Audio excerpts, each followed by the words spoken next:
Hello everybody and welcome to this very special event, GibChess Battle of the Sexes 2022. It's round 2 and we are live from the Garrison Library in the heart of Gibraltar, one of the oldest and most important heritage sites in Gibraltar, for this wonderful event where we have, if this is the first time you're joining us, 2 teams, 10 men, 10 women, some of the best players in the world fighting it out for a prize fund of £100,000. The winning team gets £75,000, the losing team gets £25,000. So it's all to play for here. We had an amazing day yesterday, lots of drama, lots of very interesting games, and today I'm joined by Irina again. Thanks for coming, Irina. I'm looking forward to today as well so much. You came a bit later in the day, but the games were fantastic. Yeah, they were very exciting, and the women's team was pressing a lot. And I expect that today the men's team should be trying to do the same, because otherwise they're in big trouble. I agree. Yesterday, the women's team, they all had the white pieces, and the same applies today. So the women's team have black across all boards. So the men have all got white. They need to bounce back immediately after getting a drilling yesterday, losing 6.5, 3.5. So they're down by 3 points already in the tournament, and they don't want to get too far behind. But as I said at the start, I believe this women's team, they're motivated, they're confident, they're young, they are sharp, and I think the men's team have got a real hard job.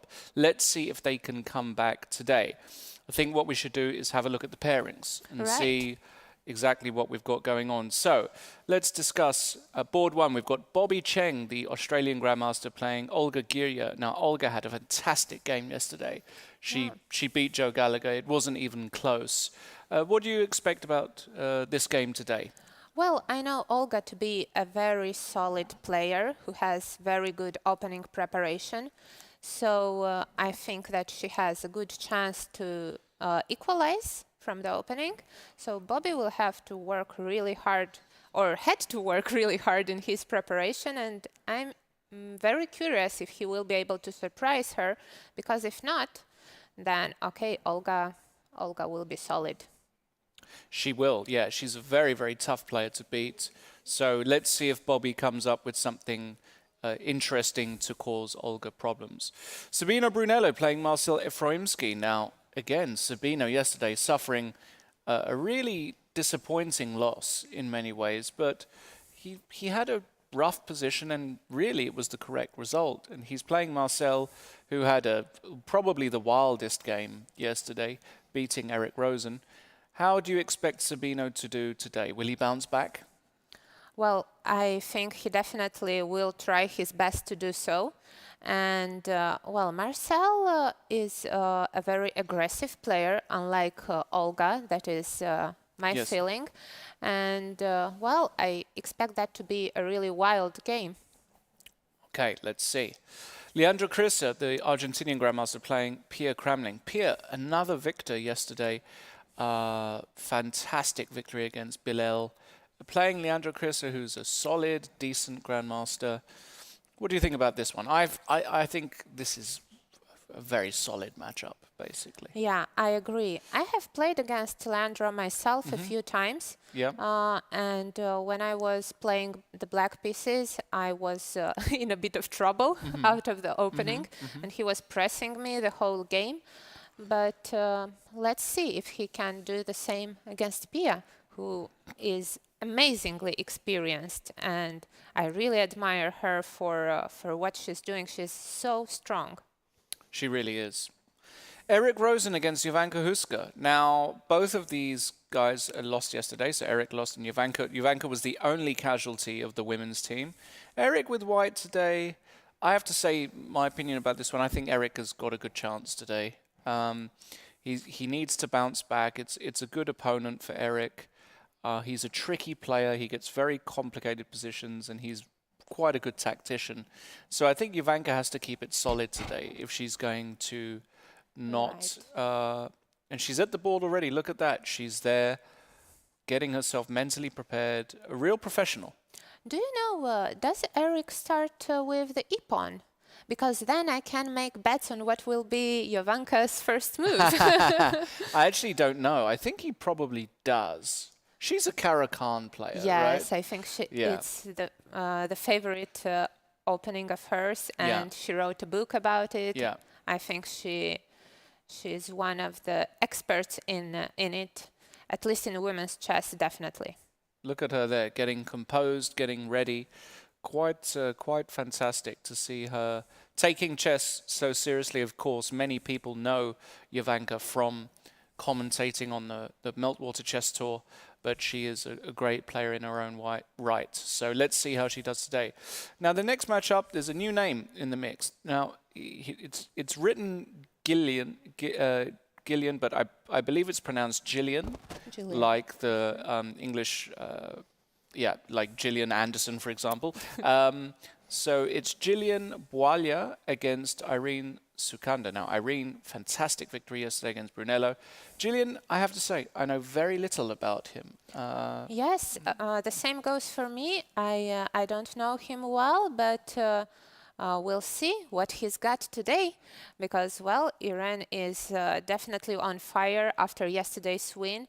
And I think it's very important when you get the first win in the first round, then you get some sort of confidence and optimism.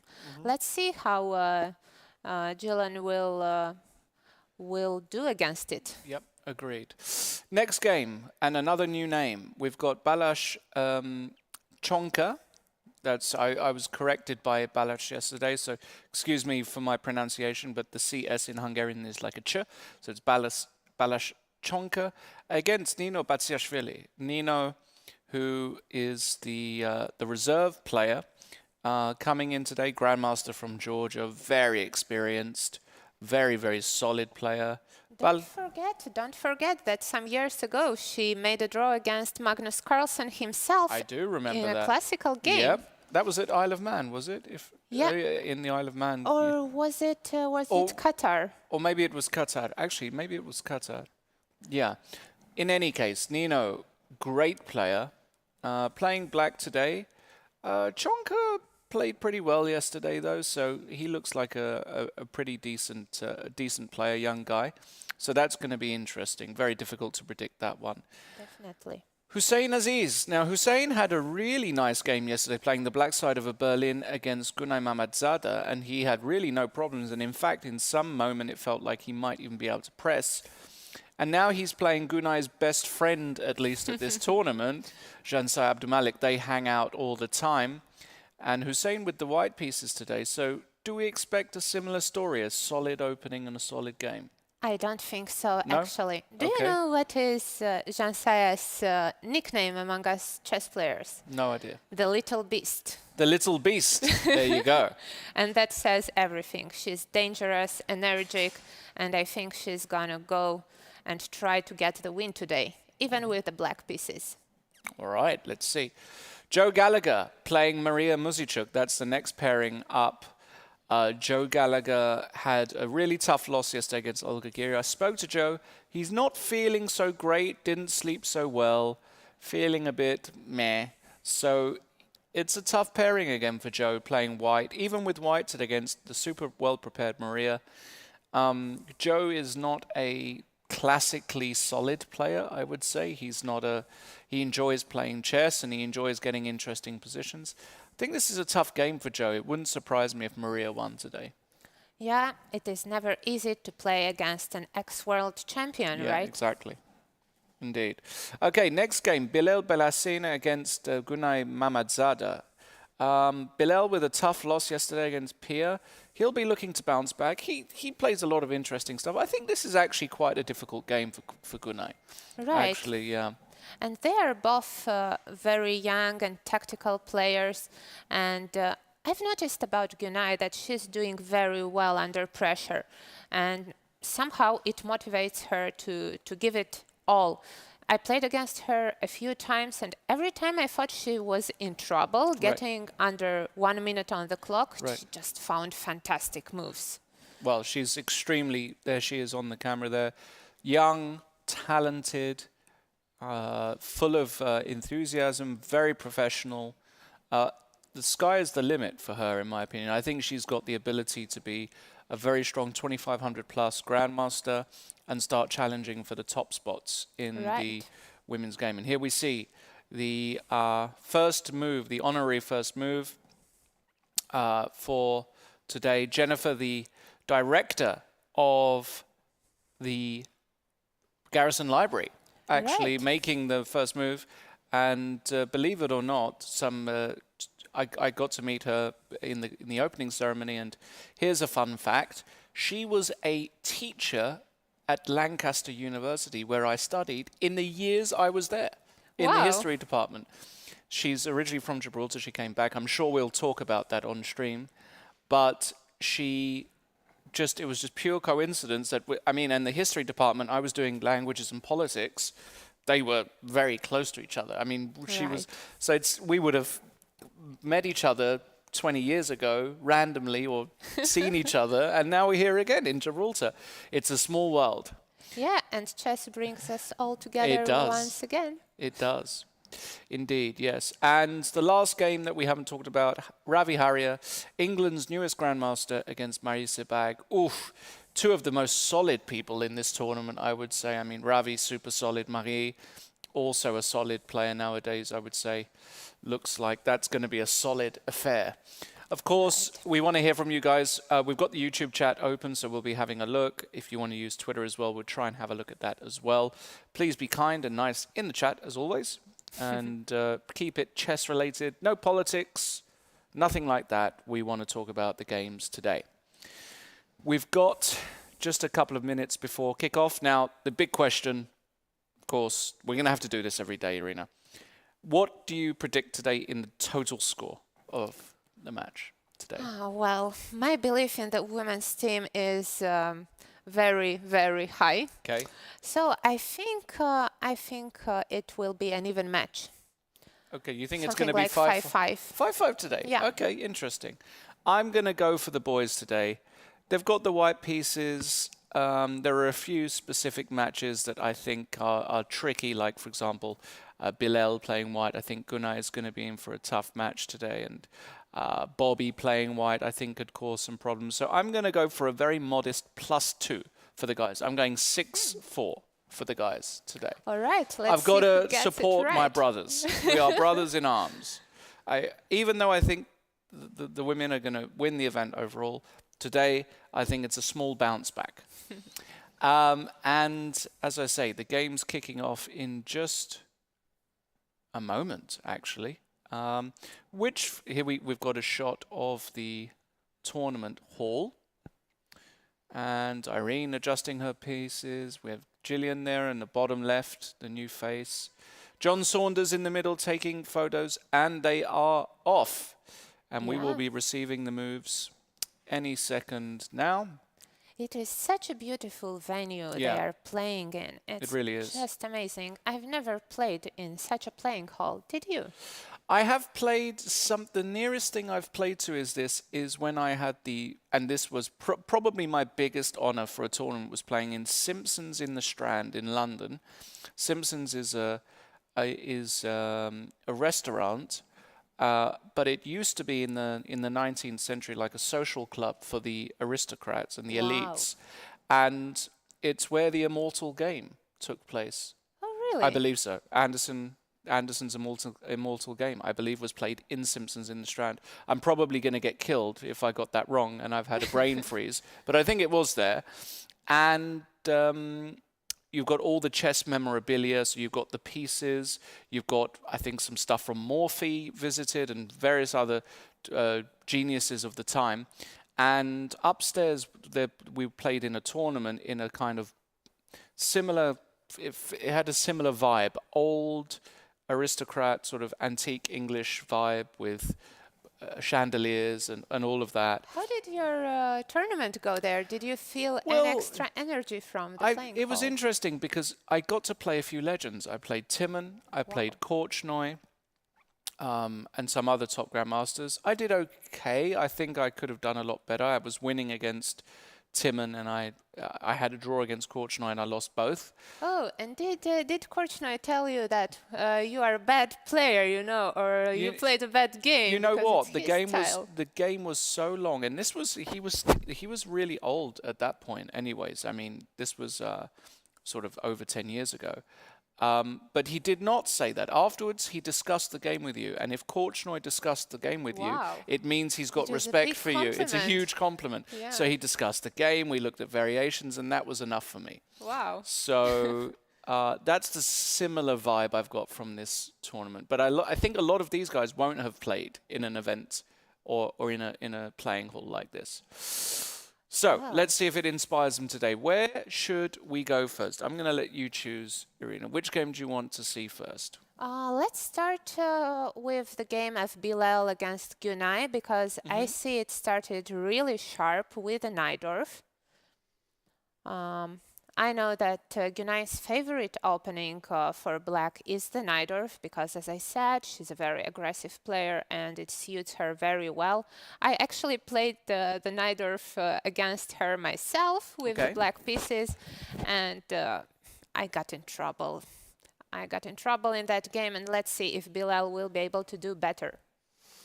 Okay, so Bilal goes for a system that is seen, I would say, far less nowadays compared to maybe 10 or 20 years ago. The move bishop e2, very solid system, the classical setup. Of course, against the Najdorf, any move is basically possible, and that's not really an exaggeration. Pretty much every single move has been played. Right. Even h4 became Maybe fashionable. This move, exactly. Even h4 became fashionable. A3 became fashionable.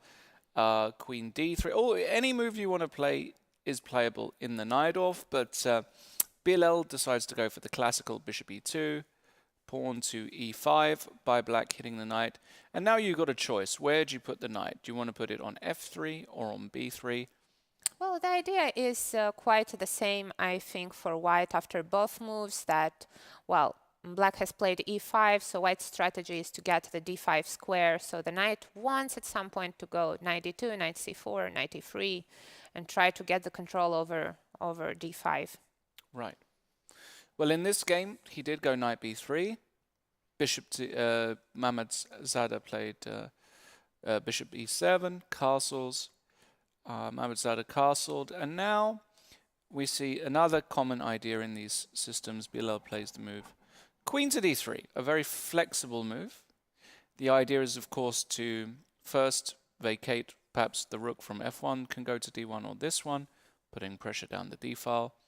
And sometimes the queen can also have some flexibility across the third rank. Moves like queen g3, bishop h6 suddenly come into mind. And also, the queen from d3 is now controlling the d5 square in event of white's playing knight d2 and then knight c4. So it makes sense that black would probably play bishop to e6, because knight d2 is a strategical threat here. And now after knight d2, black already has d5. So yeah, white will have probably to prepare it first.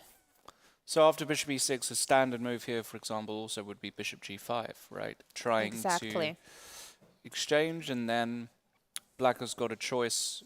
He can put the knight on d7 to be able to recapture on f6 with the knight. Exactly. I don't know the theory on this. This is not. I'm not a specialist in this line at all, so I guess I'm playing it with black. You're playing it a lot with black. So is this a theoretical position? Yes, here? it is. Okay. Well, queen d3 is not the most usual move. Okay. White has instead some ideas with king h1 and then f4, or with bishop e3, queen d2, rook d1, rook c1. Yeah, I've been on the part of playing black for many times here. And the problem is that you never want to trade the light pieces so that you remain with the dark squared bishop against one of white's knight.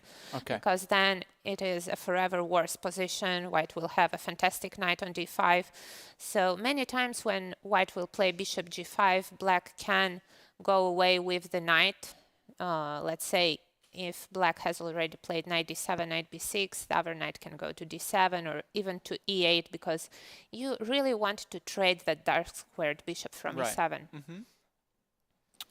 Okay, interesting strategic battle there going on then. Let us go to, well, I've seen a game. A lot of people in the chat are asking for Eric Rosen, so let's have a look at what Eric has done against Jovanka Huska. Wow, what is this? Well, this is a line I know just a little bit about, so let's have a look. So Jovanka did play the Caro-Kann as expected, and Eric has played the two knights defense against the Caro-Kann. D takes e4, knight takes e4, and now the move knight f6. This variation got very popular. The main line against the two knights for years was the move bishop g4. That is still kind of the main line, but White has come up with some interesting ideas in that variation. So a lot of top players are resorting to the, what I would call the oldish way of playing with knight to f6. And the claim is that after knight takes f6, either g takes f6 or more commonly e takes f6, White has got a worse version of a mainline. I think it's not a what's it called? Not the Karpov. I forget the name now of this variation of the Caro-Kann. Somebody will point it out in chat for me. The reason why this is a worse version is because the knight has already been deployed to f3, and just to illustrate, I'll try to avoid doing this too much today, but in these variations in the Caro-Kann with knight f6, after takes and takes, a lot of the time what White tries to do is leave the knight on g1, oops. And then play knight e2, knight g3, no? Exactly, or just use the knight on e2 where it's a bit more flexible. It can go knight e2, knight g3. Sometimes you can play bishop f4 after you've castled, and so on. So the claim here is that if you play knight f6, you've got a slightly less flexible version, which is why in this position here, White played the main move, which is the move queen e2. Now, for all of you slightly newer players out there, you don't want to play a la Karpov, knight bd7 here, because of the move knight d6 checkmate. A bit embarrassing. We are not going to see it in this tournament. We are not. Now, interestingly here, in this position, Jovanka played one of the other main moves, which is to take on e4 first, queen takes e4, and now a newish move, I will say, in this variation, which is to go queen a5. I've never seen it before. I have seen it. In fact, I think somebody played queen d5 instead, no? Exactly. The main move for a long time was queen d5, after which White now sidesteps with queen f4, and after queen f5 to actually come back to e3. I remember there was a very nice game. I believe it was Katerina Lachno won in this against Valentina Gunina, if I'm not wrong, in the Russian Women's Championship, and she just sacrificed 2 pawns. It was a really, really nice game for White. I've had a few games like this. In fact, somebody in chat can probably Google it. I can't remember if I played against this exact move against... who was it? It's some top Dutch player. But what is the idea of it? Well, the idea is you want to go bishop f5 quickly against this queen. And again, I can't remember if I had this exact position. I think I did have this position. I'm just going slightly insane. And I think in that game I went bishop c4. And now if you go bishop f5, I think you can just go queen e2.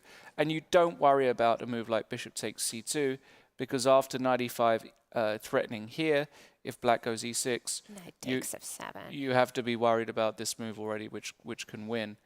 As I say, I'm suffering from long-term brain fog, so I can't remember if I had this position. I vaguely remember that I did. In any case, Eric played a move after 2 minutes, which is very interesting indeed, which is just to go b4. Now, this is actually very logical after what happened in the game, because it went queen f5, trying to exchange queens. Eric played queen e3, and indeed, Jovanka played queen e6, and we get a very similar position to what we just saw here. The difference is that White has got an extra tempo with b4 and is able to play the move bishop b2, which is exactly what Eric played. And now the point is, after queen takes e3, f takes e3, we get this position here. Now, What an unusual position for the very Caro-Kann. unusual. Yeah, very unusual. But I had something similar against international master Simon Ansell years ago, and I got a very nice position here with white because the pressure along this diagonal is good. You've now got a semi-open f-file. But I really like Jovanka's last move. Yeah, it is a very nice strategical move. Yes. She wants to play e5 and build up this pawn chain exactly to stop white's bishop from b2 putting any pressure on g7. And then it will be unclear what is that bishop doing on that diagonal. Black wants to play e5, the pawn on b4 will be hanging. White will probably have to play a3. Yeah. And then black can even think about some a5 moves, no? Absolutely, yeah, you can. So I really do like this move. Now, I guess a big question is, in this position, does Eric ever want to play the move pawn to d4? I know it looks ugly. No, I don't like it. I know it looks ugly, but it does achieve one thing insofar as it prevents e5. Or maybe it doesn't. Maybe it does, maybe it doesn't. I mean, maybe black can think about e5 anyway. But we get a very muddy position after takes. King has to go to f2 probably. This probably is good for black after f takes e5 and castles. I mean, Yeah. my structure has been destroyed, so I don't like d4. It was just a flash in the pan move. But we can't prevent e5 then. So how do you proceed here with white? Maybe you should go a4 here with white, anticipating e5 and then play b5. Yes, I like the idea of playing b5, trying to attack on the queen side. But still, I believe black should be completely fine. Let's say a move like bishop to d6, because with white you don't really want to take on c6, because after knight takes, then you just develop one of black's pieces, and what have you achieved? Well, you can go bishop c4 here, stopping castling, right? So for the moment, at least. And then let's say king e7, preparing bishop to e6. I really like black's position. It's very solid and very good. I really do like the move f6. So I'm very curious.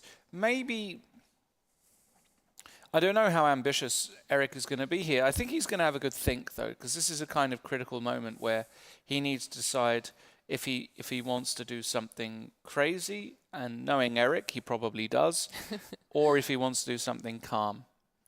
Right. Let's move on to another game. And I can see, let's go to something that looks mildly exciting.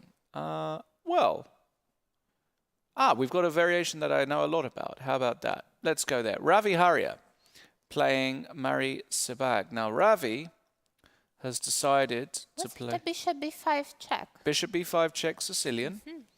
Marie blocked with the bishop, takes. Now, yesterday we saw the move c4 by Marcel.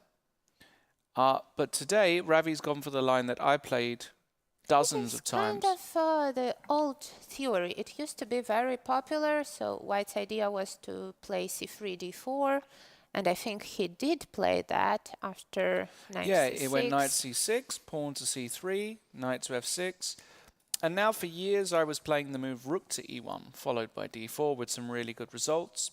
It's been analyzed a bit deeper now, so black is doing fine.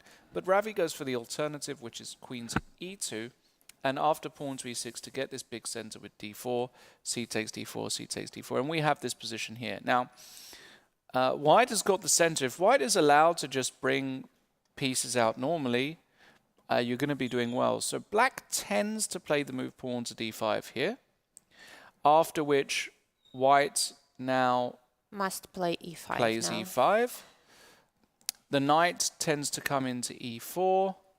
And then white tries to challenge this knight with a move like knight to c3, or more commonly, actually, the move knight to d2.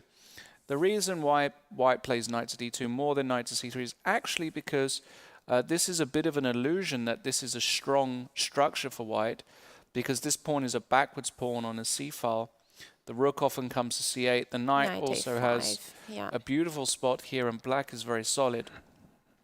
So white tends to put the knight on d2, And after knight takes d2, bishop takes d2, to play this position here, the rook can come over to c1 very quickly. And it reminds me of the game played between Magnus Carlsen and Jan Krzysztof Duda in the World Cup, where Magnus actually lost it with white in a very similar structure.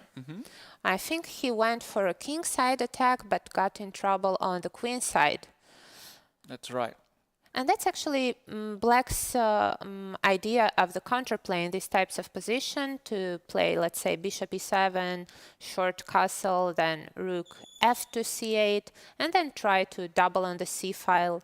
And white will have to either agree to trade pieces on the c file or to try to come up with an attack on the king side. Indeed.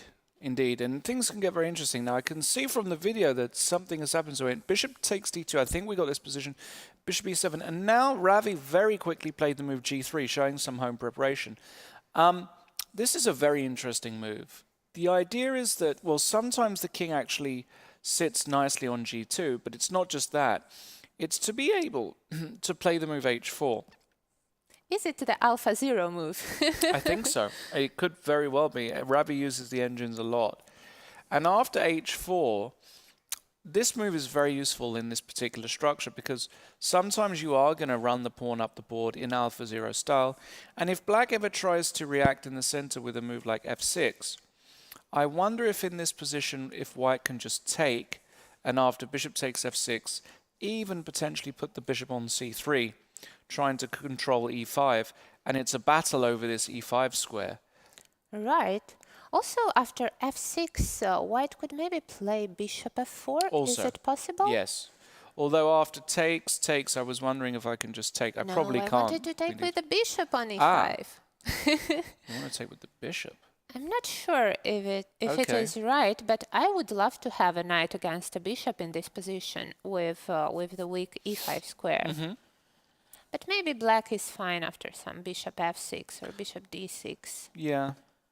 Feels Not a little sure. bit strange to do this, but yeah, maybe all right. But in any case, Ravi will be fully prepared against this f6 break, because the problem black has is if you don't play f6, if you just play a move like, as you said, with rook fc8, it's actually very difficult to get something going. For example, here, let's say I play a3. You can't play knight a5 because I've got the bishop here. You can't play knight b4. So you then have to try moves like queen to d8 to try and play knight a5. But now white might start some operations on the king side. For example, let's say I go rook a to d1. Knight to a5. And now I'm going to try knight to g5. You want me to play h6? Yeah, and if you go h6, pretty sure the computer will just say that this is okay for white. Really? Yeah. No, I can't believe this kind of sacrifice can work. What if I take? Okay. And g6. Okay. Let's say queen. Are you going to put... Yeah, your knight is still on pre, so I have a tempo. Let's go here. Bishop to f8.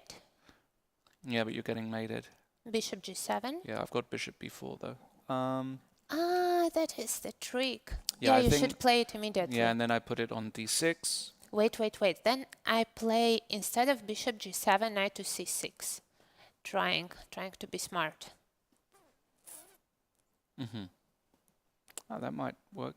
Even these weird positions. I mean, I've cracked a few of these myself, like with the computer. Even these are not like even this. Let me just explain. Like this position here. If I go, I don't know, like rook h4. Let's just say I go bishop e3. Is this losing? It's a bit difficult to untangle because the bishop on g7 is hanging, but I guess... Oh, I wanted to say knight e7, but then I saw that you can play g4, Yeah, right? I play g4. And then I can go rook here and bring this rook. And this is a very unrefined version of all of this. This is just one idea. But I just know, having worked these positions before, even here after knight g5, if you go h6, I might...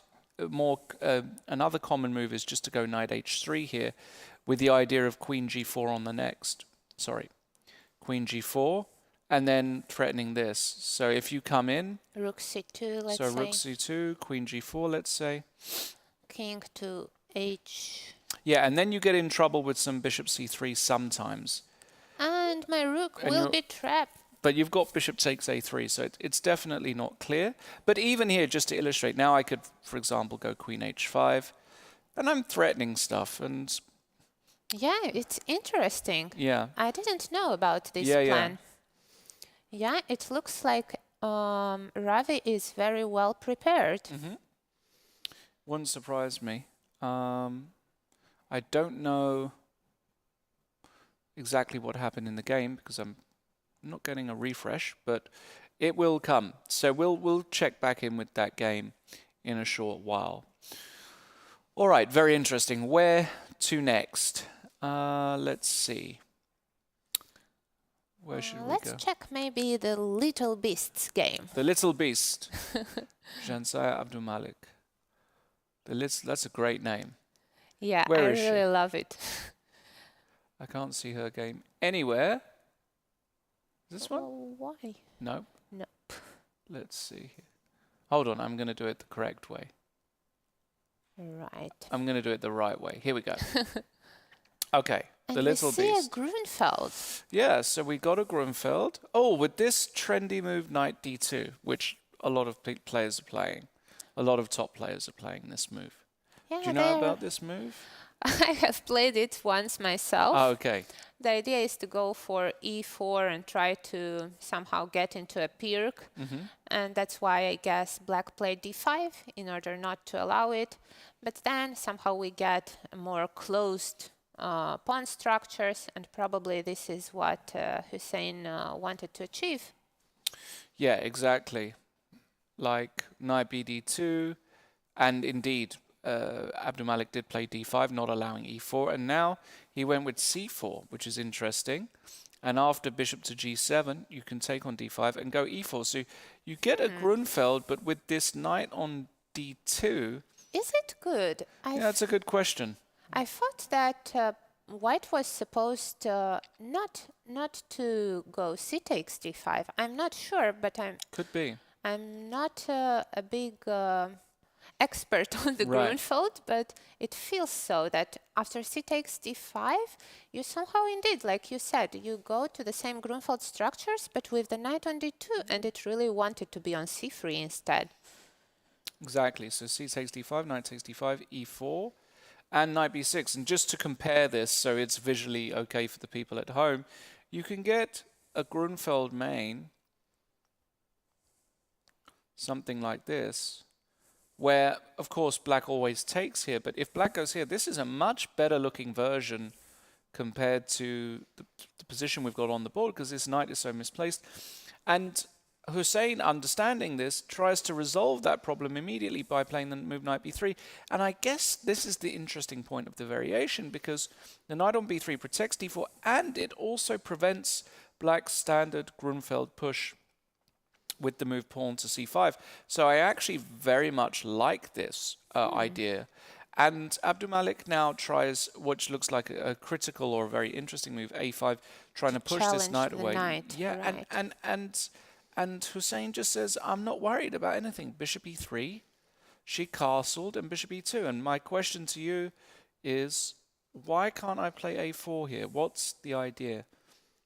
I guess that white wants to go back knight d2, because knight c5 would probably be met by knight a to d7. So that knight just made a lot of moves and will still have to go away or be traded. Right. So probably knight to d2. I'm not sure. How is this position? I think I like black here, because now at points I can play even knight c6 and then try to provoke white to play d5, then go knight a5 and try to attack the central pawn on d5 by playing either e6 or c6. Not sure how that is.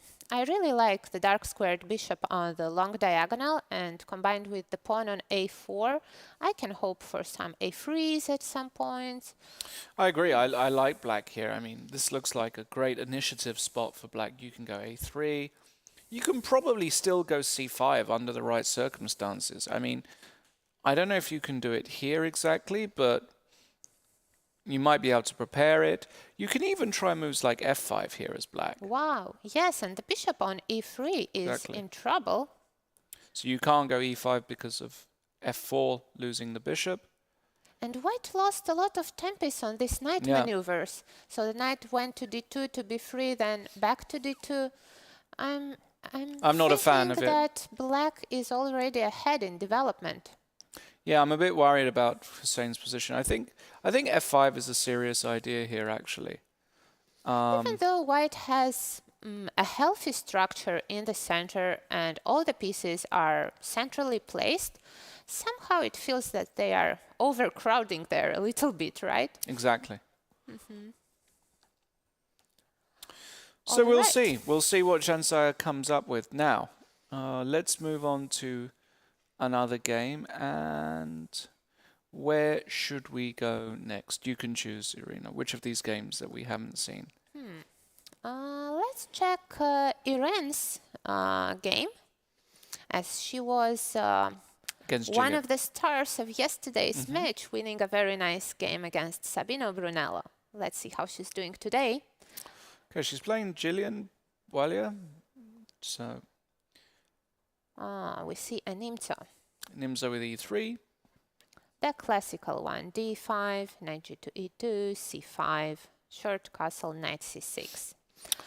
Yeah, this has been played many times. Is this your repertoire? Yes, yeah, it this is. Okay, good. I'll let you talk about this position. This is more your cup of tea. So, all right. So I generally like a lot these positions for black because many times we get those kind of Panov structure, or let's say isolated pawn structures after some trades of pawns in the center. And the problem is for white that the knight on e2 is not ideally placed if you want to play an isolated pawn structure. It would be much better on f3 controlling the e5 square. On e2 it's not that great. And I guess that's why white shouldn't go for those isolated pawn structures and try some a3 instead, trying to get the pair of bishops. exactly, a3, and now black has got a lot of options. If I remember, you can take, you can go here, maybe you can even go here. Although, no, maybe this one... Oh, no, this one must also be possible, where something like this... Yeah, this is the structure white b6. wants to get. Okay. Because then, all right, black will try to make e5 happen, and white will aim for some kingside attack by moves like knight g3, e4, queen c2, e4. The idea is to prepare basically e4 by playing also bishop to b2, then rook d1, and somehow try to open up the position for the pair of bishops. So I'm very curious. And we see already a3 on the board. Okay. And this is, I believe, the first critical moment of the game where black has to decide which structure to go to. Is bishop a5 possible? Can black sacrifice the pawn on c5? I'm not sure. I don't seem to remember the theory. Probably not. Yeah, it shouldn't be possible. No. I expect the moves are either d takes c4 or bishop takes c3 immediately, after which white will take with the pawn most likely. Yes, and then we will see exactly the structure we discussed before. Yeah, this one here. Classical structure. All right. Very interesting how the game will develop. Indeed. Which game to move to now? Let's go to Sabino Bruleno playing Marcel Efremsky Sabino, the captain of the men's team. So we see the London system, bishop to f4, so fashionable in the last few years, right? Very, yeah, very, very fashionable and very, very good. I mean, very, very sound. It's a good opening. It can be played by improving players all the way to elite players because you get so many similar structures and so many of the ideas are applicable regardless of what black plays, and that's why it's arguably the most popular system at amateur level. But Right. as some of the top guys, including Magnus Carlsen, have shown, it's a serious weapon for strategic battle at top level, and Magnus has had fantastic success with it over the past few years. So, And Marcel went for one of the most solid systems, d5, e6, knight f6, and now she's trying to trade the bishops. Well, the challenge will be for black to open up the bishop from c8 or to find a good place for it. Many times it can be achieved by playing b6 and then bishop to a6, because it seems like black will probably not be able to play e5 in the near future to open the other diagonal. exactly. So Well, I mean, she completed development first of her king, bishop d3, and now actually she went for c5 immediately, which is actually slightly more rare, because now white is able to take on c5, and after bishop takes c5, white claims that black has spent 2 moves in order to recapture back on c5. But will white be able to stop black from preparing e5? Because I guess it's black's idea that now that the pawn is not anymore on d4, white doesn't have that good of a control over the e5 square. So in the game it was played short castle, now knight b to d7, exactly preparing rook e8 or queen e7 and then e5. Yeah, and the question is, can white play e4 here? That seems like the move to play. Right. Because now, well, you've claimed your stake in the center. You might be threatening e5 yourself as white. For example, if b6, you can go e5. And the problem is you've got to be very careful about playing knight h5, because you start to run into ideas like bishop takes h7 and knight g5. Now, I don't know if this actually works, if black has got some miracle king g6 here. Queen g4. But queen g4 might already be good. And on knight takes f4, knight takes e6 check is going to win the... It's actually mate. And it's a very similar position to the one which we saw in the game of Ravi versus Marie, but here white has also the light squared bishop, which will help attacking on the king side, if we are able to play e5. Exactly. So I guess black has to take on e4, no? So you take on e4, I play knight takes e4. Now I take again. Okay, and now I take... And knight to f6. 6. That's your idea, yeah. I just want to trade as many pieces as possible and try to liquidate to an equalish endgame, no? Yeah, for example, after queen takes d8, rook takes d8, I would love to be able to keep this bishop on this long diagonal, and keep the 2 bishops, but I can't.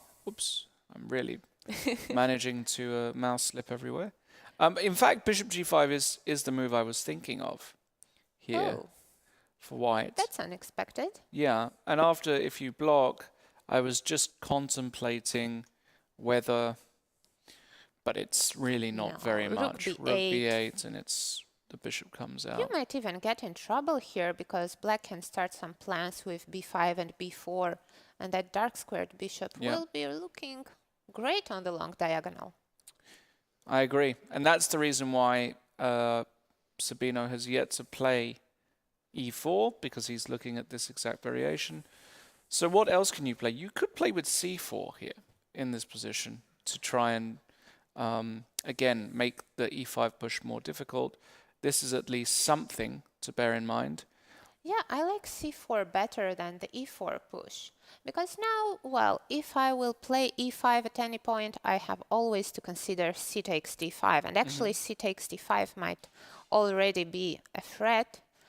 Black might play some knight b6, but not sure if knight it's b6 the right looks a bit spot strange. for the knight. Yeah, looks a bit offside, this knight here, I have to say.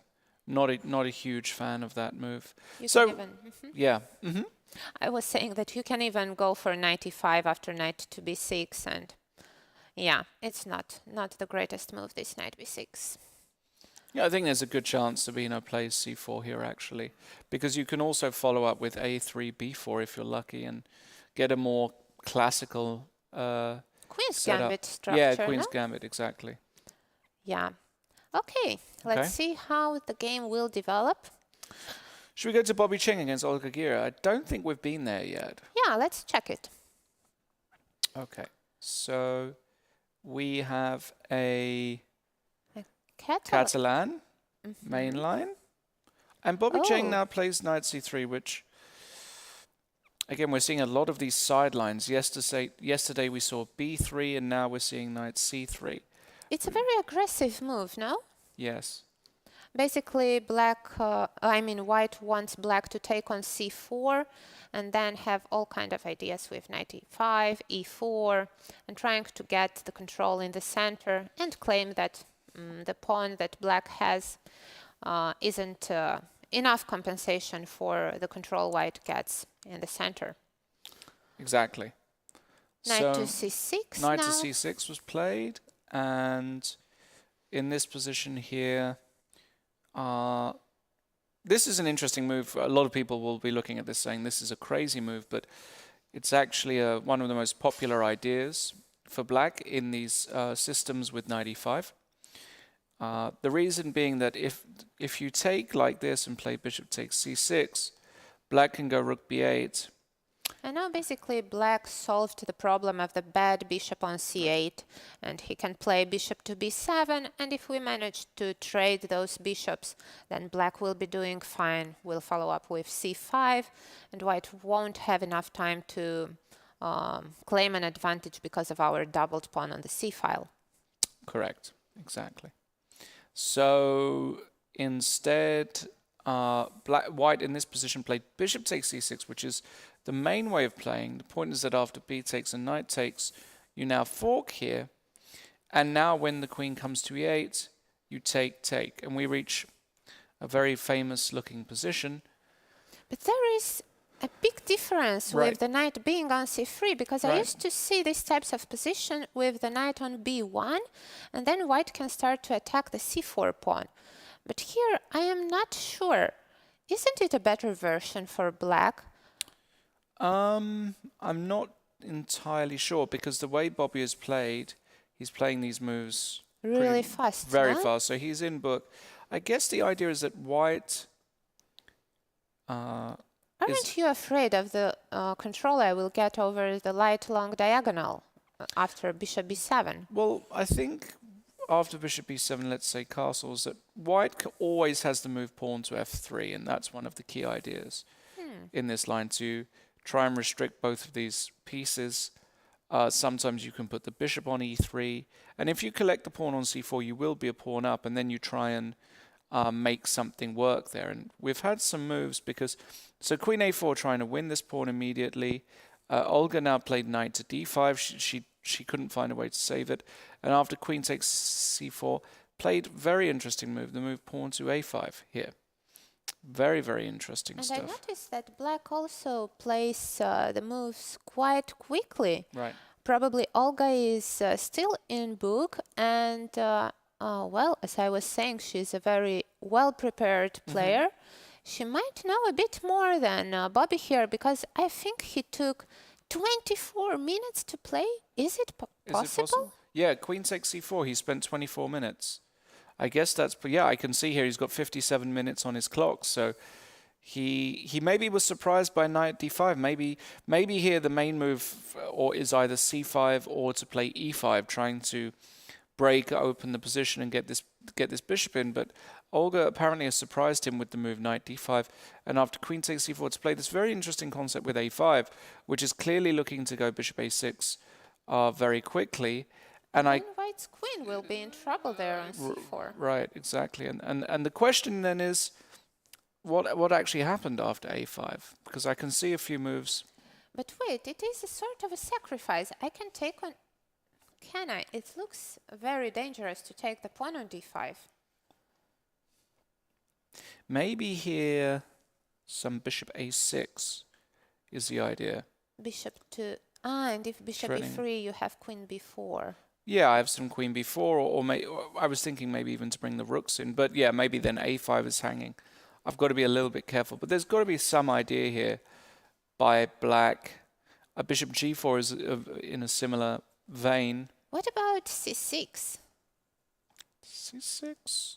Well, it is I a don't very like this. primitive way to set up a trap. Sure, no, yeah. But I mean now, for example, queen c5. Maybe it's a bit slow. Yeah, no? it's a little bit, doesn't feel great. It feels like you should be moving the bishop here. In any case, after a5, it seems as though a very strange move was played by Bobby.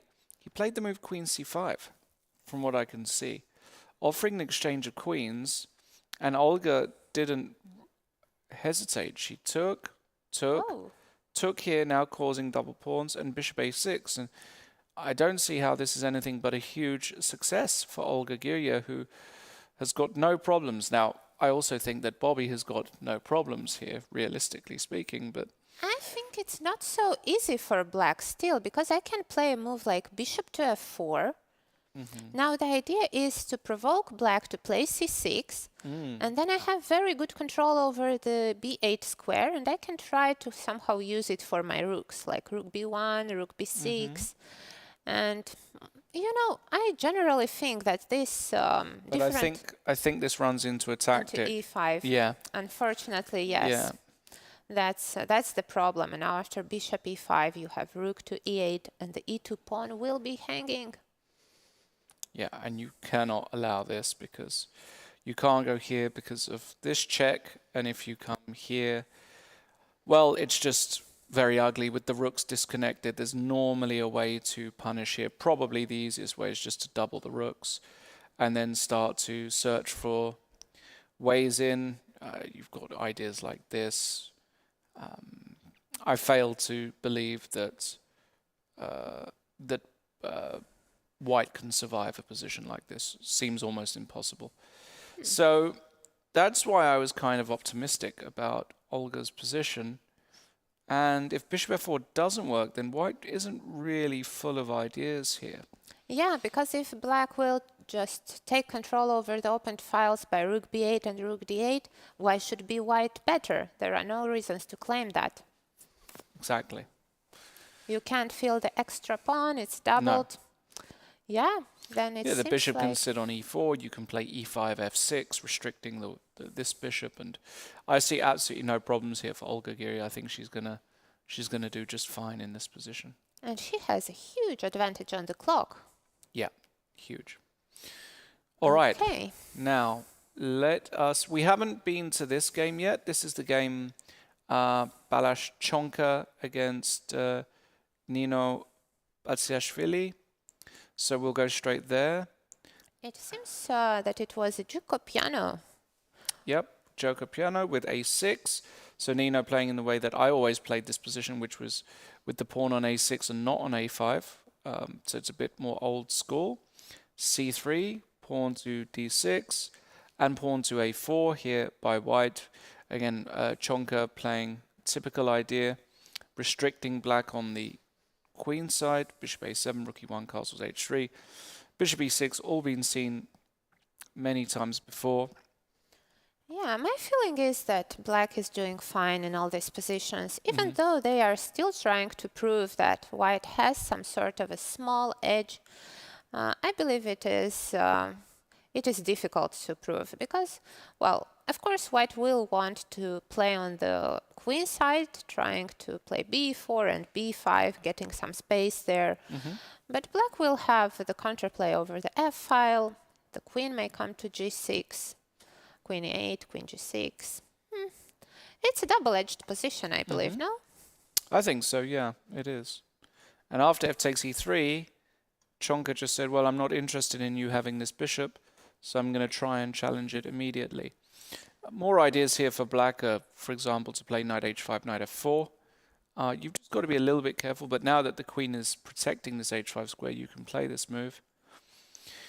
And it's really interesting because it looks like it might be quite dangerous, but if you look at games of Vichy or Sergei Karyakin, Yeah. They managed to do quite well here with white. They just, you know, for example, they take, they put the king on h2, they put the knight on f1 and just say, so what?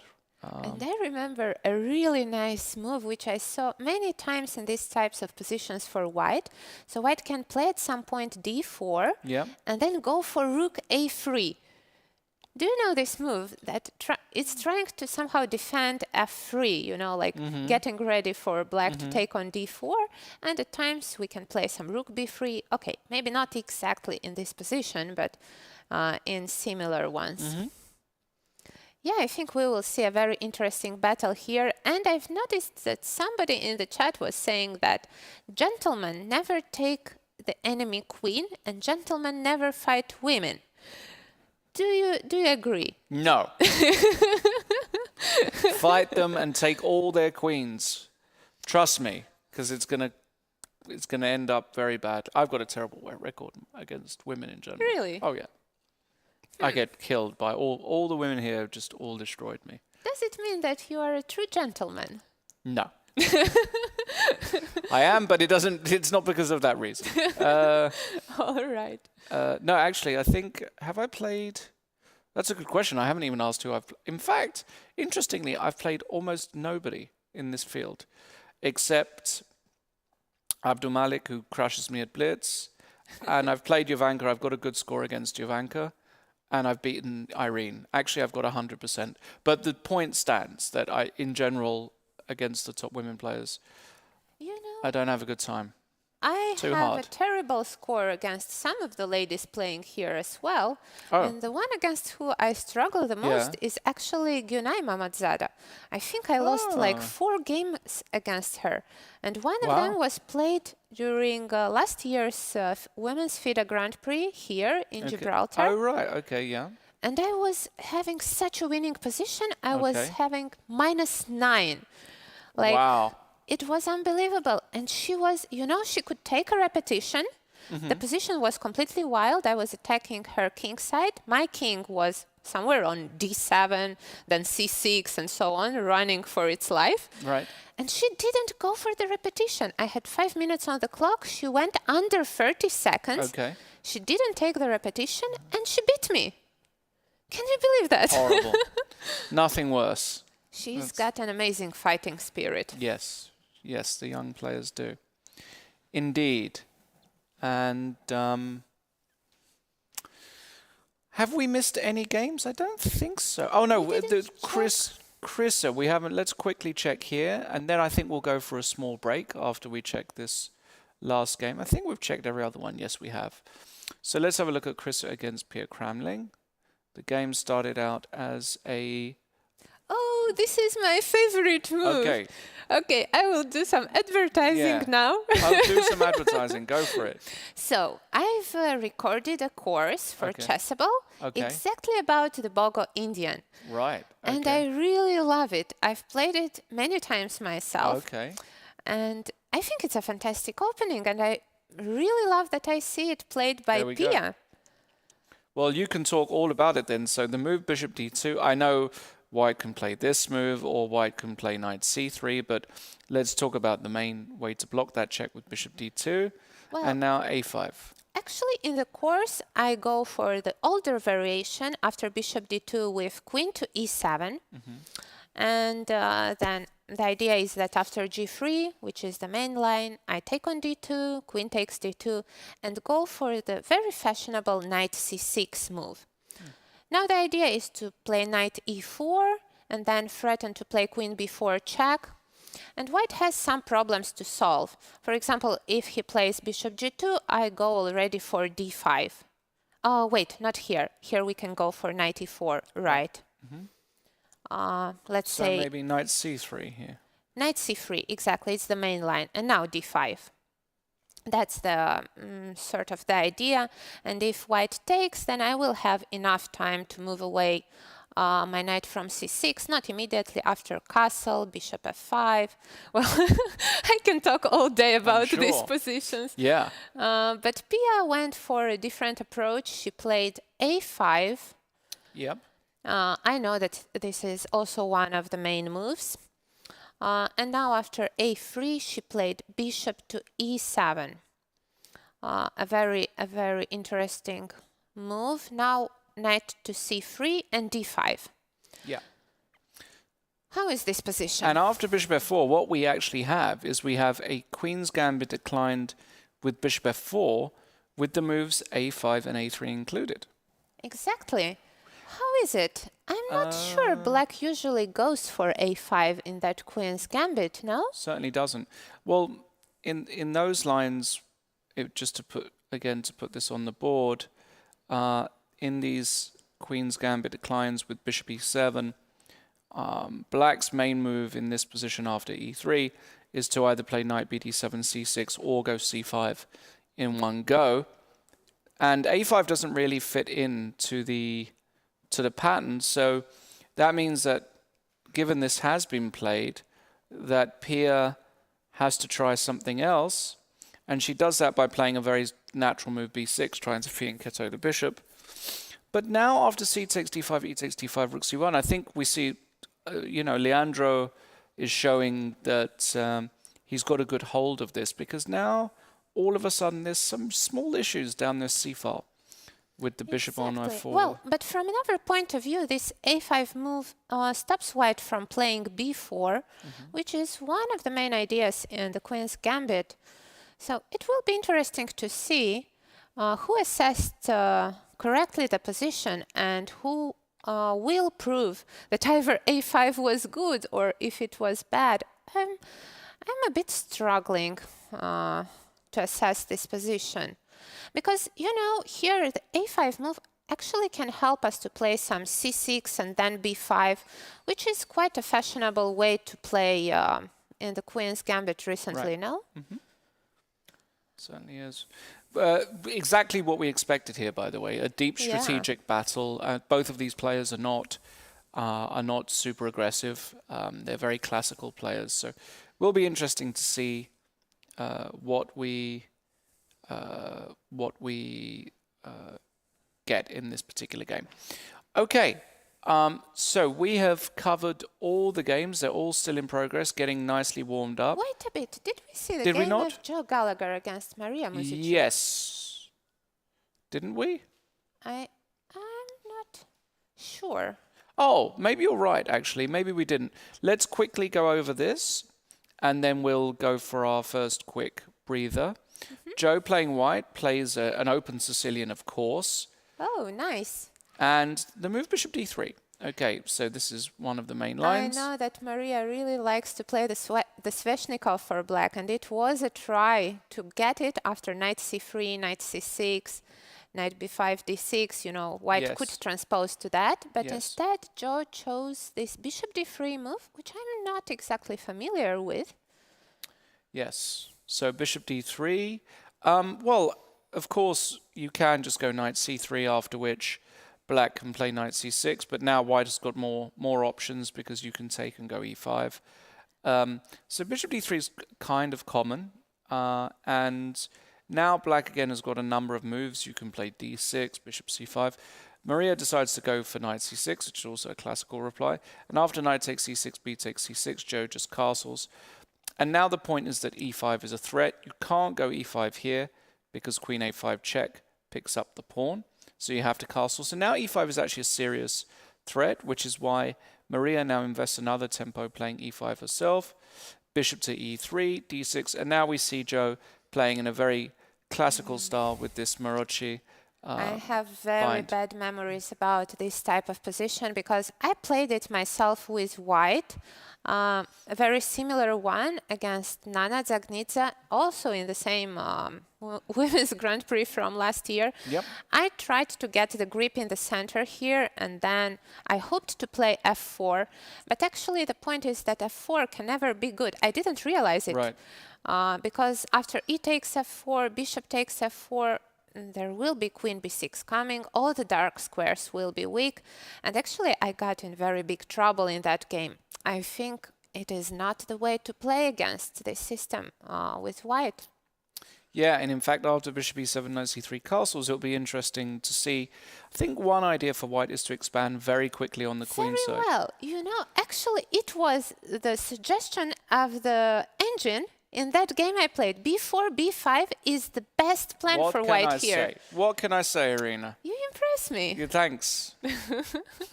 You've got to be a little bit careful because sometimes there's a knight g4, which is a little bit annoying. So I don't know if you want to prepare it with h3 or something like that. How did you get it so quickly? You know what, Irina? Just, can I be honest with you? Pure talent. No, nothing more. So modest. No, I've seen a few of these positions before, so it's pattern recognition. Nothing to do with talent at all. Because it didn't even cross my mind during that game. And I was so surprised when checking afterwards, analyzing the game, that computer suggested this b4, b5 idea. Because I considered only playing on the king side with f4. Right. And that was the wrong way. Right. Yeah, b4, b4. Let's see if Joe plays it. Be very interesting. Joe, as you can see on the camera there, deep in thought. He would really like to bounce back today, and it's the sort of position I think he can enjoy. So I think he's not going to be too unhappy about how things are going at the moment. And let's see if he finds the b4 idea. Yeah, let's see if he plays it or what he ends up doing. In fact, there have been a few more moves there. So I don't know the exact order. He played h3, I believe. Yeah, he probably played h3. Looks like, I don't know if it was h6 here immediately. Queen to Queen d2, C. bishop is... Queen c2. Yeah, queen c2, bishop to e6, rook fd1, queen c7, and rook ac1, something along these lines. And rook f to d8. I think this is the position on the board pretty much. And again, I think going b4 and b5 is an idea. But now white has to consider d5. Yeah. Yeah, I think maybe he delayed a bit too much the b4 push. I agree. Yeah, indeed. All right. Let's see, shall we? All right, we're going to go for a very quick break. That's all the games, all very, very different games basically today. None that look the same, which is really good. And plenty of fight left. So we'll be right back in just a few minutes' time. Don't go anywhere. See you soon. See you.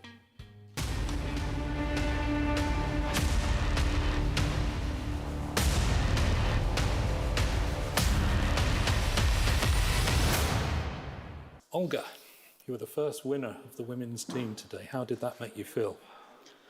Oh, it's the great beginning of the tournament. So, Have you played Joe before? no, neither. I never played against all men teams players. Right, right. You don't think Joe's an old player then? He's a very experienced player, Joe. Of course. Yes, okay. How did it feel playing in the historic library here? For me, it is a great pleasure because it is always nice to play in such great places. But okay, it is quite cold there. Yes. That's only one minus, I think. But Yeah. We have to apologise for the weather in Gibraltar. This is very unusual. oh, Quite cold and quite wet, but maybe it is only for one day and yeah. two. I think Thursday and Friday will be okay. So. Okay, let's have a look at your game. Okay, Olga, let's have a look at the opening of your game against Joe. Okay, surprised my opponent with this move bishop e3. There are not so many games. I think the main player who play this line maybe only in Blitz, it is David Paravian. Ah, yes. It's the last winner of the Last Gibraltar winner, yes, of Festival Gibraltar Festival. 2020. So I decided to play that. Okay. And okay, I think the main mistake was here, Ah, okay. just in the opening. Then he played. Normally he could, he should play, for example, knight d7, rook d1, and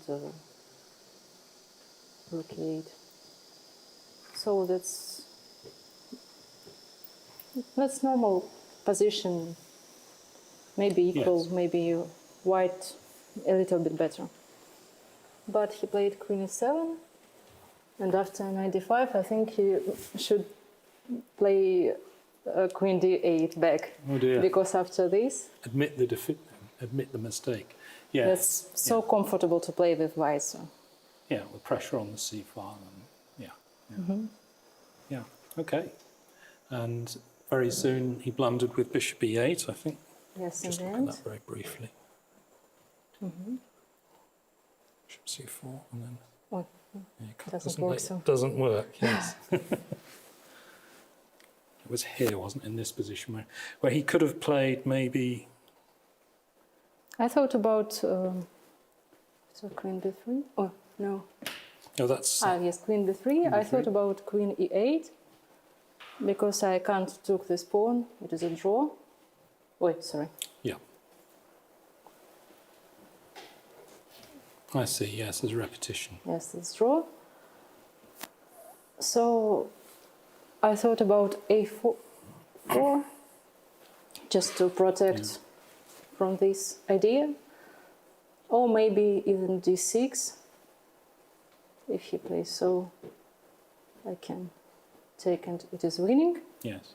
But after d6, he should play bishop c7. But I think it's But it's already very nice for yes, you. very nice for white. Okay. Thank you very much.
Welcome back to GibChess Battle of the Sexes. This is round 2, and so the games are in full swing. But before we go back there, we've got an esteemed guest, and in fact, the lady in charge of this wonderful building and this important piece of heritage of Gibraltar, Jennifer Ballantyne. Thank you for coming, Jennifer.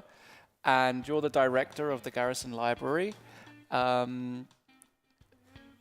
guess we should start with that. And the work you're doing with the library. So perhaps you could summarize in general why this place is just so important in Gibraltar. It's Gibraltar's oldest library. I guess that gives it some sort of a place in history. But it's very important because this is a library that grew on the back of the needs of the British military. So we're established in 1793 on the back of the Great Siege. And the aim was to provide a public library for those serving at Gibraltar for their recreation, education, and reading, basically. But I think lessons were learned from the siege. During those quiet moments, a lot of the soldiers despaired. And the need was felt to provide a place like a library where they could congregate, read and relax, rather than despair in quiet. And that's a very important aim, really. So it was either the pub or the library, was it? Well, no, or desertions and suicides, and so there was a darker side to this as well. And therefore the library was established on very noble aims. As it happens, it was then decided to establish a private subscription library for officers only, but still it provided the same sense of hospitality, learning, and reading and gaming, of course, because board games would be played over here. Yeah, and actually downstairs in the opening ceremony you spoke about how there's a section of books dedicated to old chess books, basically. Now, I would love to have a look at those because I would be fascinated. But tell us, of course, this tournament, when it was the Open tournament, took place at the Coletta, and we have very fond memories. I'm sure you know the Coletta very well. But it's actually very special playing in this arena because it feels apt. It feels like a decent. Perhaps is that something that you thought about? I mean, how did it come to take place here? Did they contact you, or did you know Brian and the organisation, and you offered a hand? How did it all work out? Yes, it was quite interesting because we were approached over the summer by Brian. Okay. And he was looking at other venues, historical venues at Gibraltar. And we really enjoyed our first conversation. Not only when he described the context for this particular tournament, I thought that was just great, wonderful. But also because we believed that there was some synergy between chess and this institution with the library. We have very large reading rooms, and therefore we could accommodate. Clearly, we are a very old building, and we've had to make some adjustments, but this hasn't been onerous, really. Yeah. It's been tough, but it's been worthwhile the effort. But we did feel that there was synergy. Yeah. And we were looking forward to enjoying the process and the journey that has brought us to this tournament. On Sunday, I think I mentioned the dialogue we've entered into with chess. And this is part of the dialogue. We've embraced the initiative and Brian's proposal to have the tournament here. And we've had this dialogue, an ongoing dialogue since then. Wonderful. I'm just so happy that a location has been found in such a wonderful location. I know the players are enjoying it, spoken to them. It's a new environment for them to play in such a... They've got the picture of General Drinkwater, is it? Colonel Drinkwater. He's the founder, yes. Colonel Drinkwater as inspiration. You know, there's a bit of military element to it. So it's all, of course, this is a military game. So the synergy is very much there. Now, you just played the first move, and there's a bit of a backstory to that. Now, I'm very impressed because what you told me in the break, I think the people at home should know. You played the move pawn to c4, which is... It's the English opening. The English opening. And you did that on purpose. I did that on purpose.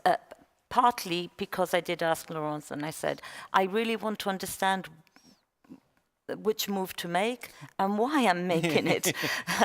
And this goes back to being an academic, you know, you need to understand why, and the context is important. And so a number of openings were suggested, and when the English opening came into play, I thought, that's the one I want. And of course there's a reason, as I've just told you. Yeah. The library is, I would it's a very British institution, it's a very English institution. And therefore I wanted to signify this in this way, partly because of the dialogue and the synergy, as I mentioned, but also because the library, when established, it wasn't in this location. For the first 10, 20 years, it occupied a space, top floor of a private home, with, and they amassed so many books that the time came for the need for a larger building to house this collection. And they didn't have enough money. They wanted something purpose-built. So appeal went out to Pitt the Younger, if in any way the Crown could support. So Pitt then approached George III, and George saw the value in this institution. Right. He saw the value not only as an important library for the armed forces at Gibraltar, but also so soon after the Great Siege. Once this library is erected, I'm sure that those of you viewing won't be able to see the dimensions, and this is a beautiful Georgian building of wonderful dimensions. And therefore, what we have over here is a very potent symbol of Britishness. Yes. That rises from the ashes of the Great Siege. And therefore I thought that first opening was important for us as institutionally. It's fantastic. And we've got a few English players playing, so I know you're going to be rooting for them, although I know it's a very nuanced argument, the Britishness of Gibraltar versus English and the connection there. And well, that's an interesting question. Everything relating to Britishness could be nuanced, because Gibraltarians are, of course, British. Culturally, we are also very Mediterranean. Right. And there's that, yes, so the question perhaps should be, what is it to be British? British, right. In the 21st century. I agree. Clearly, because of migrations and influx of different cultures. So yes, we are very British, of course, and we yes, very proud of it. Very proud of it. Very proud of it. So the question is, what is Britishness, I'd say? That's a great question. But I tell you what, that is not a question for this stream, that's for sure. We've got all the games still in progress. Thank you so much for making this all happen. Thank you for your support. Thank you for your interest and your clear efforts to make this a success. I know everybody is delighted to be here, so it's been a pleasure. And hopefully this will also inspire. I know you're not a chess player per se, but maybe this will inspire you also to get it. You're an academic, so just to learn a little bit about the game, maybe get involved a bit, because it's enjoying a huge boom, the game, as a result of Corona has actually helped the lockdown, people staying in, and of course the Queen's Gambit series has meant that there's been a big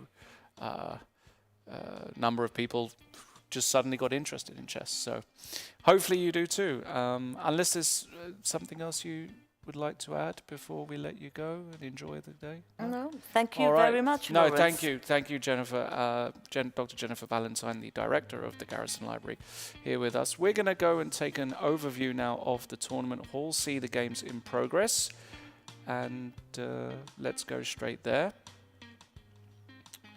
There you go. All games still in action, and we'll be coming back in a short while with the analysis board and with Irina. For the moment, let's enjoy this beautiful library. As Jennifer said, the books are vast over here. Some old books from the 18th century, some important literature here. And you can't see the painting of Colonel Drinkwater. That's on the other side, but if you shift it around as the camera is panning to the left,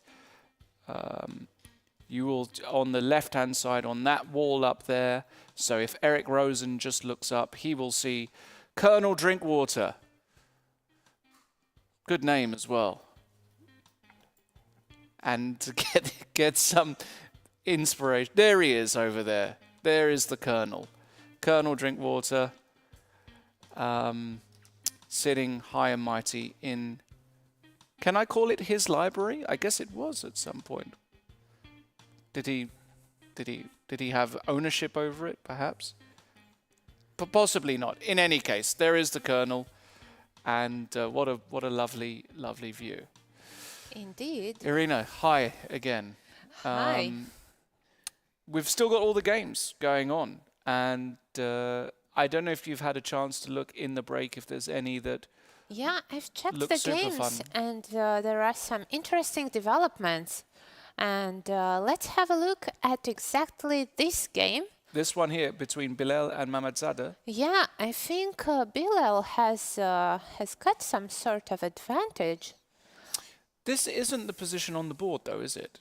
It feels like we're way too behind here. Yeah, we are a bit behind of it.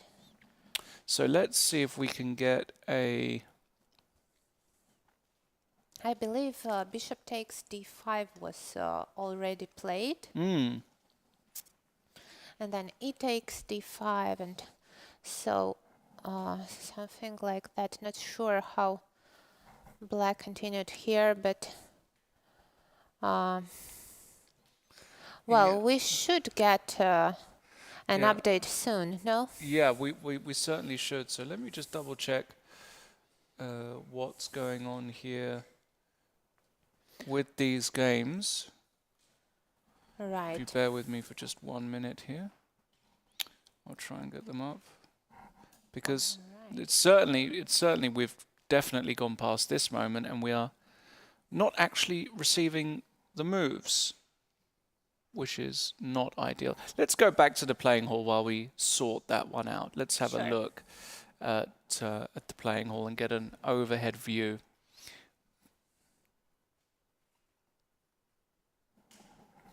Oh, Do you there's notice- somebody that we should talk about. Excuse me for interrupting. Mr. Brian Callahan himself, the man behind the tournament, of course, for years, has been really the biggest supporter of chess in Gibraltar. I mean, he is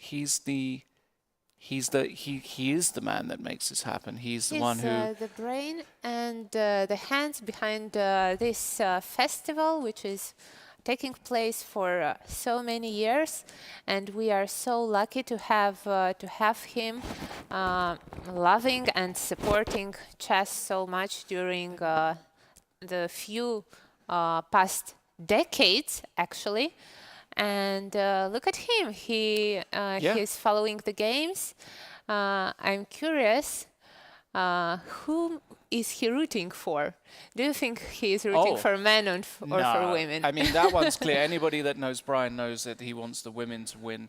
And really, Brian has put women's chess in Gibraltar on. I mean, he's not just put. I would say that his efforts towards actually promoting women's chess is probably greater than any other single person in the world. I agree with you, definitely. Because for years and years in the Open tournament, as we know, the women's that he managed to put together a prize fund that attracted basically all the best women in the world. Exactly, and the prize fund was almost the same as the prize fund as the main one. So Exactly. women were competing for amazing prizes like 15k pounds. That was just unbelievable. And Or more, actually, I think it was at some Was point. it? I think at some point it even got to £20,000 Wow. or something like that. So Brian has been the engine behind this operation and promoting women's chess, and hopefully that will continue for many years to come, and we'll see all of these wonderful talents Indeed. blossoming in with years to come. And we do have the moves. back, it seems. Oh, nearly. We'll stay on this board here. This is Bilal against Gunay. Did you notice that the men are wearing white? And it is funny because they all have the white pieces today, and they are coordinating the outfits with the color they're playing with. I didn't actually notice that. Yeah, I think Hussein and Bilal are wearing white. I thought that only I'm thinking about it, you know, when preparing for the game. It is a very important thing to have the outfit of the color I'm playing with. Did you ever do that? It's nothing that I've ever actually thought about. You see, that's the another difference. thing. That's the difference. Oh, Joe didn't go along this strategy. He's wearing black. Well, I see the game has developed from the camera view.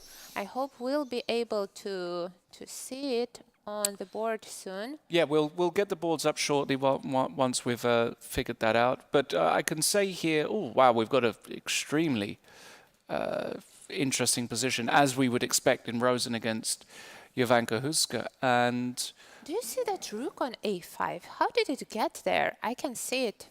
I can see the rook just swung up to a5, trying to control the fifth rank, and this is the sort of position which could end up bad for Jovanka, but it might be okay. It's one of those ones where I'll need to see it face on in order to get a clear idea. But Eric with 10 minutes I don't like extra. that the bishop is on e6. Right. It looks very strong for white there. I'm also a bit worried for Jovanka today. That pawns on e5, f6 and g7 looked very nice, but now they moved. So the pawn is actually on e4. And I'm worried that white might get some c4 and d5 coming soon. And then the rook from a5 will be completely out of the game. I think Eric is doing great here. Could be the case that he's doing very, very well, actually, yes. We'll see how that goes. He's obviously deep in thought. Let's pan to another board. Let's see if we can get another side-on view of a board. Any board you like. Let's see here. Okay, Maria Muzicuk playing black against Joe Gallagher. If we could zoom in a little bit here, that would be superb. Just a tiny bit. Joe to play. Joe, often the one to play, often his move. He's a slightly more methodical player, if I can say that. And it looks as though Maria did actually get that d. Here we go. Got that d5 move in. Rook takes c8, queen takes c8 on the board. And looks perfectly fine for Maria, doesn't it, this position? Yeah, but from another point of view, Joe also maybe wanted to have a more solid game today, you know, because often after you lose one, you just want to make the first draw, you know, to get a positive result on the board, because nowadays a positive result isn't always good news. Yeah, it looks like both players are doing fine in this position. Well, actually, Joe has the pawn majority on the queen side. And do you remember the recent game played between Magnus and Rapport? I do, yes. Where Magnus won very nicely with that advanced pawn majority on the queen side. Maybe Joe wants to do something similar here and try to create passed pawn on the b file. I guess that will be his plan, trying to move something like b4, a4, b5. On the other hand, black cannot really do the same because the pawn majority on the king side cannot really advance, because then the king might get a bit weak. So I think... you prefer white here, do you? Yeah, I think so. Okay, interesting. Well, maybe the long light diagonal can be something black might be happy about. Let's say after some move like queen a8 or queen b7. But then white can just play bishop f1, protect g2, and it seems like the king side attack will not happen anytime soon, so Joe should be safe there. On the other hand, he has 17 minutes less, but the position has quite simplified, so I guess he should not be worried about being behind with the time. Do we have We the will indeed, games? yeah. We're going to have the games in just a moment. We're going to bring them up, so no worries at all.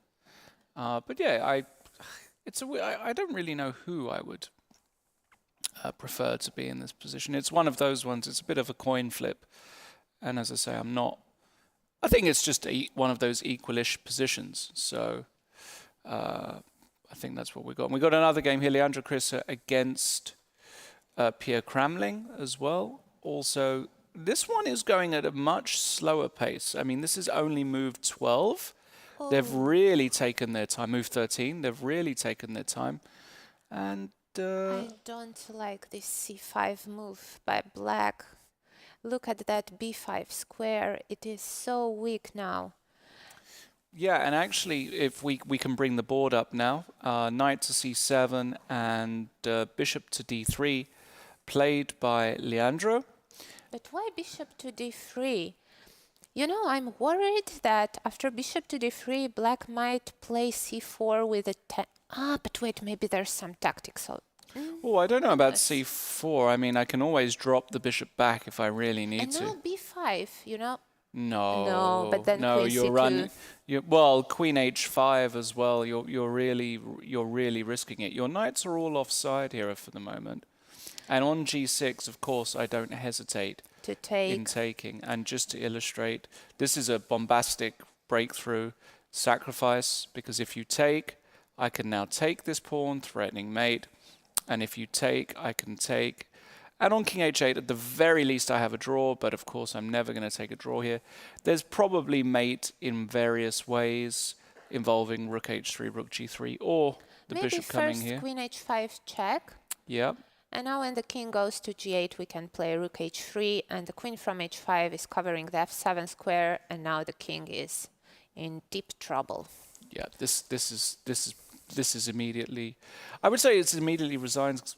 Rook f7 might, there's a few things you have to calculate here. It's not completely over, but intuitively it doesn't feel like you can play like this. Just having all your pieces on the wrong side of the board when my bishops are lining up against your king and with the advanced h-pawn doesn't feel right. But that means that black will not have any counterplay anytime soon if one is not able to push c4, because it looks like black should be playing on the queen side, but the problem is that there is no defense against the king side attack. That knight from b8 would love to be on f6, but does black have enough time to get it there? Well, probably not, and that's why we see Pierre's move, which is the move knight to e6, trying to put some pressure here, which, I mean, this looks like a very sensible move to my eyes. That being said, we still, queen h5, have to start calculating, do we not? Because... Yeah, we don't have time to take on f4 because the mate is threatened on h7, so we have to do something about that first. And if you go h6, this is just a classic breakthrough sacrifice. Pawn takes h6, and now, again, you can probably just take, and threatening the mate here is going to be too much. But maybe here we can go for that g6 move, because now the knight from e6 can cover the g7 square. True, but if I take on g6, first and foremost, important to point out that knight g7 doesn't work, to be tricky, because I have this check and then checkmate on the next move. So I think you have to take. Let's say you take this way, and I play bishop takes g6. I must take You back. take, I take, and you go here. This is your defense, right? And now the question is, does white have a follow-up? And the answer is probably no. It feels like we've sacrificed too many pieces. What about h5? h5, queen e8. I have to go back, probably queen to g5. Or Queen to g4, I'm starting to get my pieces back into the defense. That's the idea. And if you put the queen on g3, again, it doesn't feel... I mean, I've sacrificed 2 pieces, right? If I just put the king on h7, let's say. Yeah, now you want to play knight to f5. Exactly, h6, knight to f5, and I already know that it's gone horribly wrong. Yeah. So the knight actually on e6 does prevent a lot of these queen h5 and then sacrificing ideas. I guess another thing that you do have to ask is... But do you know, I think that, well, now knight f4 is definitely a big Sure. threat, and I don't think white should allow it. On the other hand, bishop to g3 might be a bit slow, but it looks like the move to be played, right? We cannot really afford allowing black to take on f4, and after it takes f4, it might be actually white's king who will get in trouble. So your idea is that if black takes here and then decides he wants to take, then you want to just take on h7. Is that your idea? And then win the knight back like this and say that you've still got an advantage because black king's a bit weak and you can target this d5 pawn, rook I actually d1. think that white might get in trouble here, you know? Really? Yeah, I don't like this simplification. I'm not sure it works. For example, here, what happens if I play bishop c5, let's say? So check. King to g8. And now if I just castle... I have a passed pawn here. Somehow I've managed to trade the h7 for the d4 pawn, and it should be to black's advantage, right? Probably, yeah. I mean, I don't have to castle either. I mean, I can play a move like knight b5 here as well. It looks a bit weird, though, these moves. I'm not in love with them, I have to say. Wait, I have d4 here. Yeah. Oh, Yeah. you're so in trouble here. Yeah, I'm not in love with this for sure. I wasn't actually that keen on bishop g3. Yeah, it probably isn't working out because of exactly this reason. But maybe after knight... No, but after knight d4, we no longer have even queen h5 because black can play f5 and the knight from d4 defends the pawn on f5. Exactly. So actually knight d6 is a great move by Pia. Yes, I like it. I like it a lot. I guess... Certainly not an easy answer here for white. You could, I mean, if nothing works here, the worst case scenario is you play the move knight e2. I think this is a good suggestion. And now we can take with the knight. Was it your idea after knight takes f4? Oh, yeah, if knight takes f4, I want to take with the knight. And if you take on d4, I take back. Yeah, now it's very important that the light-squared bishop on b7 is closed, and it is basically a bad piece. Black would want to trade it, but then the problem will be the weakness of the c6 square. And yeah, this position I like much more compared to the previous one. Yeah, this could still be a little something because queen h5 suddenly again with the big sacrifice on g6 is in the air. So that is what I would say is the backup option for white.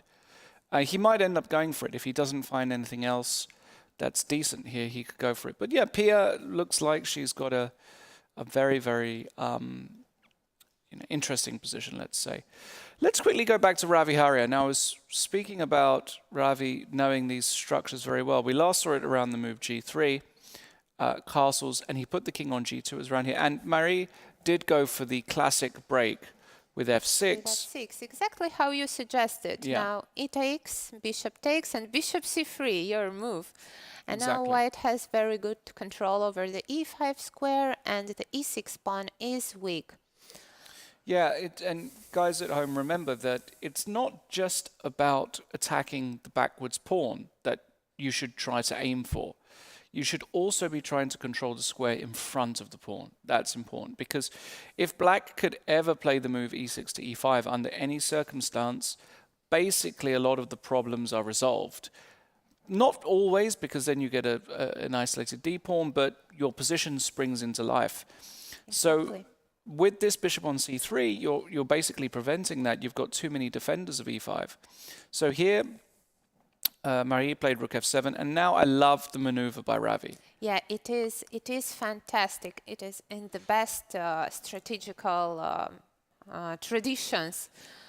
Just bringing the rook towards the e-file, and the rook every time is so much better in front of the queen, exactly how we see in this position. And I think Marie is under pressure in this game. She found a nice idea, though, which was now to switch her attention over to the f-file. So now I can't take on e6 because I lose the knight. And if I move the knight, she's obviously going to take my pawn on f2. So this position is actually not so easy for white to play. You know, I believe some moves like rook f1 even can be possible. Just protecting the f2 pawn and preparing to play knight e5 afterwards. Probably black will do something like bishop c7. But then, you know what I'm thinking?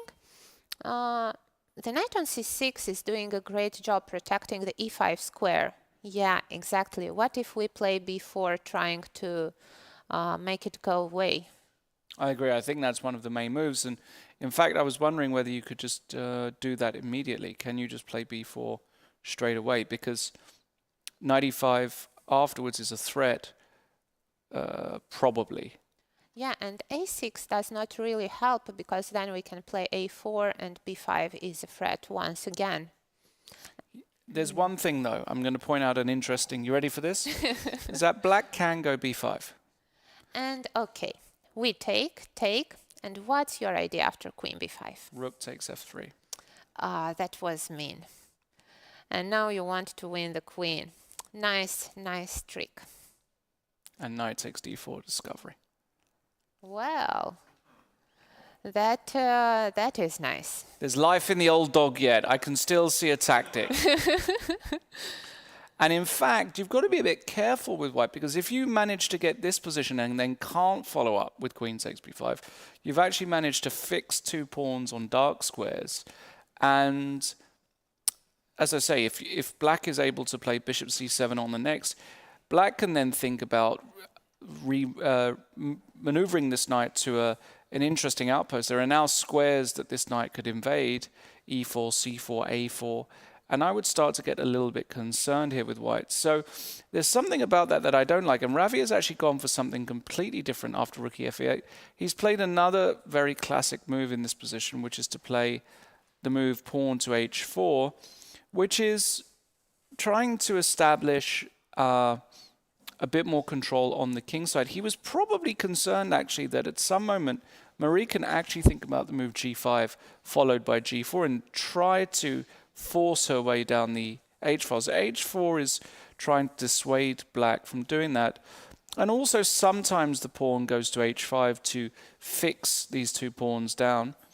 But he's completely ignoring black's counterplay on the f-file, I believe. How will he continue if black plays g5 anyway? Well, if you go g5 anyway, I guess I can take, and you've got a few options here, but I'm wondering, you've got to be a little bit careful here with black, but actually. I always have rook g7. Let's imagine that you get your queen to g6. I mean that black's king will not be in that much trouble, even though it's opened. And g4 is a threat here. I was trying unsuccessfully to make this move work. Rook to e6. And if you take my knight, I give you check. Now, it doesn't work because unfortunately, king to h8, I would have this check and I would win. But king h7, But right? king h7 is the problem. And unfortunately here, I didn't find a successful follow-up. So it just looks like this doesn't work. No, it doesn't. So you have to stop me from playing g4 or get ready for it and protect the f2 pawn, I guess. Yeah, it's not easy. Because if I go g4 myself, I'm really opening myself up to the move e5. And all of a sudden, queen takes g4 is a Yeah. kind of killer idea. And if I take with the knight, this isn't. I'm still not sure how clear this actually is. Because you have a rook e8 threat if I take Exactly. on g4. Even this is probably good for white. Yeah, but I shouldn't allow you to give that check on e8, I believe. Okay.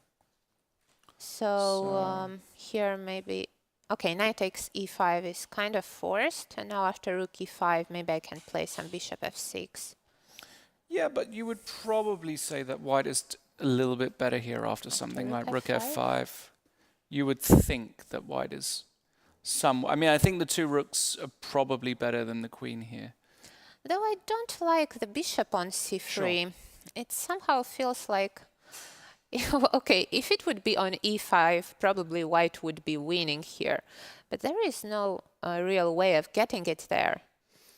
And, well, I guess the position is balanced here. Maybe white has a small edge, but I feel that it's not more than that. Right. Could very well be, yeah. It doesn't look critical either way. But well, Maria didn't play it. She played a6, so they're both playing a bit of a waiting game here. But you see, now a6 is such a smart move in order to be ready to play Right. b5 in case white plays b4. I really like how Marie is doing because it looked like she was under pressure here, but she found a way to create some counterplay. Yeah. Yeah, we've got to find a way to defend this f2 pawn. It's very difficult to actually... Maybe your move rook f1 could be interesting with... What about the idea of them playing knight e1 to d3? So, for example, if bishop c7, can I now play the move knight to e1? Again, I have to be careful about not allowing this move, but things get completely insane because I play e6 and queen Right. d5 check and rook e4 and... Who knows what happens Who knows here? what's happening, exactly. Yeah. So, I mean, if I'm white here, if I can get my knight to d3, protecting f2 and covering e5, the knight on d3 is the super square. Also, then you've got ideas sometimes of going f4 and getting a big grip on that center. So, a lot of strategical questions to be addressed in that game. Let's move on to something. We'll have a quick look at all the screens here and see if there's something that's... Well, we've got a game which is really swapped down, and that's actually the Joe Gallagher game. And if that's the position, then I'm predicting a draw. I would say predicting a draw, hold your horses. Maria Muzichuk's a pawn up only for the time being because Joe can take on a7. And I'm assuming, therefore, that this game is just going to end peacefully with some correct play. So that one does look... like Joe and Maria are going to make a draw. It will probably simplify in a few moves even more, and then it should be a draw. Let's go to Bilal Belassin against Mamadzada because Wow. we've got a move here that Bilal. I mean, we were looking at this Najdorf, Irina, and we got a very quick hop into d5. And now the move a5 by Gunay trying to chase the knight away. But when she plays like this, she weakens all the light squares Indeed. in her position. But her idea is probably to get a knight to c5. Right. Let's see if she managed to... So the knight came out, c3, protected the pawn, knight c7. Wait, why knight c7? Is knight c5 bad here? I guess she was concerned that it feels wrong to me to play this Why? move. Okay, if I play bishop takes B takes c5. and knight d2. Oh no, I can't. You take on d5. But no, you can't. Sorry, knight to d2. How about this? You want to bring the knight to c4, right? Yeah. On the other hand, maybe I can prepare f5 Yeah, now exactly, yeah. with a move like knight d7, yeah? Yeah, knight d7, and if I go knight c4, you go f5 and you say you're happy. Yeah, because somehow I have some play on the king side, and it Right. seems like Of course, the pawn on a5 is a bit weak, but you don't really have a way to attack it. Something about this move doesn't sit right with me, though, I have to say. Maybe some queen b5? Yeah, so another idea is to take with the knight and... Oops, sorry. Take with the knight, pawn takes, and go queen b5. But you could play the queen b5 immediately without taking, no? Also possible. Yeah, because... Yeah, the point is this is never really possible because I can take on c5. take, and bishop f3. Yeah, that's good and enough. c4 is coming, yeah. Yeah, maybe that was the reason why she chose knight to c7 instead. But the knight's quite bad here, isn't it? Yeah, that's why I didn't like it. The knight is bad here, so knight to c7. Yeah, ideally you want a knight on d7 in all these knight dwarfs, but probably, you know, the point is that the knight from c7, of course, it attacks d5, and maybe in some scenarios it helps to play b5, but we don't really want to play on the queen side with black here. The idea is to fix the queen side and try to prepare an attack on the king side with f5. So let's see how.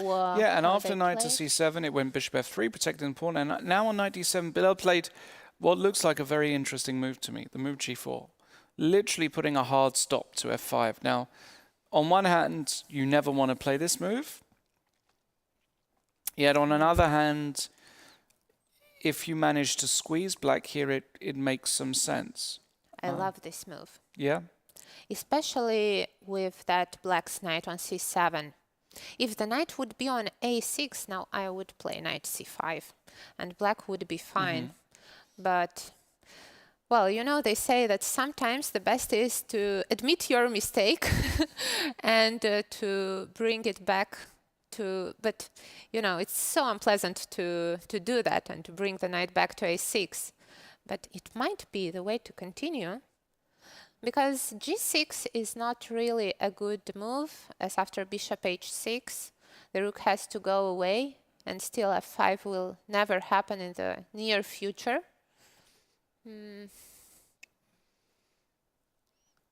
You could also consider maybe king h1 here and just after f5 claiming that the opening of the g file is beneficial for white because you have to defend g7 and f5 and rook f7 runs into bishop h5.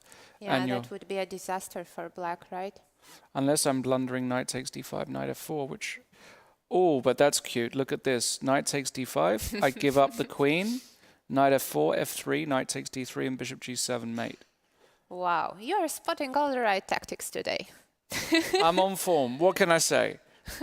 Hey, if they need a substitution for the men's team, I can always hop in, right? Yeah. We'll just bring, you know, Joe Gallagher here or something. He can do a day of commentary. No, I mean, it just feels like this is very risky. Yeah, black. it is. But Gunay played a different move. Okay. After g4, she played queen to c8. Yep. Queen to c8. Yeah. Yeah, she wants to put the queen on d8 as per the game and try to get some, very classically try and exchange the dark squared bishops to leave white with this bad bishop. So this makes a lot of sense, but knight to c4 happened, and I'm going to say, unfortunately, I think things are going badly for Gunay here. Yeah, I hate that knight on c7. I think she's regretting having played that. Yeah. All right. Let's try to check another game. Here it looks like Bilal. It's doing well, right? Yeah. All right. Let's look for the game. Let's see here. Let's look at actually the little beast, Jansai Abdulmalik. Yeah, it was that interesting Grunfeld with Yes. knight to d2. And actually, a lot of things happened here. f5 was played, like you suggested. Yeah, there we go. She went for f5. Typical idea. Knight c5 simply. That's a nice move, because the knight was struggling on b3. And now, if it will get to e4, that should be great. And there are also some queen b3 threats. And f takes e4, knight g5. Look at this, threatening to come into e6, and also, as you said, queen b3. So Queen to d5. queen to d5, trying to control some squares, and f3. Hussein, Wow. Hussein going for it. So he's basically going all in this position. And now Jansai just took and played queen c4, stopping castling. And now Hussein played the move queen b3, which is paradoxical because you would think you would have to keep the queens on here. But actually, this is black's strongest piece. And white is saying, I've got stuff down here. But wait, isn't white a pawn down? Yeah, that's what I'm saying. Yeah. Does And he bishop have enough h6. compensation for it? Because, okay, the threat was to play knight e6 and then get the dark squared bishop. Then, of course, white would have the pair of bishops and enough compensation. Right. But after bishop h6, the knight is pinned. Yeah, this bishop is being hanging is an issue. And the other point is knight takes b7 never works because black has got the important idea rook takes f3, g takes f3, and bishop takes b7. And you lose two pieces for a rook, which is a disaster in this position because all of Indeed. black's pieces start to swarm. So what can you do here as white? I'm not sure. Actually, some rook f5 may be the threat already. No, not exactly, because you will have H4. h4, yeah. b4 isn't good because I have always a4. What else? I mean, what happens if we just castle? Newcastle. I guess I can just play c6.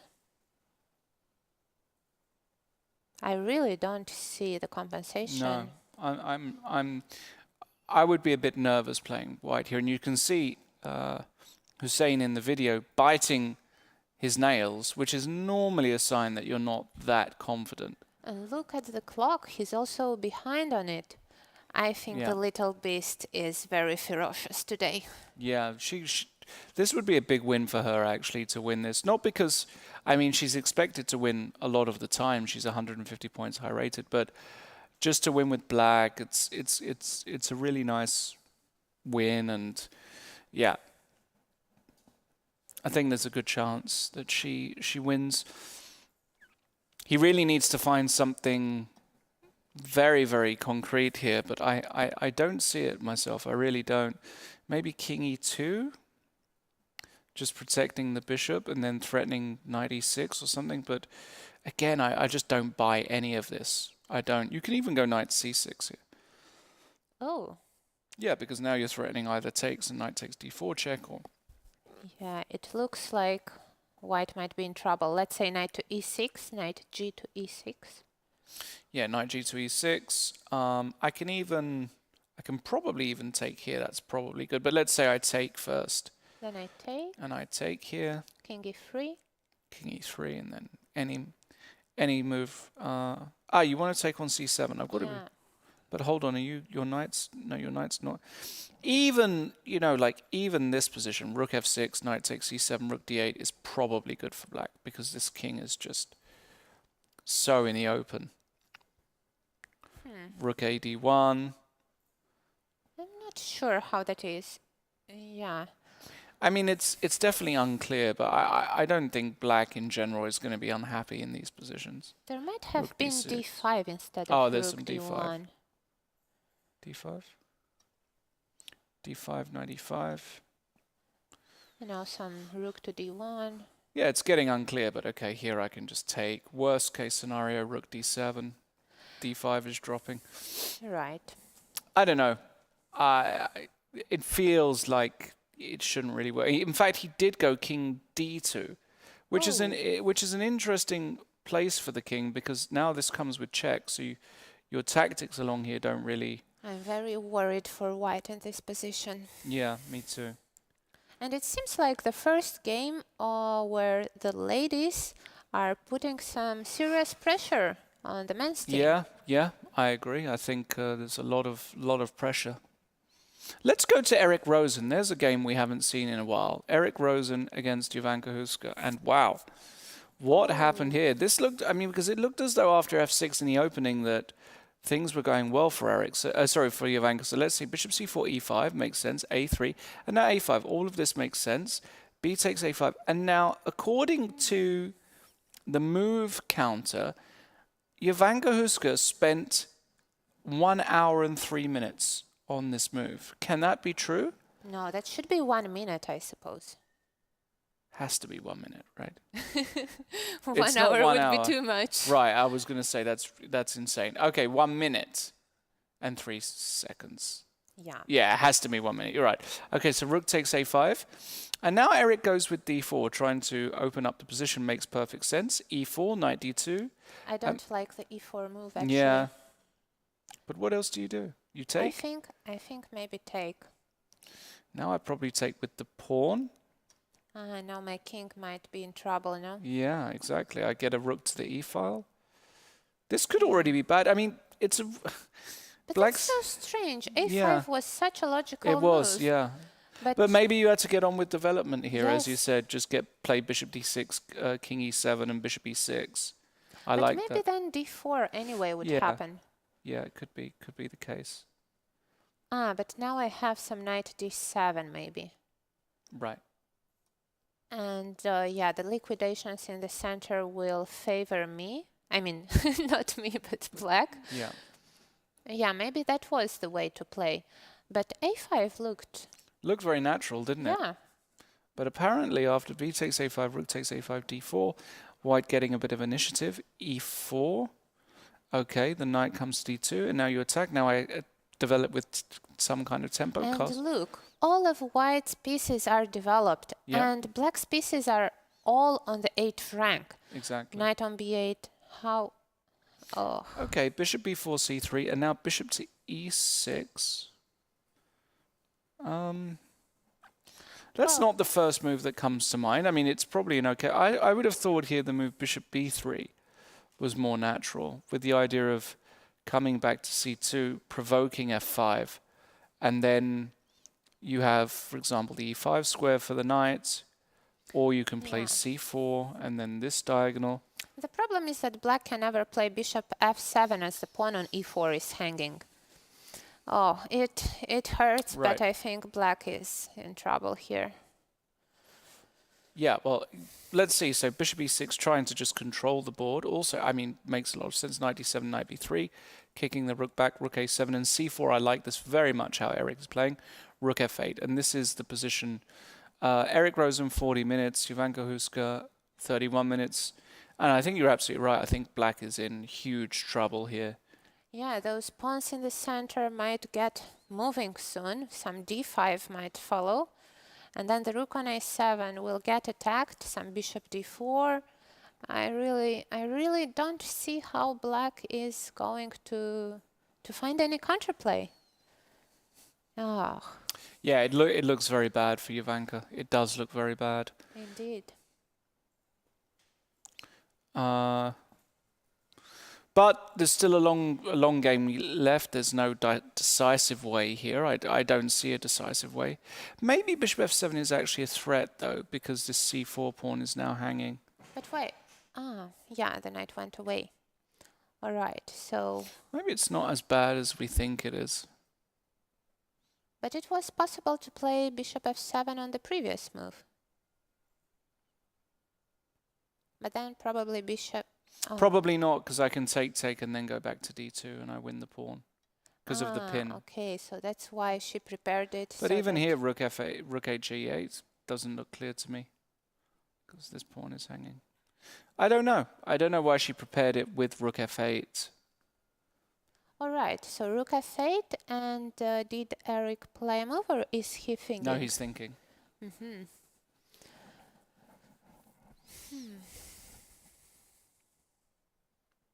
Interesting position. Yeah, interesting. Again, a lot can happen there. It's not clear to me at all who should be winning and why. Anyway, white has the initiative here, and black will definitely have to play very accurately not to get in trouble. And I guess we'll see if Jovanka manages to. Yep, agreed. Let's quickly go back to Olga Giria against Bobby Cheng. Yeah, because it looked like Olga solved all of the opening problems. And actually, it looks like she is even trying to press a bit here because, well, the bishop on a3 is not looking very nice. The only purpose it has there is to protect the c5 pawn, but maybe actually we would love to get rid of it because then the bishop will at least have a diagonal, an opened one. And here black actually threatens to play rook d2. But then white can play rook b2. Right, exactly. This last move by Cheng, it's a good move, I think, because also now the move rook b4 is suddenly in the air. And, you know, if you win the a pawn, suddenly you can start getting a bit ambitious here. You know, I was thinking, but it is too optimistic, of course. But at some point with black, I can consider even taking on e2. Maybe not in this moment, but I mean that the bishop on a3 is completely out of play, and some combinations might work. But here, not exactly. Well, if king e3, I can play rook to d3, rook 8 to d3, yeah, and hope to trap me. Yeah, maybe rook c3.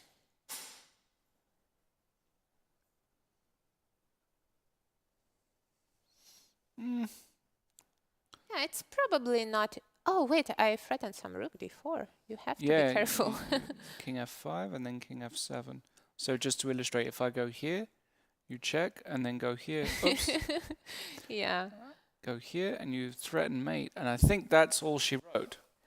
Yeah, but unfortunately you could go backwards with the king, not on e3, but on e1 probably. And then my sacrifice would probably not work. But now you've got rook h2. Ah, no, now rook d1. d1, right. Yeah. But wait, I can... No, you are fine here. Yeah. Doesn't quite work. And I don't think it's Olga's style to try and do something, you know, so drastic here when it's not required. I think she's thinking about rook d2, rook b2, and trying to assess what's going on here. I would go for the plan with g6 and f5, I think. I really like this idea. I think she's got a better plan here. Can she go a3? But then it would be just a draw immediately. I was Oh, you think she's playing for a win?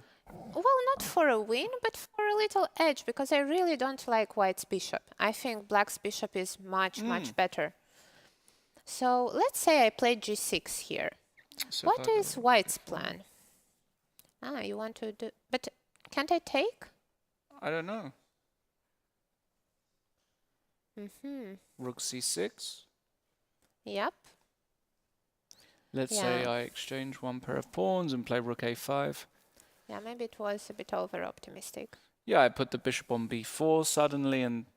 No, I don't have to give up the pawn on a4 then. Okay. Yeah. Maybe after all I have to start with rook d2. Yeah, rook b2. Sorry. And then first trade one pair of rooks and then go for my plan with g6 and f5. Because now it will be more difficult for you to get that rook on the b file as the a2 pawn is hanging. And you, of course, will never play free, right? Right.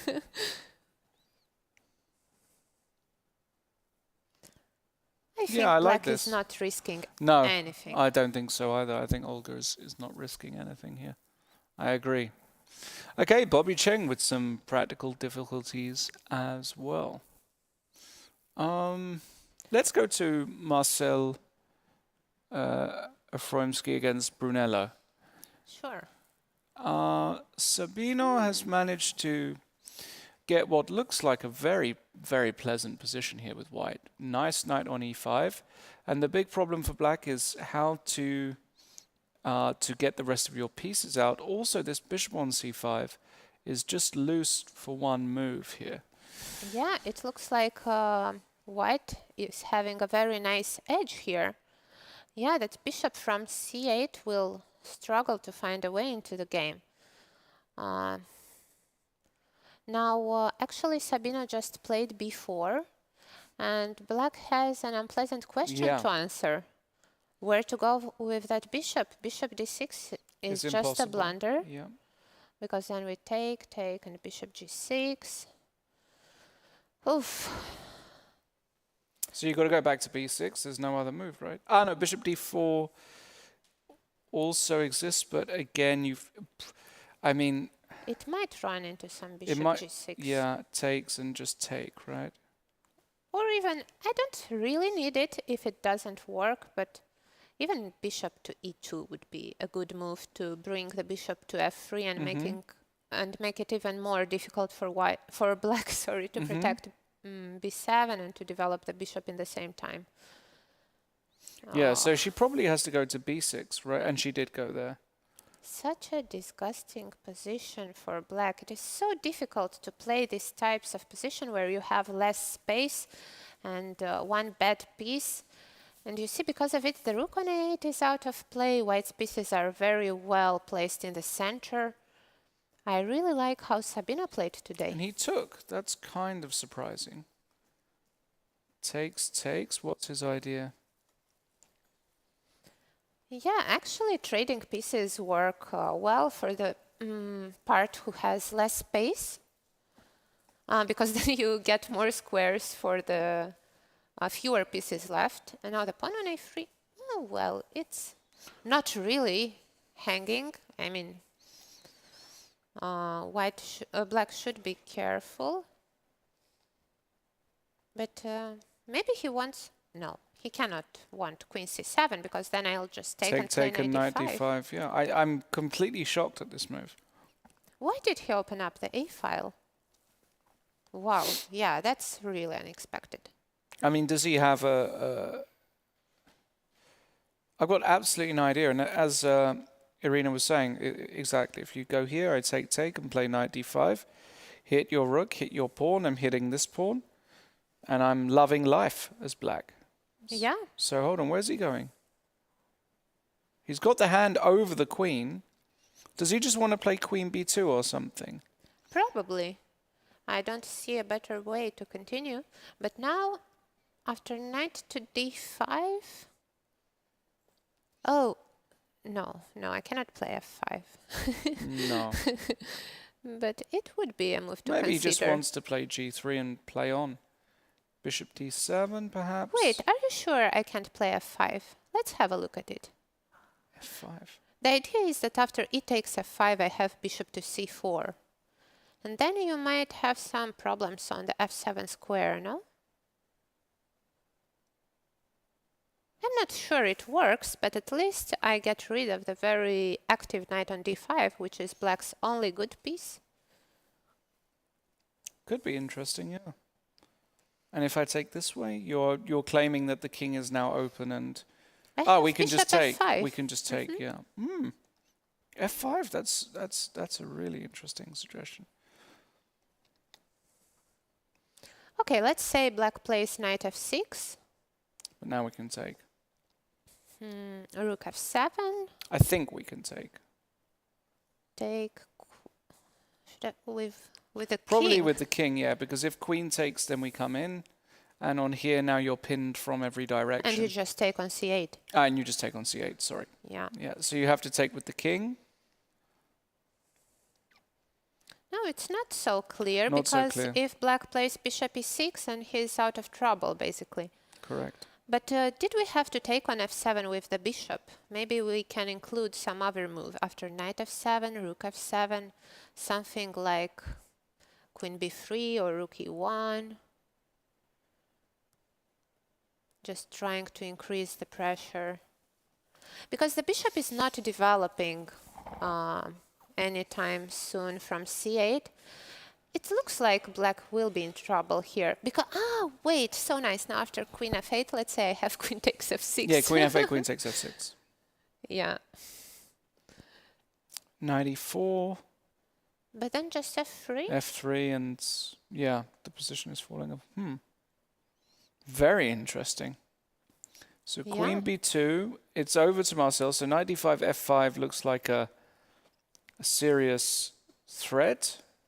But maybe it can work even better with queen b3, you know? because then the knight on d5 will be eyed by the queen as well. Yeah, so Very interesting. interesting idea by white. Let's see if we'll have it on the board. All right. Moving on. Let's see a game. Okay, let's go back to Pierre Kramling, actually, playing black against Leandro Cresa. And Leandro ended up going for the move queen to g4 here. So this is a move we didn't actually mention. Protecting the bishop this way. And I guess the idea is that after c takes d4... Well, what is the idea? Bishop, no. Bishop h6. Bishop h6. Can I just take a knight? Yeah, it doesn't work. Yeah. Oof. Not sure. Okay, let's say just e takes d4. Just e takes. And now Bishop h6 and knight e6. There should be something here. Bishop f5 probably. Bishop f6. Queen d6. It's all getting a bit out of control, to say the least. But Whew. Yeah, it's getting completely crazy, isn't it? Exactly. I wonder why she... I mean, again, she probably just believed that Leandro was just not blundering c takes d4 and had some ideas. So she played knight takes f4 after yeah, just to 13 get minutes. rid of that bishop, so there are no bishop h6 anytime. Knight takes f4, queen takes f4. Are you sure he's gonna take with the queen? Yeah, he took with the queen. Ah, right. I can see that on the board. And over to Pia. I think she'll be happy that this bishop is off the board, but she still has got some minor problems to resolve because, for example, knight d7 doesn't run into queen f5 because of knight f6, but it does run into bishop takes h7 check. Right. And if king takes h7, queen f5. And we are winning a pawn. We're winning a pawn again. I don't know how serious it actually is, but a pawn is a pawn, and that's at the very least a move that Leandro has. So you can't quite complete development that way. Maybe knight c6. Knight c6 is possible. Yeah, this looks like the most likely move. Maybe white should just switch now to playing strategically. How? Ah, look, I have the move h5 here. Trying to make queen f5 a threat. And then g6 won't be possible. Probably some knight takes e5. Lots of ideas, aren't there? Lots of ways to play such a position, actually. Yeah, probably white is still better here. Yeah, let's see how Pia will try to solve all these problems. Probably she will have to develop the knight from b8. Let's try to check another game. Yeah, let's go to another game. Which one? Let's check Irene. We didn't check her game. Irene, yeah, we haven't checked her game for a while against Gillian. Oh, right, okay, yeah, this is an interesting position. Let's take it here. So, all right. So, okay, the queen is under attack. The queen moves. So white has this nice pawn on d5, like the advanced free pawn. For now it is blocked by the bishop, but we know that the bishop is not the ideal blocker of a passed pawn. Right. Black would prefer to have a knight there, but what to do? Probably queen to d8 should be played. Queen to d8. Yeah, I don't see another way to defend the bishop on d6, because queen c7 will run into rook c1. Okay, so queen to d8. Wait, there What? is a big problem with all of that. Knight f6 was a threat. So queen c7 would run into knight Oh yeah, f6 queen c7, actually. knight f6, yeah. So that's why queen d8 was the only... Forced, actually, right. But she took on e4. Oh, she took on e4 first. Okay. Yeah, that makes sense. Just to get rid of all those knight f6 open checks. And now how do you... Ah, you have to take with the rook because the bishop is hanging. Right. Okay. The queen will now move somewhere c7 or d8 or a7. Probably not a7. Yeah, I guess queen c7 looks... Or should I? I actually like this bishop takes e4 because now f5 will be a threat. f5, e4. But let's say after queen d8 I now try and ruin the party and play rook g4. Does this move make any sense? It is a little bit strange.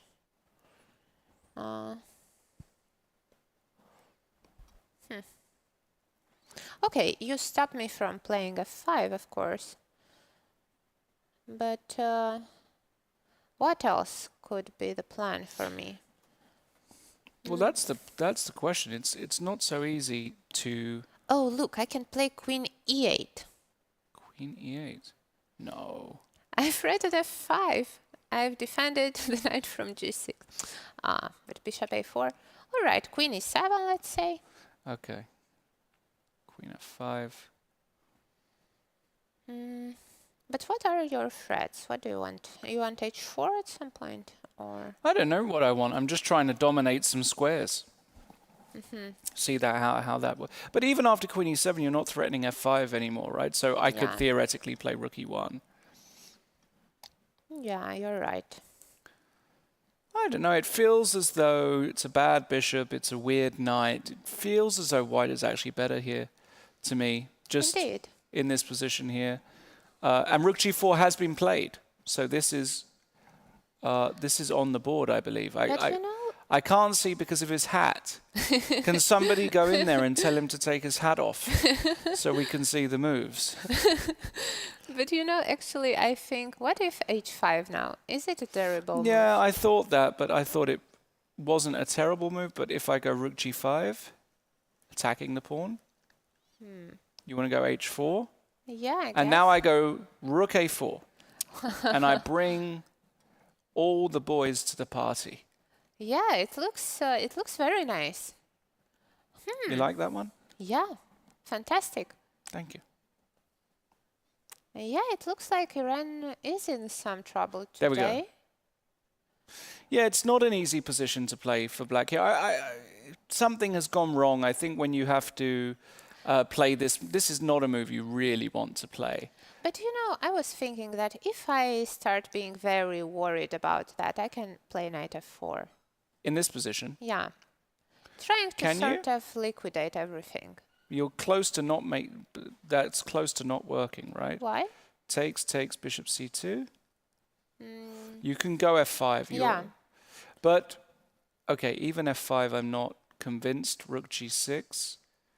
And, I mean, At least I don't have to worry about my king anymore. Of course, Really? there is an e6 square to worry about. Yeah, I can put a rook on e6, and then I can try and... Well, I'm claiming that it's very difficult for black here. Maybe queen c7, though.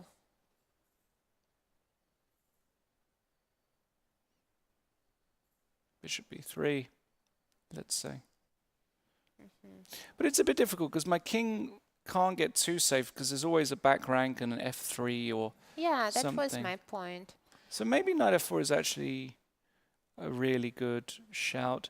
Of course, I don't have to take. But then you have to be careful about where to place the queen, because then f5 might be a threat. So if I go queen f5 immediately... That queen is brave Yeah. there. Well, you can't really attack it because g6 is no threat. And now maybe I'm just threatening to go g3 in the right circumstance. Let's try g6 anyway. Okay, so I go... let's say... well, I also have got this... I mean, you have to calculate this. And again, I have a draw in hand, but probably not more, right? Yeah. I probably just can't get my pieces. Yeah, so that's a draw. And if I just go g3, I was hoping to you want to take go on h5? Okay, here, yeah. and knight Knight g5. g5. Uh-huh. Yeah, and if I take, you've got the important position, so Yeah. g takes f5. Yeah, I'm not loving that. I'm not loving that. Yeah, perhaps white will just have to take on f4 and try to play like with an extra pawn in the center. Yeah. But probably black has enough resources here because Probably. of the different colored bishops. Agreed.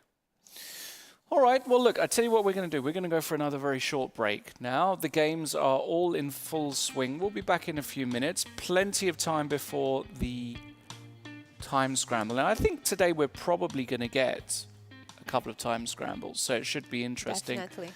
No results yet. We'll be back in a few minutes. Don't go anywhere. See you soon.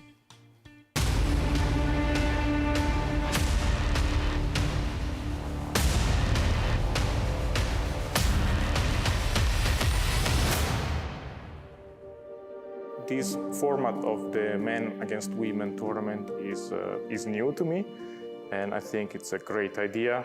Just 10 men against 10 women. The matchup from the organization is very interesting because rating-wise, the two teams are very close. And well, I'm the man captain, so obviously I will be supporting my team, and I really hope we can win. But it's a very close match, and it's going to be interesting and I think fun for both the players and spectators. And anybody who wants to guess the results or has any opinion about it, it will be interesting, and we'll find out what's going to happen.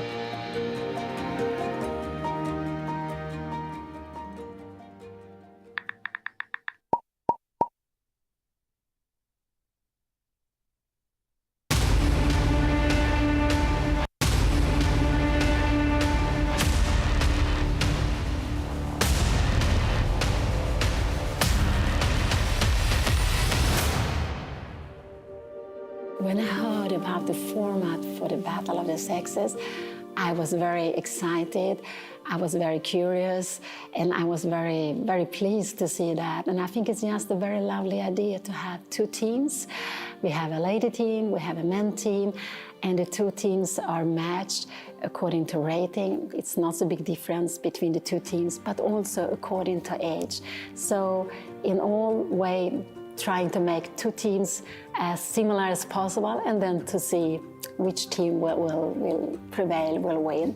And no, I think it's just fantastic. And also there is history, of course, behind this, because during the Gibraltar Chess Festival, there always have been a lot of social activities, which is so fantastic, so beautiful. And the highlight of the social activities was the Battle of the Sexes every Saturday. And then it was played with 6 players, 6 lady players, 6 men players. It was played on a big board. You had to run to press the clock, and it was just a big show.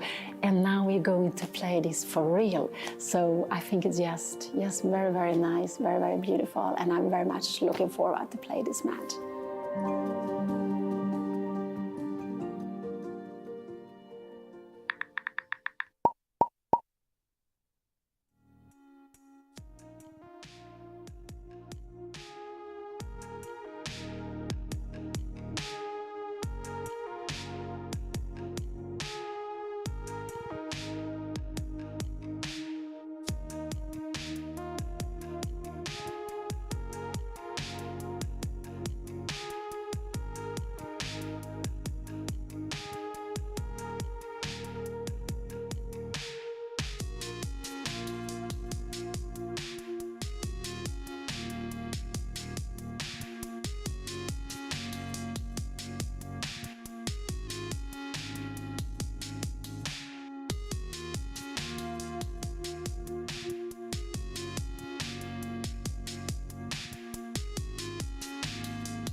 Hi everybody and welcome back to round 2 of Battle of the Sexes here in Gibraltar. We are well into the thick of things in round 2.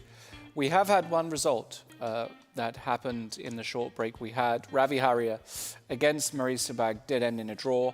Marie weathering a bit of pressure, didn't really look like Ravi was putting on enough, and ended up being a draw, which is probably a fair result. Indeed. So, yeah. So that means we've got 9 games left. And Which one should we jump to? Well, it looks like we might get another result. Let's quickly go there, and that's the game between Babiching and Olga Girya. Yeah, it was that position with the 2 rooks and the opposite color bishops, but now that the Both of the rooks are coming off. after bishop takes a8, I struggle to see how either player can continue here. Indeed, there should be probably a draw agreement very soon. Yeah.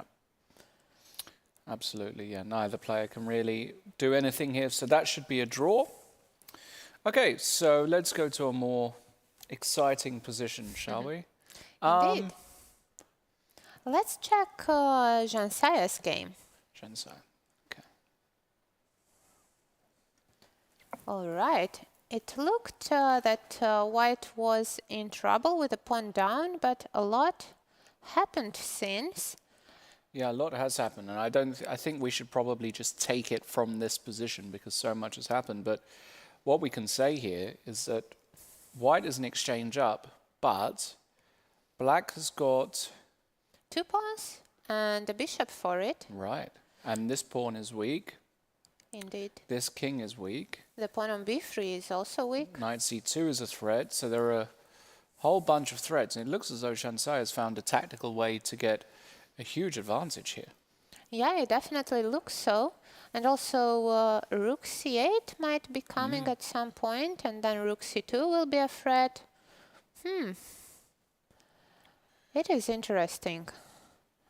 Does White need to protect the h3 pawn or do something else instead? Oh wait, I've got an idea. You've got an idea? Okay. What about rook a4? Rook a4 in here? your style? Yeah. I like it. It is my style. I like that move. What's wrong with it? Makes a lot of sense. You hit the knight, you save a tempo. In fact, this is a very good move. I expect him to play this. Because knight c2 looks a bit too optimistic. Rook c3. And knight b4. Ah, actually, I completely missed that. Rook c7, I guess.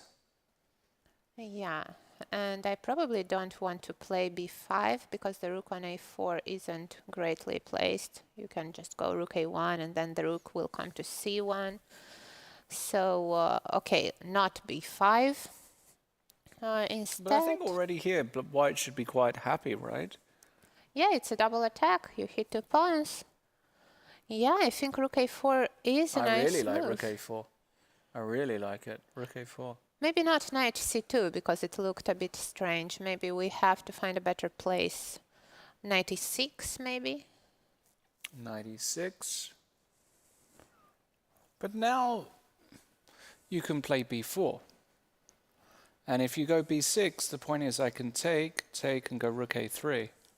Possibly. Or maybe go with h4 first.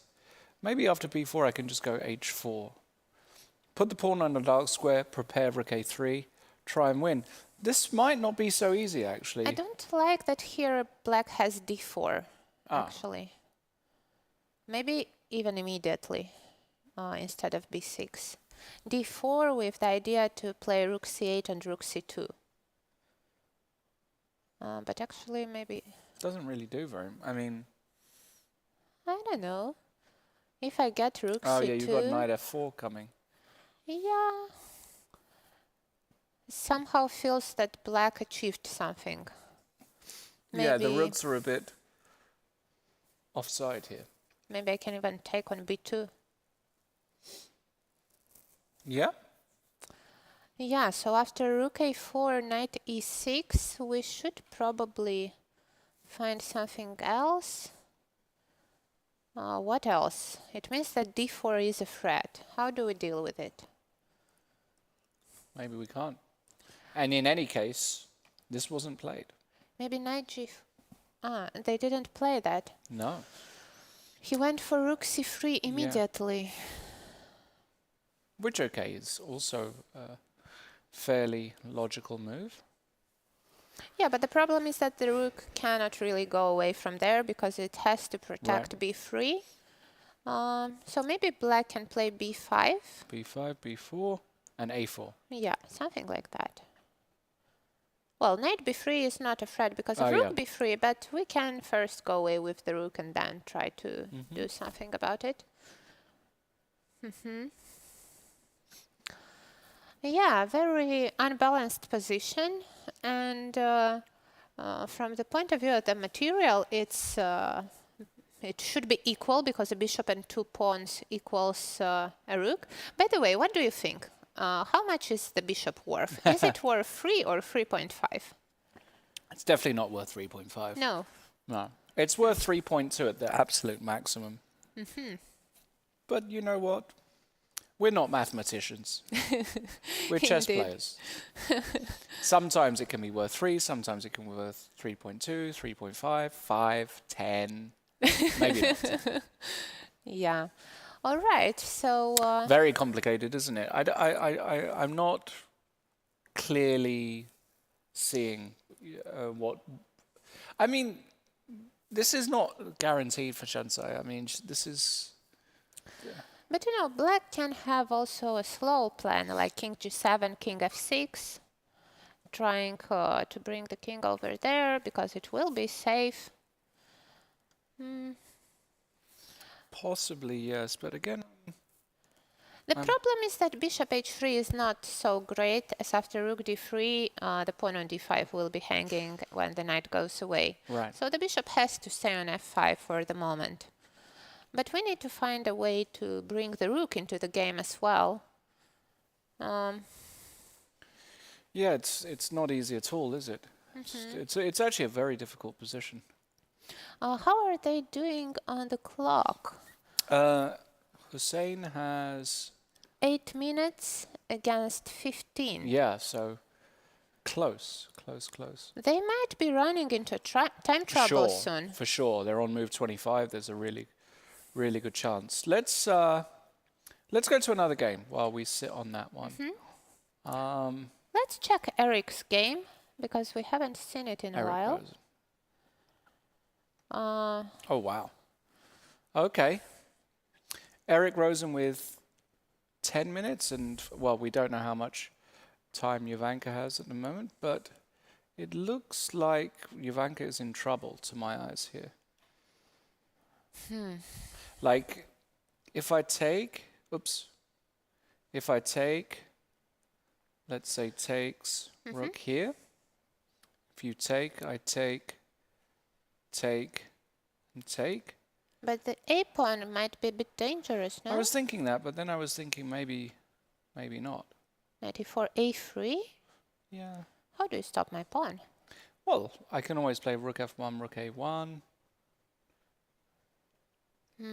Okay, a2. And now some knight b6. Knight e2. Yeah, I don't see a way to get to that pawn. No. I mean, that's obviously just the most straightforward way of playing this position, but maybe there's something better here. But even if I take on f5, g takes f5, perhaps I can do something and not sacrifice the pawn. Because after a takes b6, let's say, rook a1, bishop a1, knight b6, white is still better because of that pawn majority in the center. But it doesn't feel like this is probably enough now, because the reduced material, I think black is just solid enough here. Yeah, and look, he played rook a to f1 rook immediately. f1 immediately, okay. Because this also sets up after b takes a5, you can play knight takes e4. That's an important distinction. Yeah, indeed. And now because of that pin over the f file, black might be in trouble. How do we deal with it? It is a very big threat. Yeah, and now after it, we see that Jovanka is in deep thought, and I'm not sure what to suggest for black. How do we protect the e4 pawn? It's not even about the f5 one, it's actually about the Bishop e4 h4. pawn. Bishop h4. That's how. Yeah, that's a nice move. Did he miss that?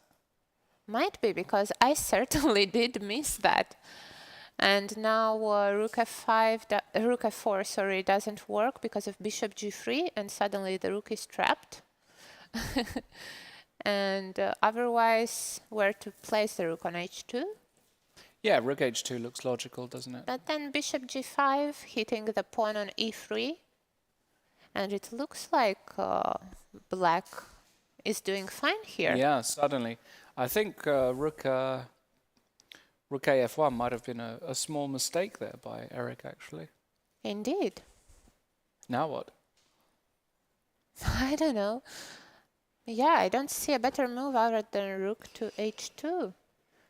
Maybe rook... No, but rook e2 doesn't make sense, because then I just take the pawn on a5 and suddenly I have an extra pawn, right? Right. I wonder if he just missed bishop h4.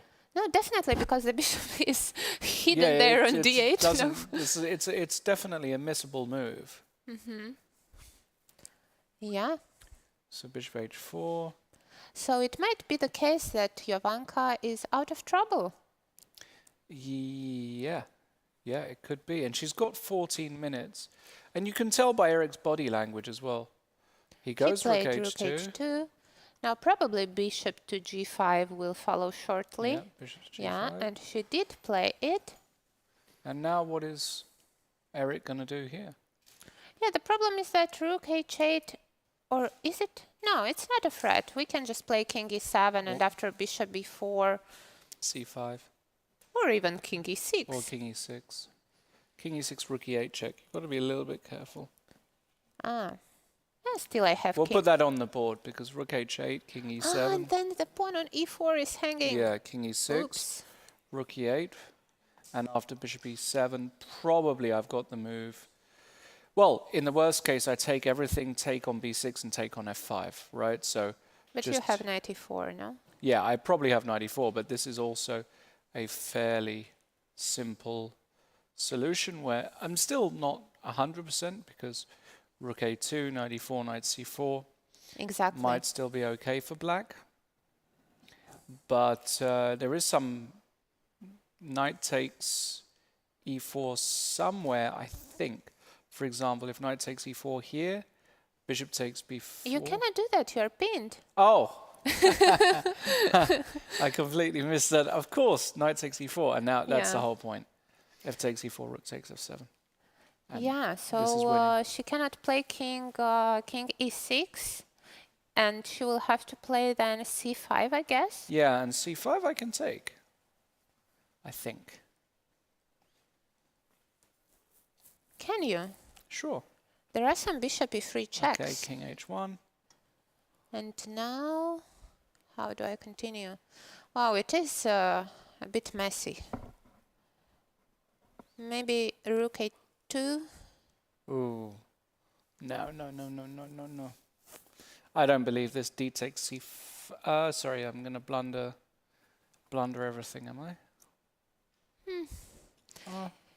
It's suddenly so messy. It got messy. It feels like it should be winning for white, but I can't see exactly how. He did play rook h8, so we've got rook h8 on the board. So the other thing I was thinking was, can Jovanka block with... she can't block with knight f8. Yeah, because the pawn on pawn is b6 will hanging. be hanging, yeah. And if she blocks with the rook, this is also a problem because you take, king takes, and then it feels like it's too fragile here. I No, don't the pawn on e3 is hanging. And you yeah, I have know, to spend but let's say some time. takes, king here. No, I want to, sorry. I want to take here first. Yeah, probably it works better. Bishop e3. Here? And now, yeah, knight b6. I have to take it, unfortunately. Now, it's still not the end of game, is it? Because you can take here. Yeah, and then knight c4, bishop b4 check. Yeah, it might liquidate to some, Might do, yeah. some drawish position, but Jovanka has to be very careful here.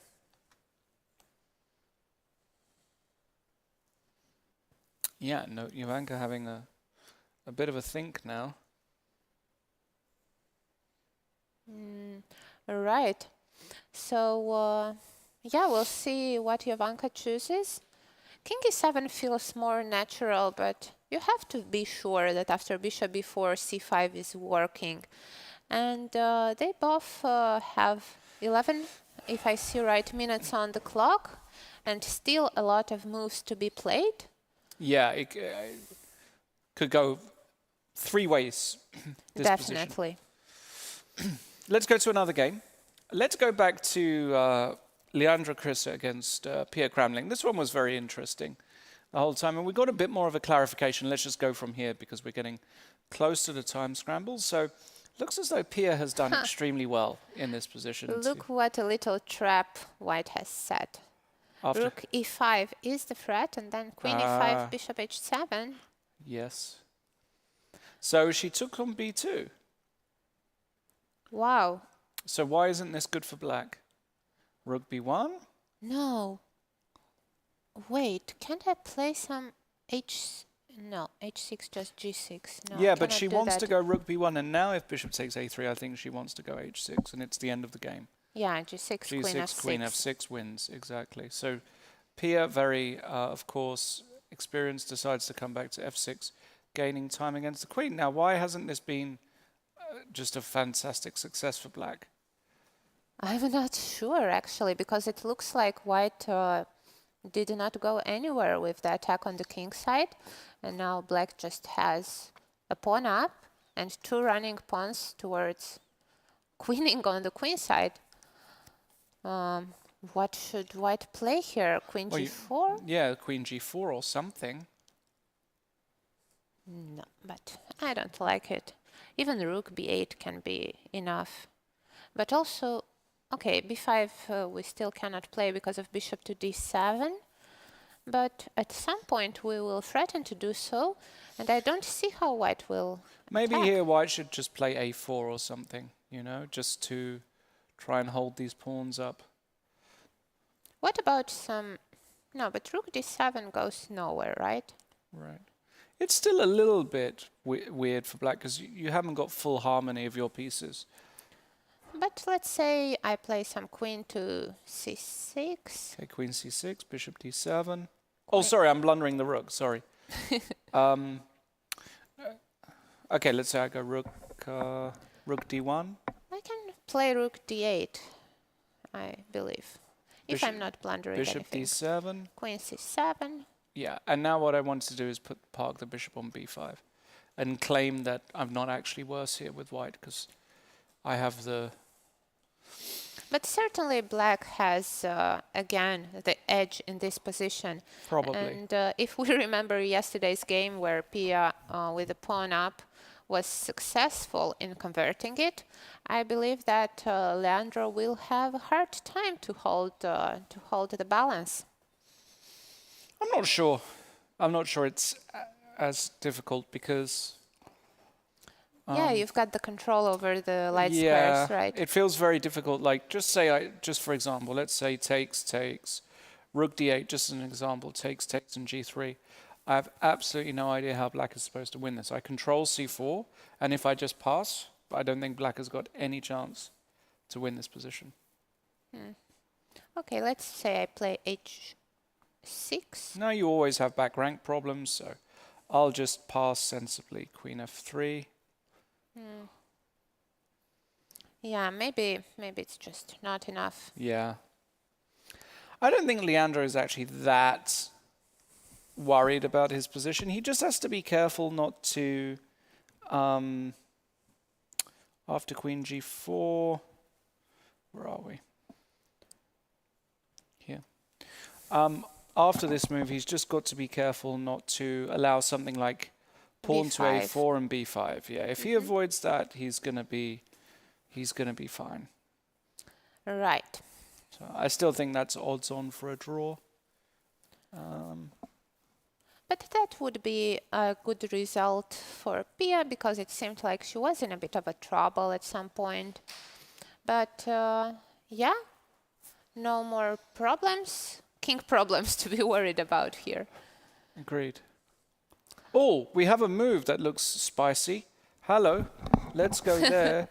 Brunello against Marcel Efroimski, and I've seen a little tactic here. Queen g7, rook takes e6. What is that? Well, it looks like a winning move. Are you sure? Don't I have some knight c4 here or something along those lines? Knight c4, queen c3. And the problem is if you try and get the two pieces, you run into a nasty double discovered check. Indeed. And it's the end of the game because There's a mate. there's a mate. Very nice mate. Wow. That... Oh, and that bishop on a4 is Yeah, so the bishop terrible. is really terrible. Yeah, rook takes e6. Oh, wait, I found a very nice move. Okay. And he probably missed it. Go on. 98. In this position here? Or 98 for black? Yeah. Does rook f7 work? Yeah. No. Why not? Does it? Yeah. This is gorgeous. Oops, sorry. Rook f7 is delightful. Look at this. Queen f7, Knight takes e8 check. king g8, Okay. Worst case scenarios, we come back. king f8. Yeah, but now just any move. Queen e5. Just dominating. White is just completely winning. Probably. Do you think? I'm not sure. Really? You want to go rook a6? Try Something like that, yeah. rook a6. Oof. I mean, if you survive this, it's a miracle. But then, Like, just to illustrate, like, worst case scenario, bishop d5, queen e7. knight takes h7 check. Ah, I knew it was coming. I mean, I guess that this is winning, but even this I'm not sure. Queen f6, king e8, Bishop c6. rook d7, and you survive. Yeah? Here I'm probably not losing with white, but I'm I'm not sure. I'm not Yeah, exactly. I'm not. Well, the point is. Okay, you can take at some point. I can take at some point, and then if I take g6, I mean, even then I'm getting nervous because of the light squares. Yeah, indeed. I've got something, but I mean, here this just has to be winning for white. I'm sorry, this is just. I mean, even knight takes h7 check probably just works. Queen takes h7. For example, if I go queen f6 check. King g8 must be Rook played. e7. Maybe here. No, there is no maybe. Rook f. No, rook f. Rook f8, queen e6 check. But bishop d5. Yeah, and there's bishop d5 exactly. Ay. Maybe rook a6 now. And look, and now bishop d5. Yeah, bishop d5. That's really nice. That's really nice, mate. Yeah. I mean, just intuitively as well, you've only sacrificed an exchange, and you get to come back with check. Should be winning for white. And I guess there are many ways here. But look, she chose a different move. She went played knight f5. f5. Same idea. Can we not take? No, this one's too much. But the problem is that, okay, the threat is knight to d4, actually, to Yes. cover that long diagonal. Yes. And Sabino has just played something. Ah, he Bishop just took a pawn. b7.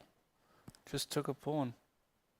You know, actually, Marcel is very dangerous in these tactical scrambles. I know she calculates very well. And if Sabino will not be very accurate, he might... He can lose, actually, still, right? Yeah. Does knight d4 work here? Just to ignore the threat of bishop takes a8. Yeah, because this, and then this, and I'm hitting here, I'm hitting here. Right. And then I have to go rook a7? But then I can play knight d4 back, and you are in big trouble. Knight d4 back? Because you cannot because I go can't away. move the knight, because then this check. Right. Wow. Yeah, this move feels off to me. Oh, by the way, we have another result. It's a game we covered not so much, but Nino Batsiashvili playing black against Chonka, and that ended in a draw. I would say that's a fairly expected result. That was two very solid players and a draw. So all draws so far. Yeah, and I believe your prediction might +2? might not happen. Uh-oh. Why not? Where are the wins coming? Okay, so here I'm not sure what happens Oh, yeah, after, Brunello might lose. after You're right. knight d4. Do we miss anything? Okay, let's put this on the move on the board. Knight d4. Knight d4 played. Yes, and Sabino replied immediately. I think he's really low on time. Could be. What did he play? What did he play? Rook b6. What? Yeah, this looks... These rooks are just incredibly weird. Indeed. The problem is that we can play even something like rook a to b8. Yeah, that's what I was thinking. Just pin the bishop. Yeah, and none of white's pieces are actually able to move anywhere. I don't like how this went for Sabino. Yeah, I agree. And she just played it, rook Yeah. a to b8. Rook a to b8 played. So let's see, can we get a close-up of Sabino's time? Has he only got 1 minute? Because I'm very curious. Maybe we can zoom in ever so slightly and see that clock. Because to play this position with 1 minute is really unpleasant. Right, it is very easy to just blunder something. Yeah, absolutely. In fact, his best move might be something like king g2 here, just to stop any check. Oh, no, yeah. But then I can bring my bishop back, maybe play some bishop b3. Oh, actually, yeah, bishop b3 is good. Or even, you've got the idea of bishop d1 sometimes. Oh, wow, that is a nice move. Bishop d1 is really cool. Yeah, because now bishop f3 check is a threat, because that rook is hanging. Yeah. Yeah, I am putting my money on Marcel here. Yeah, I think Sabino's big pro. He does go king g2. He does go king g2. So let's see if we're going to get bishop d1. I think Marcel sees bishop d1 here. She looks very calm and confident. She is. And Sabina looks really worried. Because he had a very promising position, and I think it got completely out of his control here. I agree. All right. Should we keep an eye on this let's keep one? going. Yeah, we'll keep an eye on it. Let's go to... Where else were the ladies in trouble? Let's check Joe's game to see if it liquidated to a Which game? drawish position to Joe versus Maria. Oh, Joe versus Maria, okay. Oh, Joe won a pawn. Wow. Wow, that's huge. Joe now is, as he would say, free-rolling this position. I mean, this is a dream for Joe Gallagher. Yeah, there is completely a risk-free position, and he can just play it and play. And, well, it is a pleasure to play such kind of position. Of course. Not to say that he'll win this position, because there's a good chance that, of course, that Maria draws, but that is all Maria can possibly do, and Joe has got all day to try and convert this. Indeed. So this is a dream situation for Joe Gallagher, and for the boys. This is a much needed position. Oh, look, the chat is saying that Iran is winning. Who? Iran, should we Irene check is her winning. game? Okay. Irene? Irene, okay. Irene is winning. Now, for some reason, we haven't got the moves, which is very annoying for Irene's game. And they haven't updated for whatever reason, so we're going to have to unfortunately pass there until we get those moves in. All right. But we'll take chat's word for it that she is winning. What else can we check? Let's go back to Abdulmalik, because that was looking very spicy as well. Rook c7 on the board here. Oh, so he played h... But wait, the pawn on b3 is hanging. Yeah, so she forced it, basically. She forced this rook away, and he's sacrificing this pawn to get active. Oh. So knight b3, check, king to e... Probably e1, I guess. Now, it's a shame God. bishop b1. If the pawn was an a4, bishop Yeah. b1 would win the rook. But wait, I might be running towards queening after d4. Okay. So king d1 actually was played. This is the position on the board.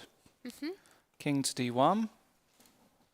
What about a4 now? Yeah, I like a4, sure.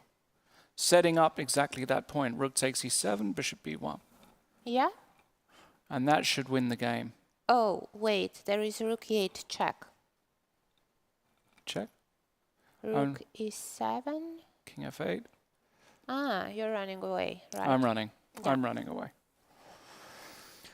Yeah, it looks like white is in big, big trouble here. I think she'll play a4. And we do have a result, by the way, in the Gillian versus Irene game.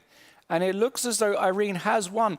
What an unbelievable start for Irene 2 out of 2. Sukanda. 2 out of 2.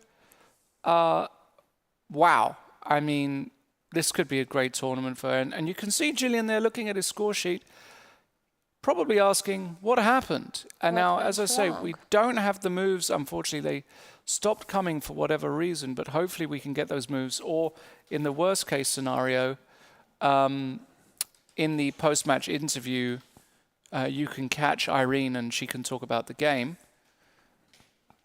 But it's just that one game with the moves that haven't come through. So maybe some slight issue there. All right. We'll keep an eye on this Jansaya Abdulmalik game. Meanwhile, Yeah, it looks like she's taking some time, but I think that she will play the a4 move. She looks... Oh, no, she played a different one. What is that? She played rook f6. Rook f6. Okay, let's have a look. Let's go back to Jansaya. Oh, Well, she just wants to get the f4. yeah, pawn she's as actually well. saying, look, she's actually saying that this rook on a2 is completely trapped. Yeah, because now let's say after rook e7 we have bishop b1 and Exactly. Bishop and b1. then rook takes f4. Rook a4 and rook takes f4.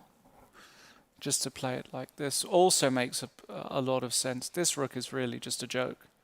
Oh, and we have another result. Pia Kramling getting up against Carissa, and I bet that's a draw if it ended that quickly. Oh wait, they are saying in the chat that Irene's game was a draw, but not anymore. No, I believe she won. Yeah, we'll get confirmation soon about Irene, but I saw the king on a black square, so I think she did win. Let's stay here. Let's look at Janza Abdulmalik. Knight c6 played.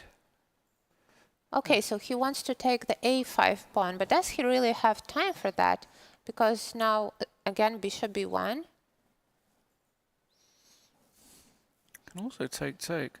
Oh no, then rook d6. Yeah. So if you take here, just to explain, king f8, knight takes d5, rook d6, I'm pinning and winning. That was nicely said. Yeah. And if rook a4, Then what? Rook f4 maybe? Rook f4 oh, works. she did something completely different. Sorry, we've missed, she can just go check. What is this check? King c2? Rook takes c6. Ah, rook takes c6. I shouldn't scream. She probably heard that. Rook takes c6 check. Tricky, Shansaya. Okay, so he doesn't fall for that. So king to e1. But now it's just an extra pawn. What Well. I think she wants to take, and if Hussein takes here, I think she wants to try and give mate now. With some check, king goes here, and then some knight d4. She protects everything, and now she wants to come in check and check and check and use these three pieces to give mate. It looks like white is in big trouble here. Okay. Which other game should we check? Let's go back to Eric Rosen, because that was extremely exciting. Let's check it. We got something very similar. So we got this. So it was a takes. So rook h8, king e7, a takes b6, bishop e3, king h1. We had something similar, takes, and now knight takes e4. Very nice tactic by Eric. The point being, if you take, I can just exchange the rooks, and then play the skewer tactic, winning this rook. So Nice one. Yeah, knight takes e4, and now rook a4 by Jovanka, and it doesn't feel like Erica's got much here at all. Yeah. I don't see a follow-up for white here. F takes e4 is definitely the threat now, so white has to do something about it. And the problem is that c4 is also hanging, so where to place the knight? Then the bishop on c3 will be hanging as well. I think that Eric has spoiled it. Yeah, he's really spoiled it, hasn't he? Definitely. And head in hands, Eric Rosen.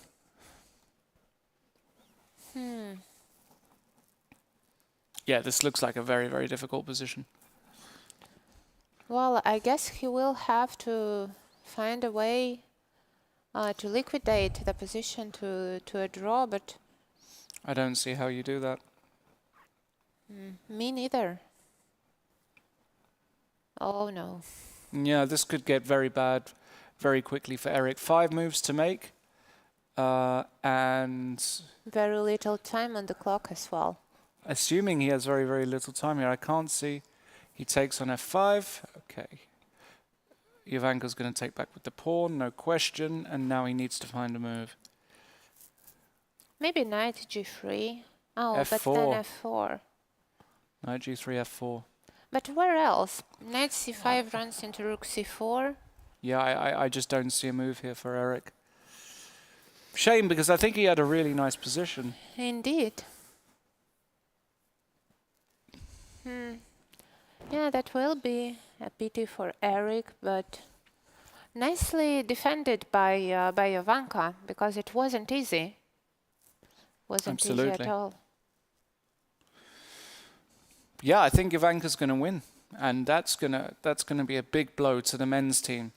If Jovanka wins this, that'll mean the women are up 2-0 on the day, and with the remaining positions, Hussein just going back here, he's now pinned, and that might be curtains actually for Hussein. That just might immediately be the end of the game after rook a6. Indeed. Because you can't protect the knight, and if you take here, I simply Rook take the a2. rook, and then I win this pawn, and I've got how many extra pawns? 2 pawns for now, Yeah, and third one coming. It's over. It's effectively over. No, this is just game over. Hussein is not surviving this one. She played. Rook takes a5. So he went rook a4. I see. He went rook a4. Rook takes a5 with the idea of rook takes b4. But there is no checkmate. The knight can come to d2 check, can relocate to e4, and the rook is coming to a1 as well. Yeah, it's just a winning position for black. Yeah, it's just winning. You've got to be a little bit careful. For example, let's say you go rook a1 check, king f2, knight d2. The only thing you've got to watch out for is check, king f7, rook b7. And you claim that I can't protect And e7. you can't protect e7, at least not easily. What? So, yeah, knight e4, king g2 just. yeah. Okay, so let's not keep that. So, rook takes b4. It feels like it should be winning. Well, we have at least... knight c5 isn't so easy. But knight c5 works, I believe, because after rook b8, king f7, b4, let's say, we have an intermediate check. Correct. And then knight a6 might be coming. Knight a6. Yeah, well, if the king probably has to go to a better square. Well, actually, it doesn't have to. Maybe king g2. Also, knight e6. Just hitting. That's really the way forward. Yeah, looks like Jean-Saya will bring the first point. Probably. Still... The second point, actually. Actually, we have an update on Irene's game. She did win it. Oh, yeah, here we go. We've got the positions. So we were looking at things around here. So something went horribly wrong for... He allowed f5. Allowing f5 didn't feel right. But she can't go queen f. He can't go queen f5 because knight e2 check. Yeah, he lost coordination around this area here, and now h4, and now suddenly the rook is in trouble. e4, and the rook is gone. Wow! Just like that. So he really lost the thread, and then the position, and then she just played f4 and is playing f3 next, and it's the end of the game. Absolutely great victory. Yeah. Very nice game by Irene, and she's on 2 out of 2 on fire. It seems like she will be having an amazing tournament here. Absolutely. Meanwhile, Jovanka Huska played knight takes c4 and protects my position. Rook a2 feels very natural here. Maybe some bishop b4. Can I play like this? I think that's what he's going to do. It's actually, rook a2, she played it. But there's no actual threat. Right. Or is there? Probably not. So let's say I go f4. I was trying to find some perpetual here, but I'm not sure how. Let's say knight e4. Is it a move? He didn't. He went rook b1, which is also a move I was just thinking about, actually. Rook b1. Trying to come in. And actually, suddenly... What? Rook Oh, c2? she just doesn't care at all. She's Well, the point is that after rook b7, king f6, there is no, no d5. d5 because we take. Nice one. And 20 seconds for Eric Rosen. He's still got a move to make. Is he going to give the 14, check? 12. 12 seconds for Eric Rosen. The nerves. Oh my god, he went under 10 seconds. Yep, 7. 5. Oh, I cannot watch it. I can. Come on, play it. Bishop a1. Okay. He got there, but that feels like, Oh, you know, at the very least now rook c1 check exists and all the danger is over. Like this is the minimum that black has. And no checks. F-pawn is running. he should have played rook b7. I'm not sure because also it didn't look like that might just lose immediately, right? Rook b7, king f6, and you might actually just have to resign. So, I mean, I don't mind that he played bishop a1. And now Jovanka has got time, but the practical move is just to play rook c1 because now rook b7 and d5 check does exist. It is in the air. She's going with the knight somewhere. Interesting. Knight d6, perhaps. Knight d6 she wants to play, does she? She does. And they reach move 40. But at least now he's got half a move to try and make something work. But even still, in this position here, this looks very difficult for white. Yeah, it does. The bishop on a1 is really unhappy there because now the rook cannot really go to b8, let's say. It would be a nice place to put it. But then rook c1 and the bishop would be lost. Yeah, I think Jovanka is in full control here and it won't be easy for white to survive it. Yeah, I agree. I think Jovanka, big favorite here. Let's go back to Joe Gallagher and Muzichuk. And wow. Wow. Oh, I have a fantastic idea. Okay. Queen e7 check. Queen e7 check. Okay, I block with the queen. That was a trap. Queen takes. Ah. Okay, and you want to put the king on g4. Yes, and you will have no moves. And I'm in Zugzwang. Yeah. And now you just go here, and then you come to King h5. h5, and it's winning. Beautiful. Okay, so check. So I have to go away. Yeah, well, here I'm not, Now here, not sure. now it's not so easy, right? Yeah. He does go queen e7 check. What will Maria do? I guess she's going to go king g8 or something like that. And now Joe needs to think of, does he ever want to play g4 here? Just fixing this pawn on g5, and if queen c6 check to play with f3. Yeah, or even king g3 is possible. Or king g3 immediately, yeah. And there are no checks. The problem is that the bishop is very bad on h6. Right. And as we've seen before, the endgames, even bishop against bishop might be lost. And now I really like Joe's chances because, well, if the bishop would be on f6, it would probably be a draw. But here, Maria will have to work hard for it, if there will be any draw at all. I'm starting to doubt it. But wait, you know, I have one more idea. So, for example, after king g8, let's assume that I can play queen d7 without, and there is no queen e4 check. But okay, even with queen e4 check, let's put it, king h3. I just want to play to bring the king to g4. Also makes a lot of sense. Yeah, I like that. Because this is just one check, another check, and we just walk up the board. This is probably winning, I guess, for Joe. I mean, it feels really bad. And you're right, if queen g7 doesn't work, because we can just take and put the king on f3, then it's just no good. Yeah, and very nice game by Joe. Yeah. A game we haven't checked for a while has been Bilal against Mamadzada. and they have got to move 40, and this is the position. And super complex position. Yeah, it's it's even difficult to realize what's going on here. But it looks to me that black is Black doing did well. fine. Yeah, no, it looks to me like black did really well. How did that knight from c7 escape? I don't know. It escaped somehow. Oh, so she brought it to c5. She recognized her, let's say, mistake, as I was saying. And admitting it is very difficult. It is, yeah.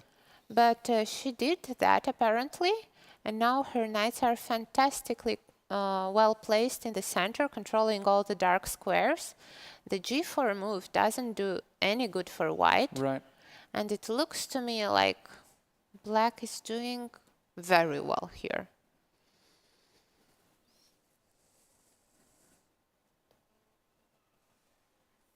Yeah, let's just zoom forward to the current position.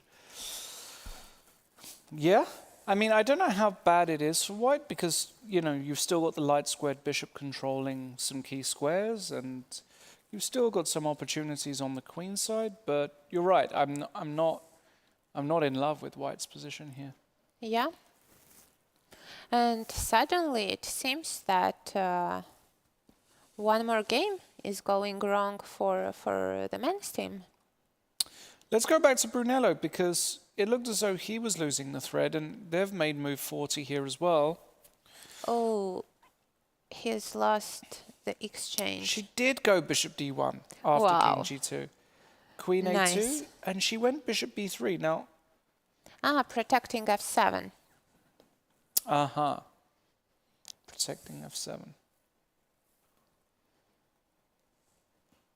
Yeah, because if we do our line from before with bishop f3 check, firstly, yeah, well, you can just take, and if takes, and the queen is in trouble because we take this Yeah, pawn rook here. takes h7. Right. That was a good resource by Sabino. So bishop b3. And He played queen b2, queen b2. bishop to d1 back, and he didn't want a He repetition. didn't want to repeat. No, he just said, I want to try and win. Queen to c3. Wasn't it a bit over-optimistic? Probably. Let's see what happens. So she went bishop f3. He sacrificed the exchange and went knight to d7. So tactics galore. Rook here and knight to e5. And this is the position as we have it on the board. Sorry, rook to... f6. What? Oh, no. What? She blundered. What? What is Oh, happening? no, they both double blundered. Sabino with his... What is going on here? She played rook f6. Sabino quickly took on d4, thinking that after rook takes queen that there's a back rank Mate, probably? But you can just go queen g8 here. He only saw the move Wow. queen f8, after which you can take and on king g7 place a move like, I don't know, knight g4, and you're winning actually Yeah. with white. And he's completely missed that after rook takes c8, you can just go queen g8. And it's completely winning for white. And after, For black, sorry. And after takes, you're 2 exchanges down. Yes, you've got 2 pawns, but it shouldn't be enough, I guess. I mean, you can still play on, but it's Sabino looking disgusted with himself as well. Because, well, it's still, I mean, you have to play on here with white. Perhaps even rook takes c6. Yeah, might but I be. was thinking takes, rook d3, knight a7. Yeah, and after rook a3, it might be a draw. Yeah, if you go into this ending, rook a3, knight b5, rook b3, let's say this, just for argument's sake, I'm not convinced that black is winning this position, and she would have to work. So I wonder if there's something else here. So rook c8 check, and you know, queen Yeah, he is so upset. queen g8, and now he understands he has to take and go bishop c6. Wow, what a blunder that was. Unbelievable. That is what happens when you are down to seconds. Yeah. But he wasn't down to seconds. He had lots of time. Really? Did Yeah, he? they've reached move 40. He had tons of time. So Oh, bishop it was C6. after move Of course 40? it was after move 40. Oh my God, then it... Oh, how did he allow that to happen? Well, I don't know, but... well, this is still not an easy task for Marcel. But you know what I'm thinking? After rook c6, knight c6, rook d3, knight a7, I can play maybe rook d5. Yeah, that's what I was thinking as well. Just go rook d5, and on king f3, play f5. Yeah. And the knight is not so great on a7, and I just want to come with the king. King f7. Yeah, and you can... This Ah, nice. there was even rook d3 and Oh, rook takes sorry, a3. yeah, sorry. Or maybe... Maybe not because we lose b5, but certainly when the knight moves, rook d3 suddenly, and this king being cut off is a huge problem Indeed. for white, because now the king is cut.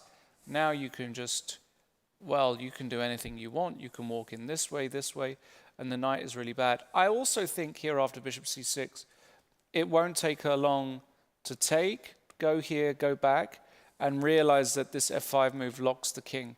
And Yeah. once you lock the king, it's really, really difficult. Yeah. What a mistake by Sabino. I Yeah. feel for him. Yesterday he had a bad game, but today he played a really nice game up to some point. But then Marcel found these tricky moves in time trouble.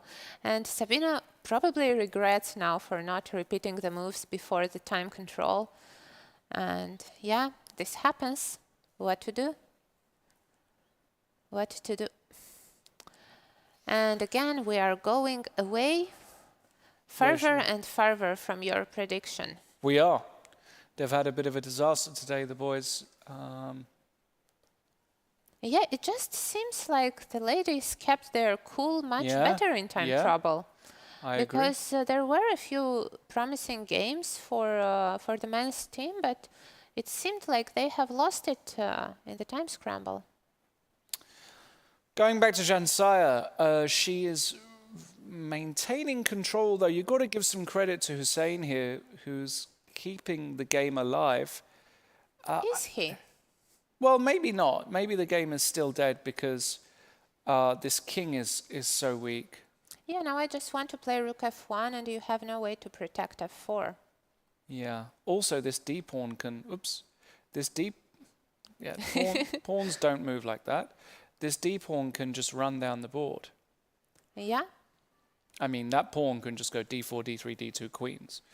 exactly. I guess you try and make h5 work, but the problem is how? I can just take, and you can't give a check because you lose your other rook. Yeah. No, I think... You think this is all over, right? Yeah, definitely.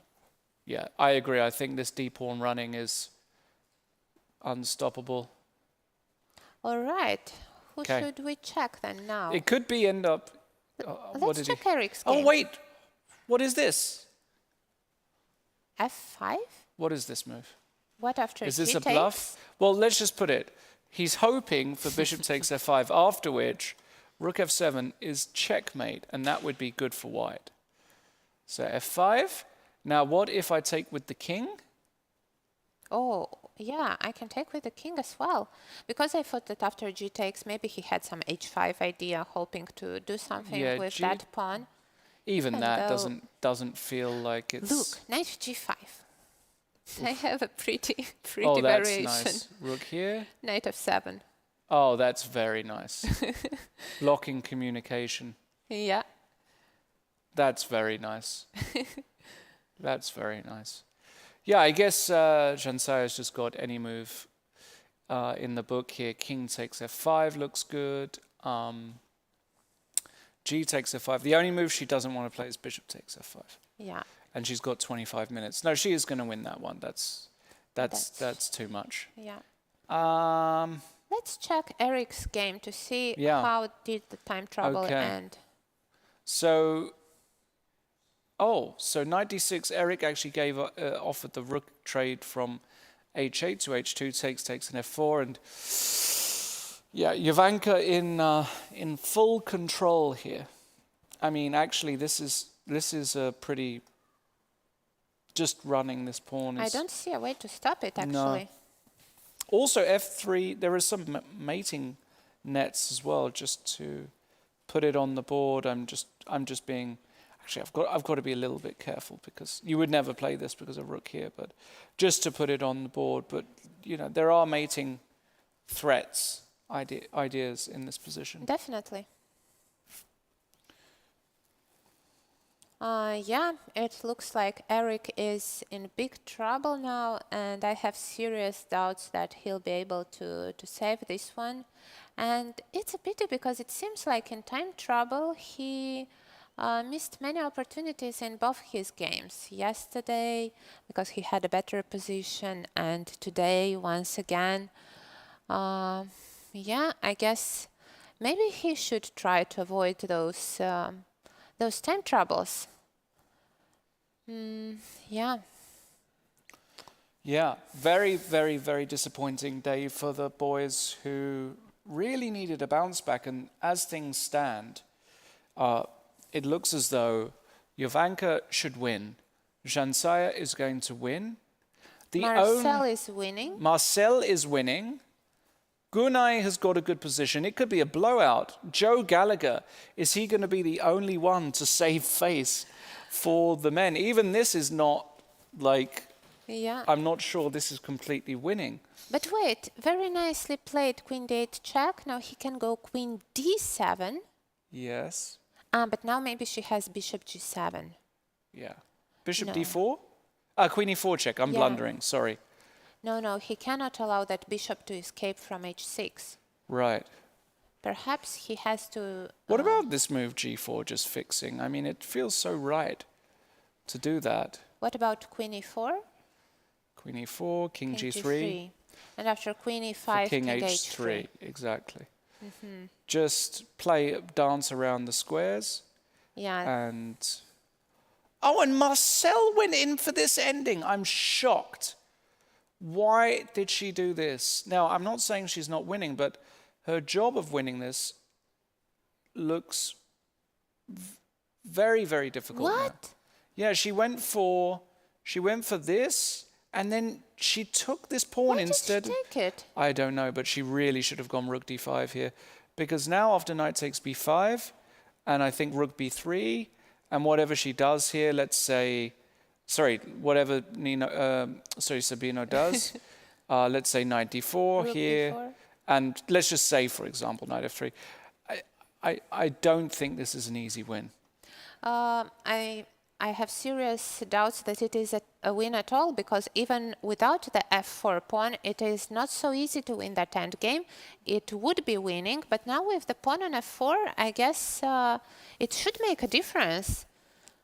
Yeah, I think Sabino's got reasonable chances to try Wow. and make a draw. But it is you still do have 3 pawns, and you know anything can happen. Of course, Marcel is just playing risk-free, but still, it's not what I would have done. Yeah. All right, listen, we're going to go for a very quick break. We've still got a lot of chess to be played. For example, this game here, the game between Gunay and Bilal. Lots of chess to be played. We're going to be joined by an esteemed guest, I believe, after the break as well. We'll keep that as a nice little surprise for you. Don't go anywhere. We'll be back in a few minutes with continued coverage of round 2 of this tournament. See you in See a you bit. soon.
Hello everybody and welcome back to round 2 of Battle of the Sexes here from the Garrison Library in Gibraltar.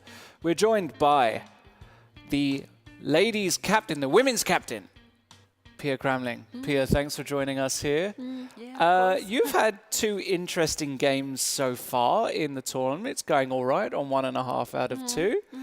Today, it looked as though for one moment that he was trying to create a bit of initiative on the king's side and that you had to be very precise. Were you ever worried at any moment? No, you were. I was worried because it went wrong very quickly in the opening. I had a maybe normal position, but a3, a5 was played, and then it's a big hole on b5. Right. So it was just, it got very, I think it was a very nice plus for white after the opening. It's like a Queen's Gambit, but I had played this a5, and no one would ever be thinking of playing a5 in this position. So it was just, it was just a mistake. Then, I was worried when he started to play on the king side. h4 surprised me. I didn't think of playing like that. But so, and then. I just try to keep the game going. Keep it all tight. But I thought it was what I play. I guess I thought it was. I liked knight e6. I thought that was good. Yeah, I thought that was good. And then after now he go queen g4. So, and then I took an f4. I somehow I have to be careful here because there can be some things hanging. I didn't know.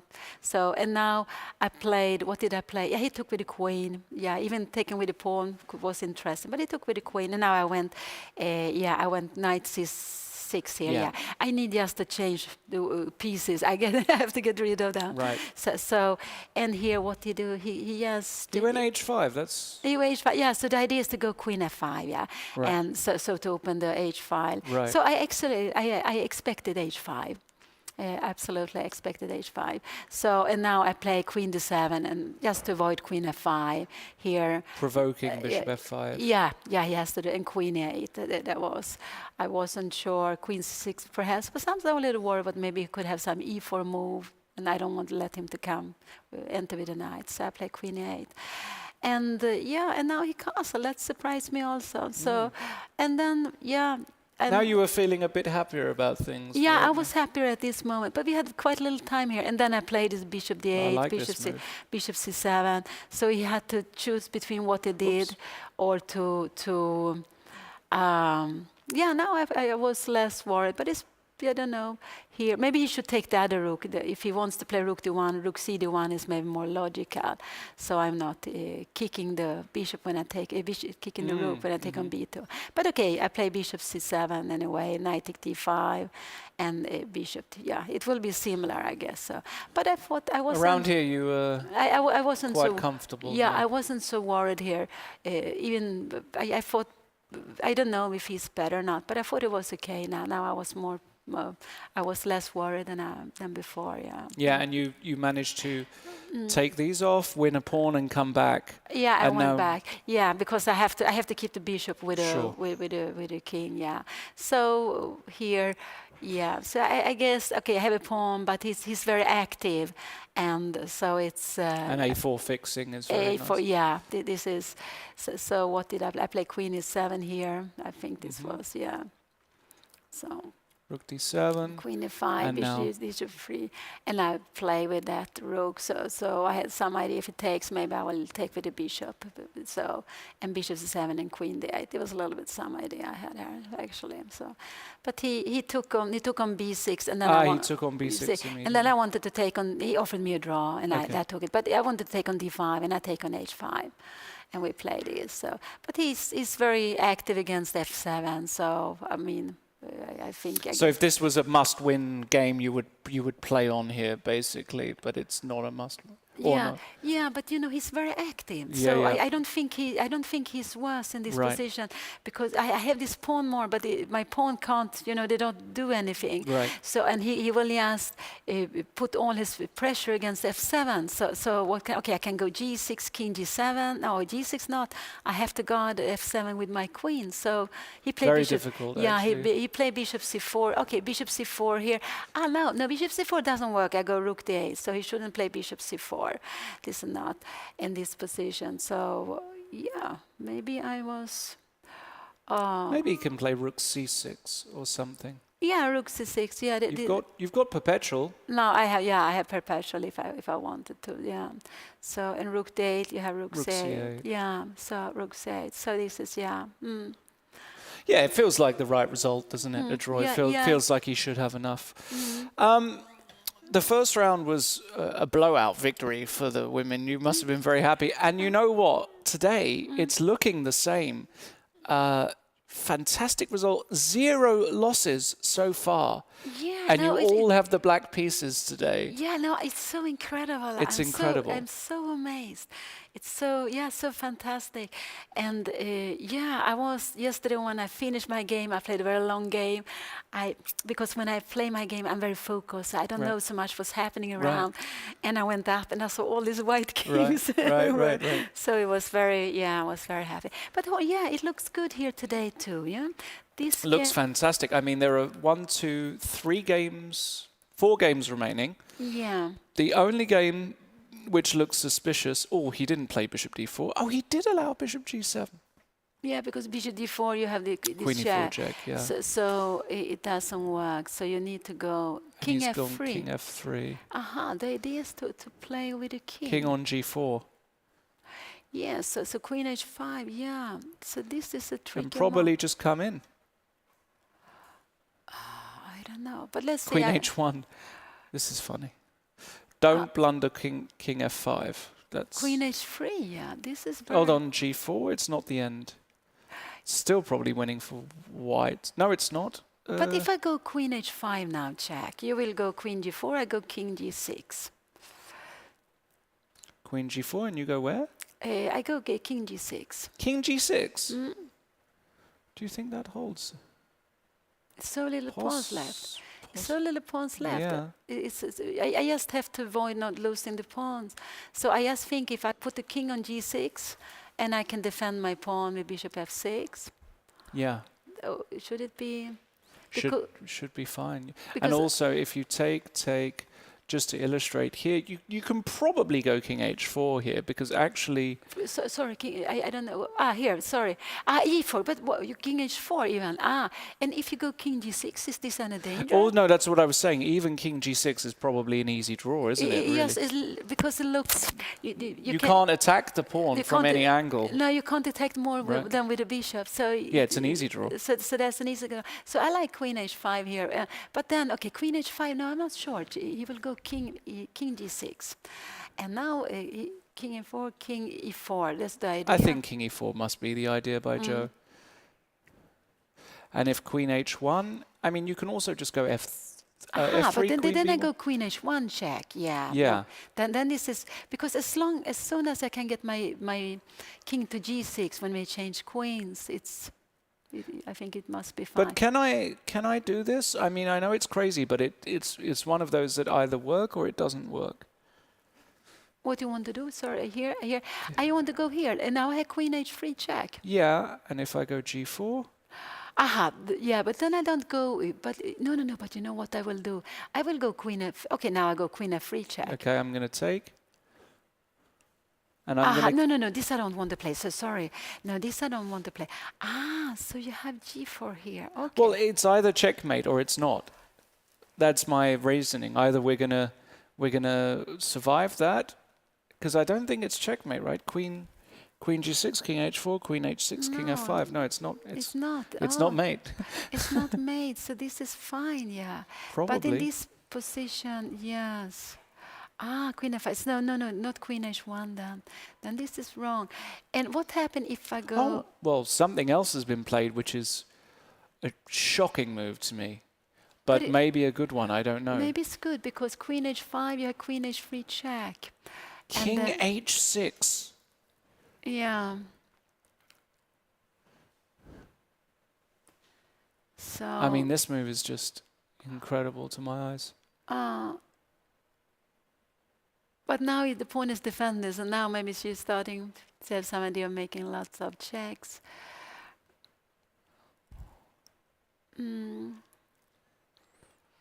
Because now I want to play queen h5, I want to play queen h1, and now, Yeah, the white king is still not quite happy. But okay, maybe we go now. Can we play some G4 move? That looks good. Yeah. E4, I don't know if it's logical to just to have the pawn on a wide square. Looks logical to me. And I don't know what will happen then. G4. But if you go G4, maybe let's say you go G4, maybe I can go just down with my bishop, my queen C2 or something. Is there some? Bishop takes G5. Ah, yeah, no, I can't answer, so I need to defend it. So G4, so maybe queen F5, queen F6 check, and then, yeah. Probably come to the lights. I could come up.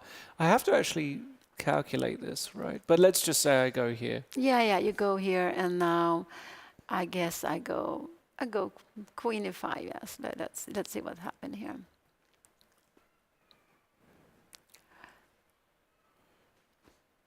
Yeah. Not easy. Oh, but there's one more idea. Now maybe you can go queen. I want to give some checks, but maybe we just go, yeah, I don't know. No, it's Not so easy, huh? No, it's not so easy. So king h6. Because there's a few pawns left, yeah. There are only 2 against 1, so it's so even if the pawn is, you have it on black, but I think white has to keep the queens, yeah. Yeah. You have to play Just for. out of interest, I know this is going to look like a ridiculous suggestion. Does this move ever make sense? Yes, it does. It makes sense. It does make sense, but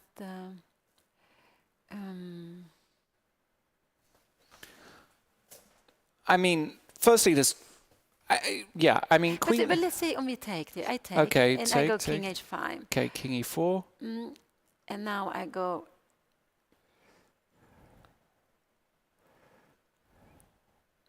Yeah, this could be dangerous. Yeah.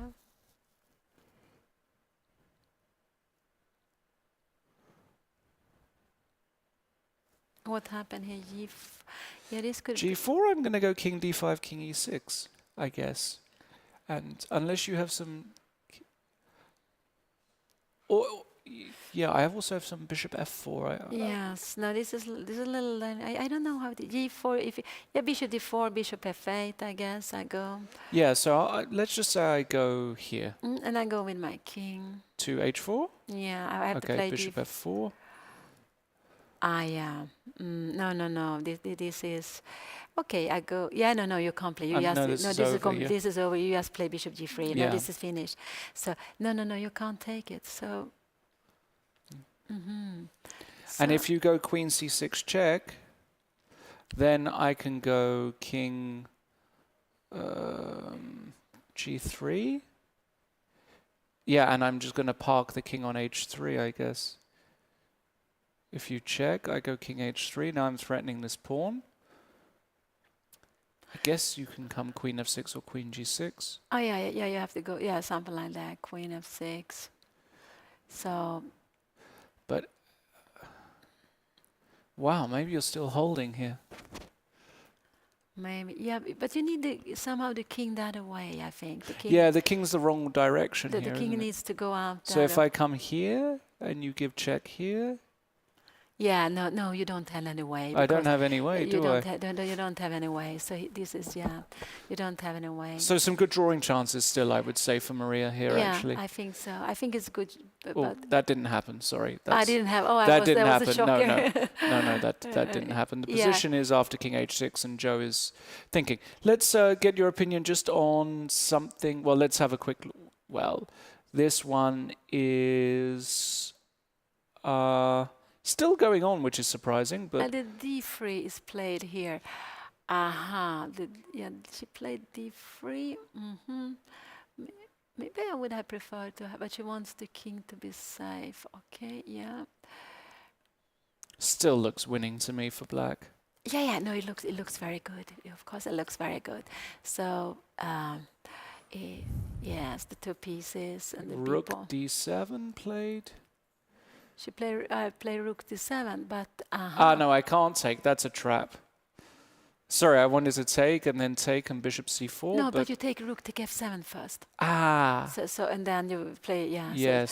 So you can't take the pawn, but let's see. Okay. So maybe here now, but maybe can we go for some bishop e6 here perhaps now? I go bishop c6. And yeah, you go somewhere. Oh, yeah, I don't really have a good square for this rook. I don't know if you go rook e- e7. Yeah, rook e7. No, if you go rook d7, isn't that dangerous? I give maybe I give check. Where are you going with your king? E1 and just rook takes b2, right? No, knight f3. Oh, Oh it's no, not my knight. rook, right. Yeah, and you can maybe take. I think you need to keep the rook on the D line, yeah, a little bit. But I don't know where to put it. On d8. Yeah. But then there's some knight. Rook d6 was I was thinking, but maybe there are some. Rook d6, but now I thought king. Maybe king g7 is good. But now you have rook e8 again. Rook e8. So. Check. But now it's different. Now it's mate. Now it's mate. Yeah. Now it's mate. Now it's mate. So yeah. So it's true. Yeah, they're coming. No, normally feels like it should be losing, doesn't it? Feels. Yeah, because it's so good. Okay, you have a pass pawn. You have the knight and bishop with the rook also, and the king is cut off on the last rank. So so it looks very good for black. Yeah. So very quickly over here. Well, this is a completely crazy position. Lots of chess to be played here. Yeah, so many pieces so left many here. pieces. Yeah. So many pieces. So I. And Eric is just trying to hold this position, but it doesn't look like it's holdable. Knight e4, knight d2 check, knight e4, knight g5, rook h7, rook g7, rook g3. Looks like lots of ways for Jovanka. But rook g7, you have knight take f4, no? Or am I wrong? Bishop takes f4? Bishop takes f4. Oh, you're sorry. You see, yeah, of course. No. So yeah. So it's looking good for the ladies. You could even get a bigger win than yesterday, all with the black pieces today. You must be very, very happy. Yeah, I know, it's fantastic. And I'm just so impressed that we have, we haven't lost any game with That's black. amazing. It's really amazing. That's yeah, amazing. that's fantastic. Imagine today and Maria holds and 0 losses. Yeah. You'll be in a great position. Yeah, Thank you so much, Pia. I know you've been playing and you must be tired, so we'll let you get some rest and hopefully we see you again soon. Absolutely. We're gonna go to a nice little 1-minute interview now with, I believe, Pia. That was recorded earlier, so enjoy that and we'll be right back with the remaining action.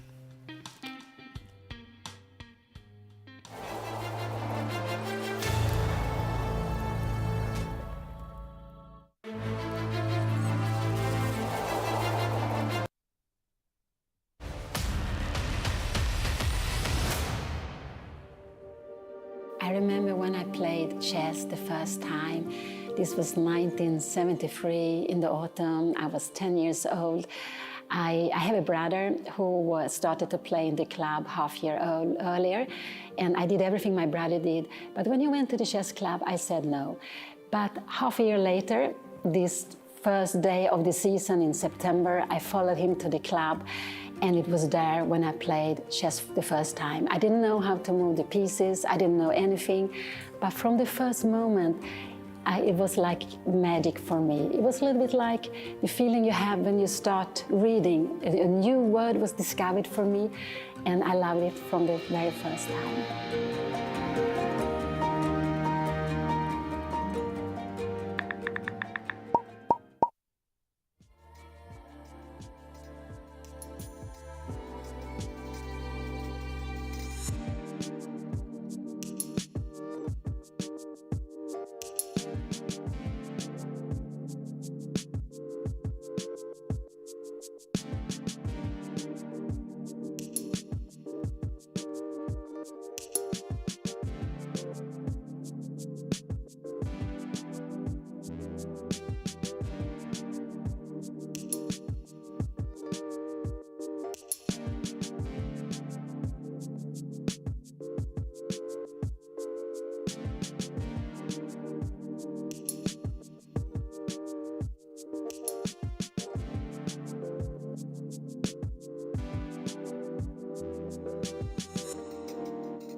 Hello everybody, welcome back to round 2 of the Battle of the Sexes tournament here from the Garrison Library in Gibraltar.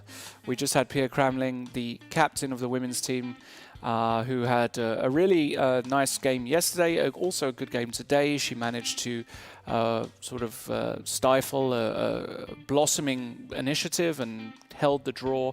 And not only that, her team is doing fantastically well. No losses yet for the women, all playing black today.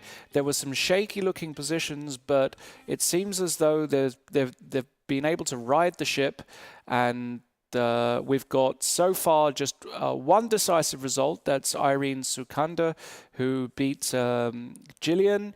And now with 4 games remaining, Irina, we've got very, very good prospects. Jovanka Huska in a dominating position. Abdul Malik also looks like she is winning, although she's taken a route that's slightly unusual. I hope she's still winning because she was dominating. And the only game which is really, for me, been one that's difficult to play is the Maria Muzichuk game. She's defending. And also Gunay is doing very well against Bilal. She has a very promising position here. Yeah, Gunay suddenly out of nowhere has got a fantastic position actually with a knight on d3. So if all games go as they look, it could be a +4 day for the women, which would mean they're on +7 after 2 days, which would be shocking actually. Indeed. Let's go to this Gunay Mamadzada game, playing black here against Bilal, and she has managed, her knights were the big problem in this game, and she's managed to reorganize them, and now look at them. In perfect position, supporting one another. This position looks just so bad for white. I'm even not sure, how does white want to untangle? What are white's hopes here? How can it go anyway in Bilal's favor? What can Maybe he play? First you can try and kick this bishop away. Well. The bishop comes back. I don't know if that helps white, to be honest, because you're putting the bishop on a pretty good diagonal. Bishop d4 might be coming. Yeah, and bishop d4 is coming. I think an exchange of rooks Gunay would like, but I think any time you do that, I'm going to plant the rook on b5 and not allow that. I don't mind. My intuition again is telling me that this position is perhaps not losing for white. You think? Yeah. Maybe some knight e1 at some point, no? To try to trade a few pieces. Because with the knight on d3, it is very unpleasant to play. f2 is always hanging. We have to be careful about that. Perhaps after h4, bishop f6, then knight e1. Is it working? Something about this I don't like.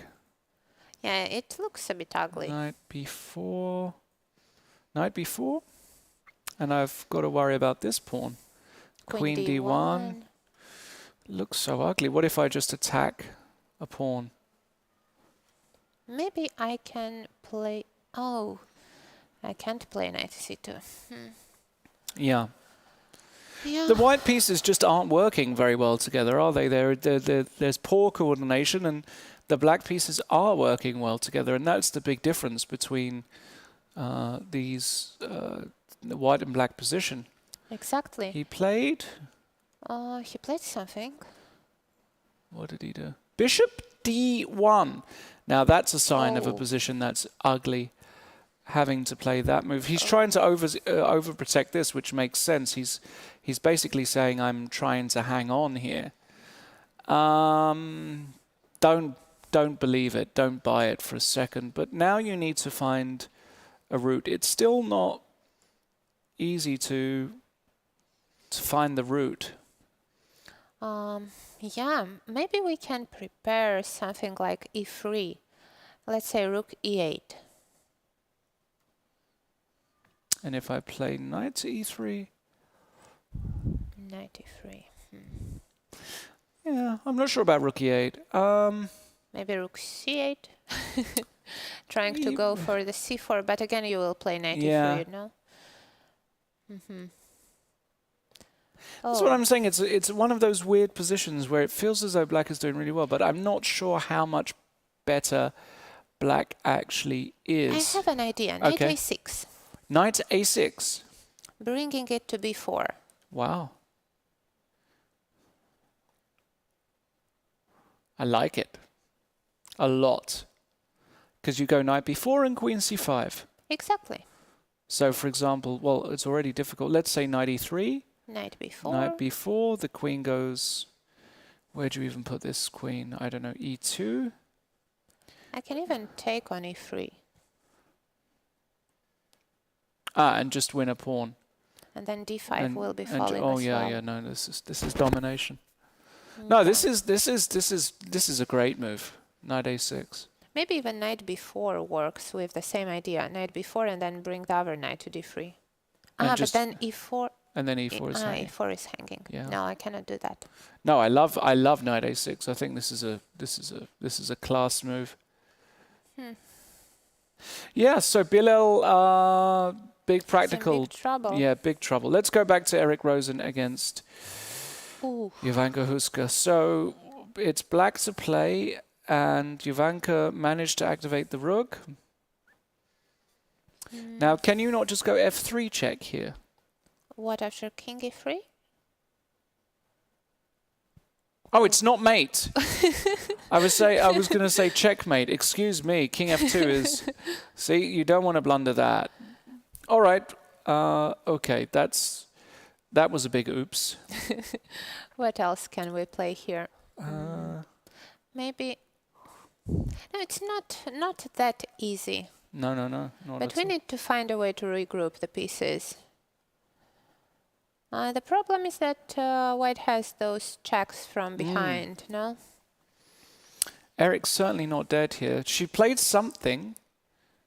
What did she play? Knight to c4, Knight I believe. c4. Yeah, I was looking at this, and then after check, Where should we go? she wants to go to g4, I believe, and And sneak. to g2. Yeah. Is it working though? I have some doubts. King h3, rook h8, king g2, knight e1. And King g1. it's a draw suddenly. Knight f3, is it? Yeah? I take, knight d2, King e4. Oh, king e2, sorry. And then king g2, rook g8. No, it's not so working. check.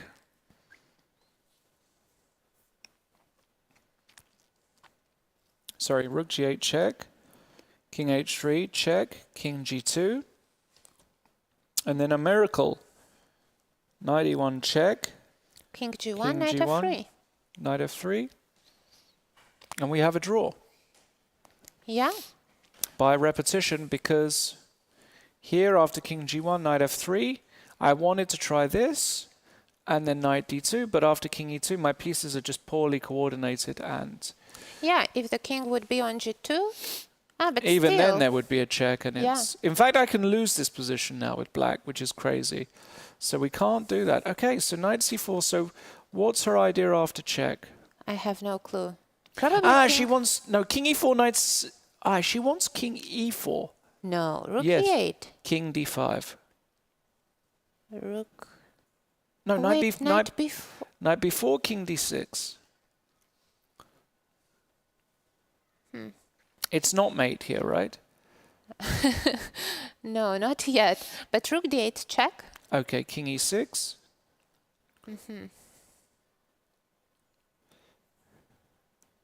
Maybe it's the way to play. Knight c5, king e7. King e7, or maybe now I can go in and your knight has been distracted and we just get exactly the same position except your knight is on c5. I don't know. Yeah. Well, But also king e7, as you say, rook d7, king e8. oh, look, there is a result. Jansaya has just won. Yeah, Jansaya did win. No surprise that she won. So congratulations to her. And the advantage of the women's team increases to +2. Yep. So let's just go to the position on the board. So Rook f8 was played. yeah, so it's now over to Jovanka. Key moment here. She will definitely see this idea of knight e1. So, Yeah, of course. Yeah. maybe she can go even king e6 immediately. Oh, wait, the pawn on f4 is hanging. Oh, Yeah, that's the point. King e6, knight takes f4, drops the pawn, and but wait, then... king e7. King e7. Rook f5. What's going on here? Knight d6. Rook e5. Ah, rook e5 check. Goodness me. Hold on, rook f5. And no moves here. No, but wait, it wasn't necessary to give the pawn, of course. Let's just play like you said, king e4, rook e8, king d5. But what if white plays rook f8 here? Is it terrible? No. Oh, Oh, it now- is rook g2. King f3. Isn't there a mate somewhere? Not quite, but by the way, I just want to say, just looking here, in this position after king e4, I can go knight c5 check. I've just blundered. Sorry, this is, Wow. well, actually, rook Rook f5. rook d8, knight d6. But now I Rook- could take, Wait, you had rook f5 as well. yeah, rook f5, but king d6. Now Knight knight e4. e4. Now knight e4 and it's winning, exactly. Wow. Super complex. So after rook f8 check, what actually happened? She played king g5, which avoids all of the stuff. That makes a lot of sense. King g5, and now... But what about rook g8 now? I guess he played that, right? The rook, yeah, so rook g8. What King should we do h4. now? King h4. He's Rook gonna... h8. Yeah, he's going to give another check. And then she's going to go here. And he's going to give check. And then I think she's going to go back. And we're going to get some kind of... It might be a draw. It might be a draw, yeah. Wow. Yeah, it might be a draw now. Unbelievable. What Yeah. a miss. Yeah. Yeah, But it felt like she was kudos crushing. to Eric for defending so tenaciously. Yeah. He's very tricky, Eric. For everybody who watches him online, you know he's the swindle king. He's very resourceful. Wow. Yeah, this is It will be an important save. yeah, rook h8 check. And I think Ivanka will be very disappointed if she doesn't win this one. Indeed.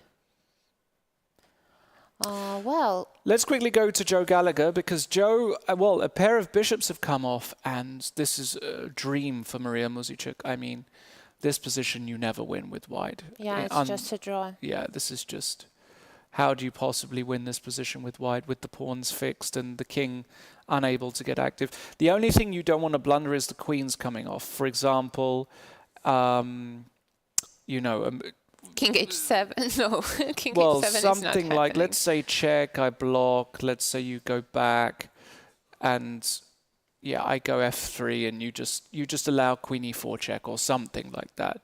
That's the only way you... Even this position, by the way, is probably a draw. Because I can take here. No, it's no, winning. it's winning. King f2. But even king f3, what is wrong Yeah, with king that? f3, sorry. King f3, yeah. King f3. King e5, king e3, and we win. So, I mean, all the king and pawn endings are probably winning. Exactly. So, you just have to avoid that, and there must be, like... Must be a draw. Must be a draw. Yeah. I mean, if I just pass... Oh, she played queen Queen d7. d7. This is also perfectly fine.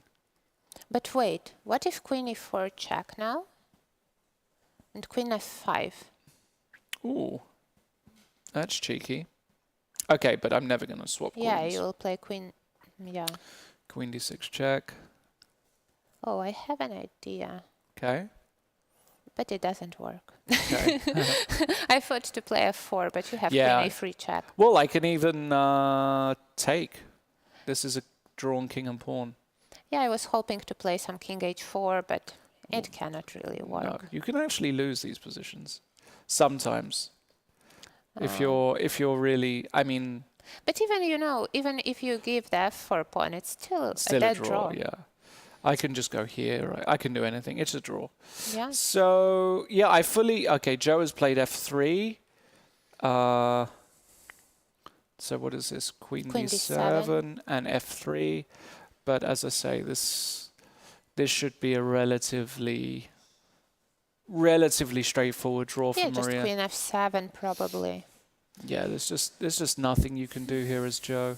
She goes queen d2. This is also a perfectly good move. This is a great move, actually, because now the king is locked.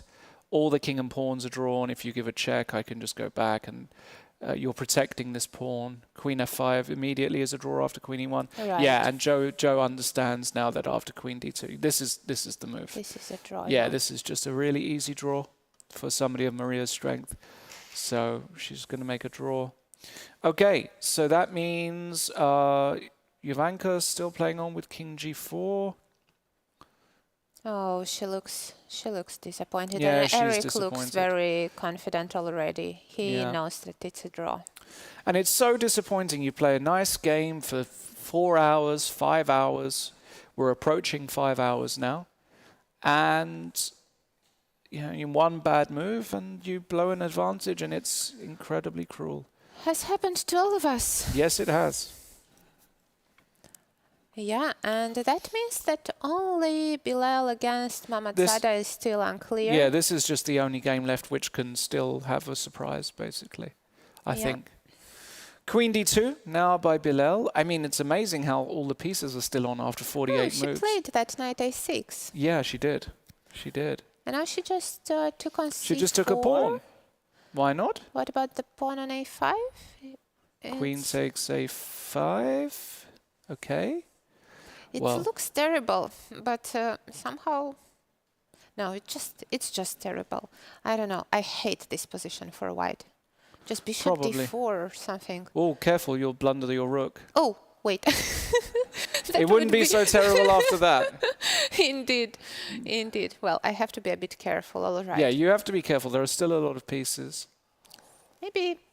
you actually want to play bishop b3, maybe. Bishop b3 or queen b5 or some kind of move. Maybe it's not so clear. I mean, I guess he's going to take on a5. I wanted to play rook c8, but after bishop b3 there, I think... Am I losing the piece? You could just drop a knight here. Yeah, there's got to be a little bit careful here. He does take on a5, so let's see now what Gunay has planned. They are coming closer to the second time trouble, I believe. Well, the last time trouble. They don't get Yes. they don't get more time after this. Yep. And, well, I guess that black is winning here, but she will have to be careful not to blunder anything. Perhaps just moving the knight away would be the best idea. Let's say knight a to c5. Yep, that makes a lot of sense. She didn't do that. What did she do? Ah, but wait, there is knight e3. Well, queen a2. Queen a2, yeah. In fact, that's what she did straight away. She went queen a2 immediately, which is actually just a very good move. Hitting the rook and The pawn on f2. potentially threatening the pawn on f2. So how do you Yeah. defend this rook? Rook... Rook. Actually, rook anywhere, and also there's now queen a1 ideas in some positions. Yeah, but there is still knight Knight e3, e3 right? always, right. So let me just say, can we take here? Probably can. Like I Yeah. take. But wait, there is no queen f1 check. No, and now bishop d4. Threatening a mate Threatening on g1. mate. King h2, perhaps. King only h2, but move. now I go check, and I win here. Check. No, from the other side, Sorry? maybe. Bishop e5. Ah, bishop e5. Yeah, sorry. Yeah, bishop e5. Yeah, and mate. Yeah, Oops. and he played it, rook b6. Yeah, so now I fully... and this is a bit different because now the queen can come back to e1. So if I take... But now you have queen f1 and it's the same problem. Ah, you're right. Yeah, And that's it. So she can take now on f2, I'm pretty sure. Let's do this again. Rook b6. I take. I'm threatening this, so if you go king h2, I can just take and then knight e3. So you have to take queen takes f2.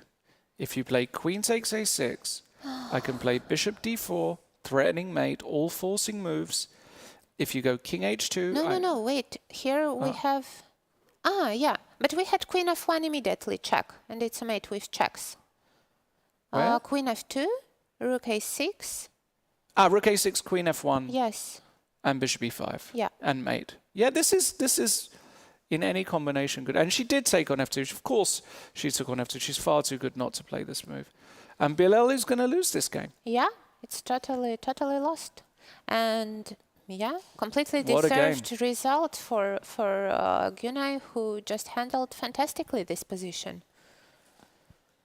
It looked like she was in trouble after the opening with that knight on c7, but she managed to turn it around.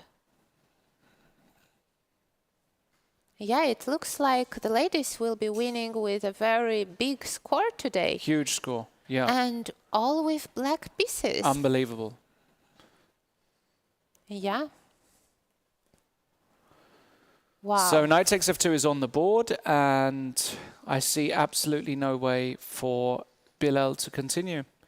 And Günay, who she also won yesterday, right? I think. No, she made a draw. Oh, she made a draw, did she, yesterday? Okay. But, you know, look at her now. She somehow seated back. Yeah. And, you know, she never does it unless she's winning. Right. Because I played against her so many times. Yeah. And she usually likes to take her head into the hands and think like that. Yeah. And when she's winning, she always sits back. No, yeah, I can believe it. She's relaxed, she's comfortable. Yeah, and she's she should be. She's calculated. End. Yeah. Very quickly, back to Joe Gallo, Maria Milzychuk, no change. This is a stone-cold draw. Indeed. Queen a7 check, Maria just double-checking. I just think any move is good here.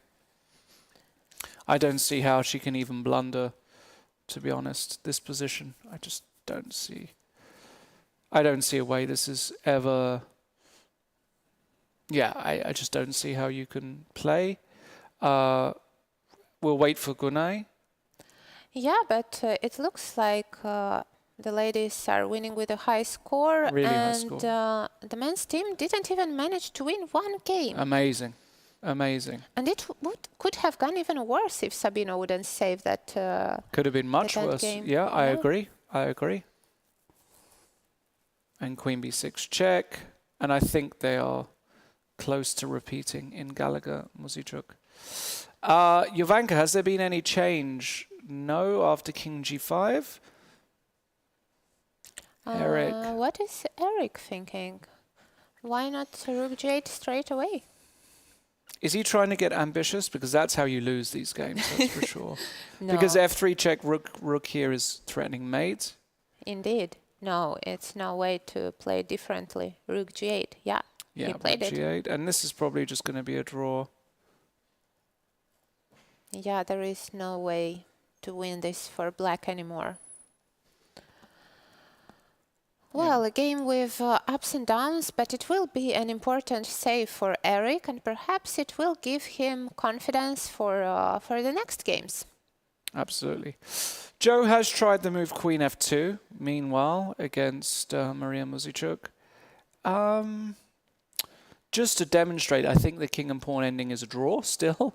So if I take king f6, if you go king e3, king e5.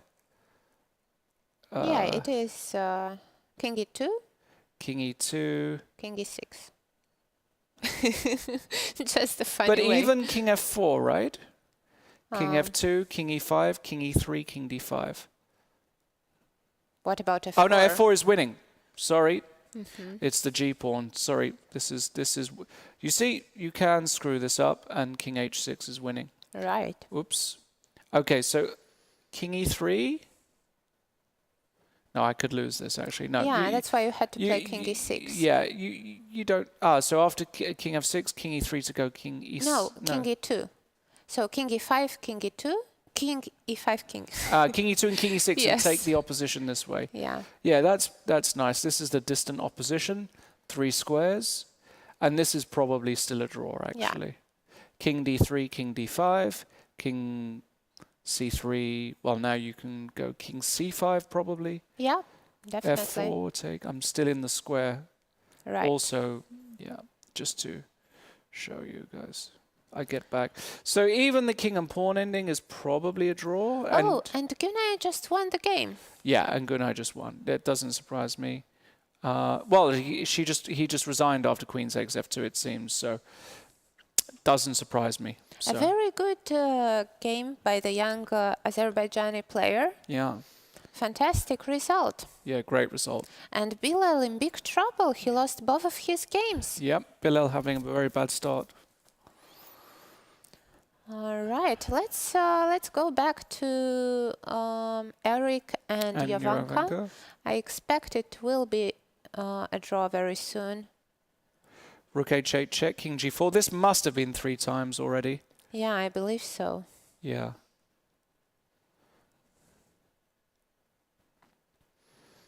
Yeah, it definitely looks like both games will end with a draw. Yeah, Rook g8. There is no need even to claim the free time repetition because there is just no way for black to continue pressing, because after king f5 I can even play rook g3 and king f3. Keep the opposition distant. Just make sure there are an odd number of squares between the kings.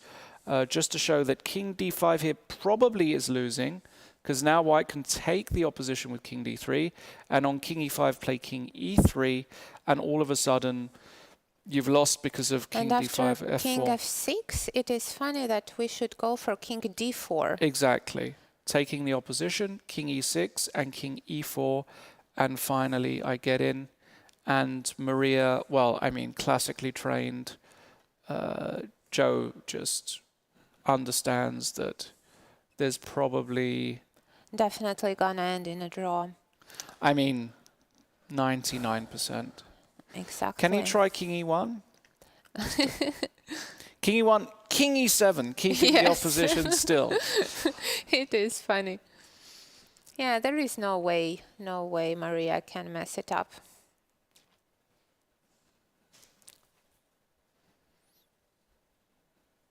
Yeah, and it looks like it will be very hard for the men's team to get back and score some match wins, because today was their chance, having all the white pieces. Yeah, a hugely disappointing day for the men. And remember, guys, the concept of this tournament, which is men versus women's team, every point counts, because it is a £50,000 difference between the winning and losing teams. That's £5,000 per player, which for a lot of these guys, probably for all of these guys, is a lot of money. Not often you're able to play for £5,000 for a tournament like this. Definitely. So it's you know, it's huge. And yeah, king e3, king e5 now played by Joe, but Joe understands that she's an f4, and now it's going to be a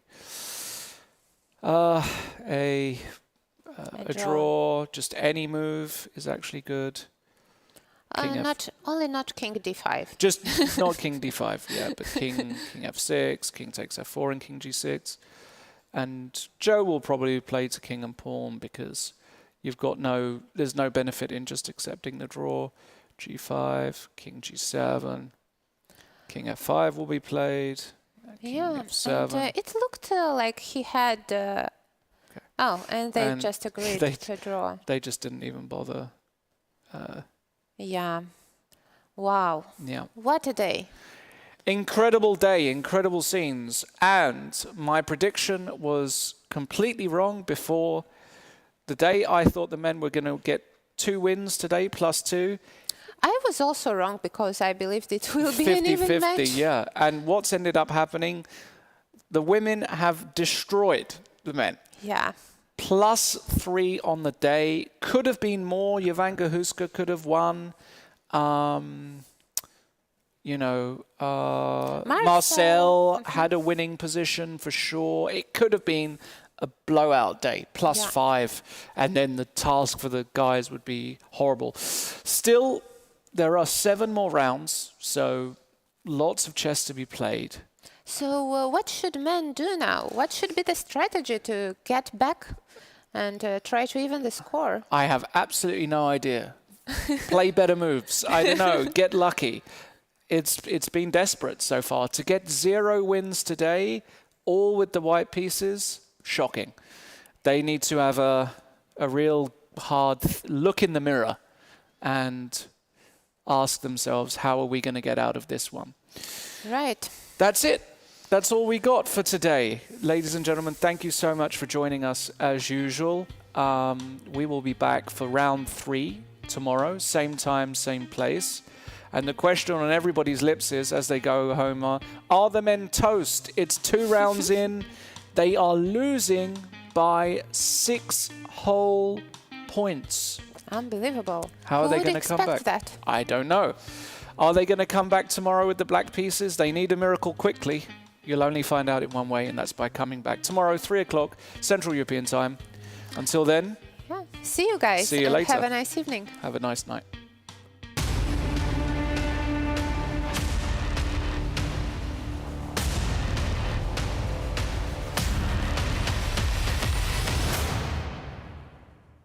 We have Marie Sebag with us today, who's drawn her game with the new English Grandmaster Ravi Harrier.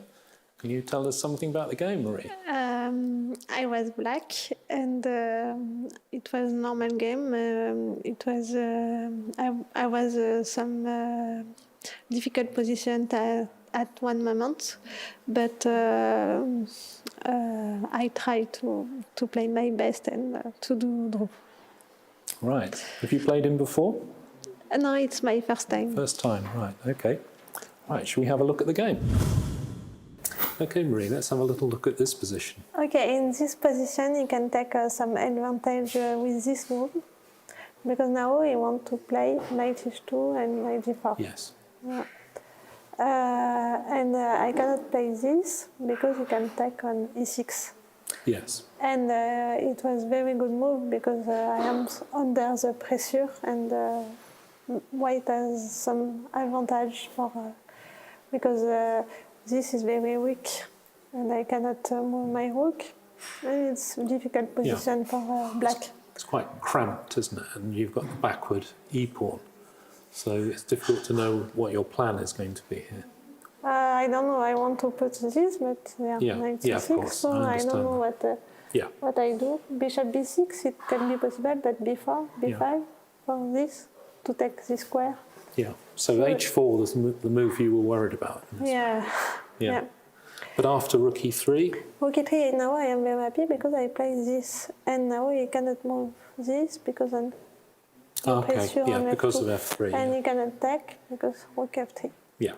And if he play like this, I can play just this, rook e2, and now this. Yes, you've got a nice and line I have up. a lot of pressure. And if you play just this, for move this move, I can take, and take.